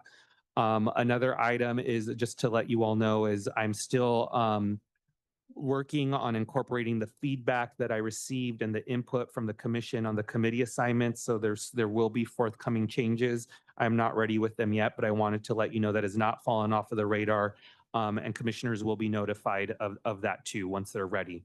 The last thing that I wanted to let commissioners know is that I think you all know our next full commission meeting is not for 5 weeks. I am going to look into the possibility of scheduling another full commission meeting. I will ask each commissioner, I will follow up in writing. If there are dates within the 5-week period that will absolutely not work, I would like to know that from commissioners to make sure not to schedule it on that date. We have a number of administrative items that I would like the commission to review, a number of items that commissioners have either emailed them privately, and just things that we need to take care of. So I want to let you know I'll be working on scheduling that. Those are the concluding remarks that I had, but I wanted to see if there's any commissioners who have any items for the next agenda or any presentations that they would like to see, or any concluding remarks. I have Commissioner Thomas, Stein, Murray, but Commissioner Murray, would you like? Go ahead, Murray. Go ahead, Murray. Commissioner Murray. Yes. I just, since we're talking about transparency, I've been talking with community members, and I do agree with Commissioner Thomas and Commissioner Stein. At this point, the process should be transparent, and I think when we're in our going into our subcommittee meetings, it's time for us to start deliberating and at least taking the temperature of where people are.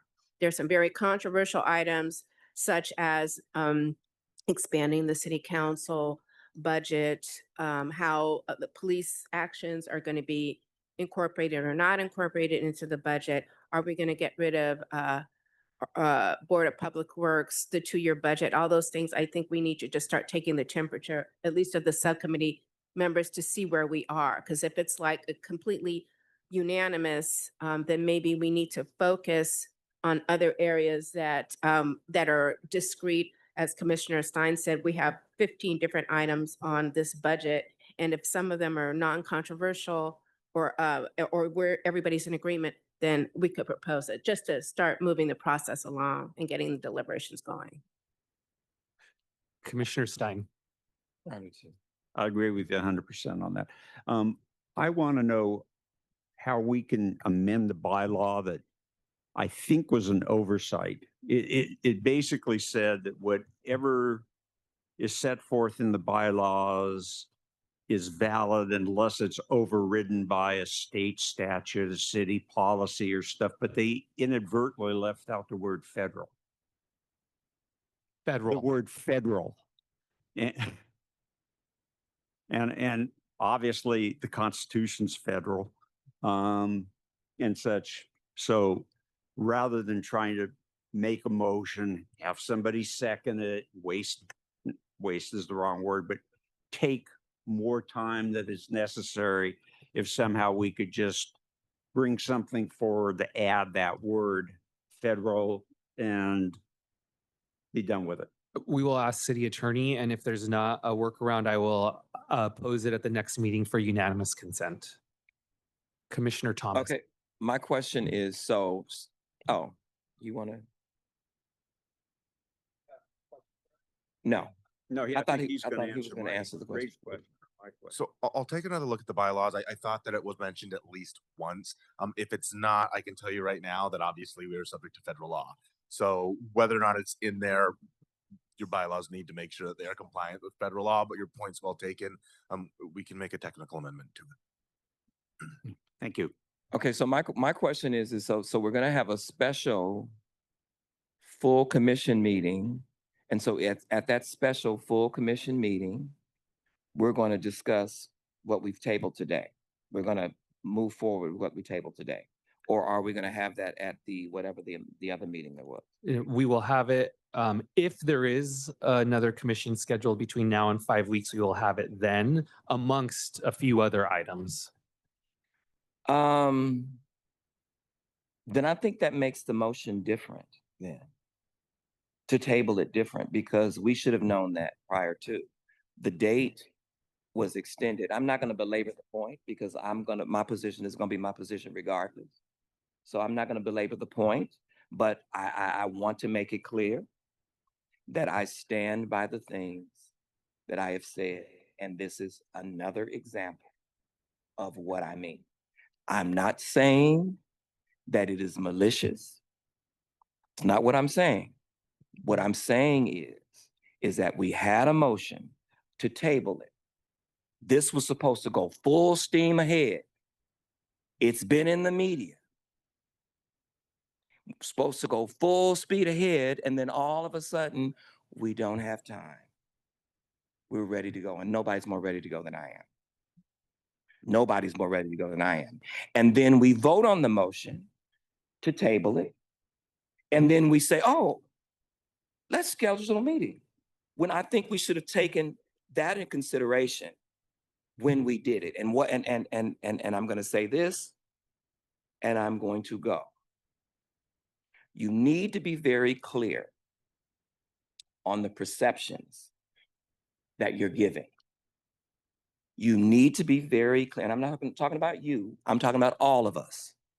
Because the perceptions that we think the community has, it ain't true. The perceptions that people think the community has of me, they ain't true. And I've heard it over and over and over again. For the first time since I have been in this seat, we heard from a real Black-led organization. And we didn't even have the capacity to even deal with it. And so with that note said, I'm out of here. God bless y'all. I think we're adjourned anyway. Right, okay. Well, if we're not, Were there any commissioners with any other future items for the agenda, or concluding remarks, or future presentations they would like to see? All right, seeing none, I will entertain a motion to adjourn. All right, is there a second? Second by Commissioner Stein. Without objection, we are adjourned. Thank you, everyone. Thank you, Mr. Chair.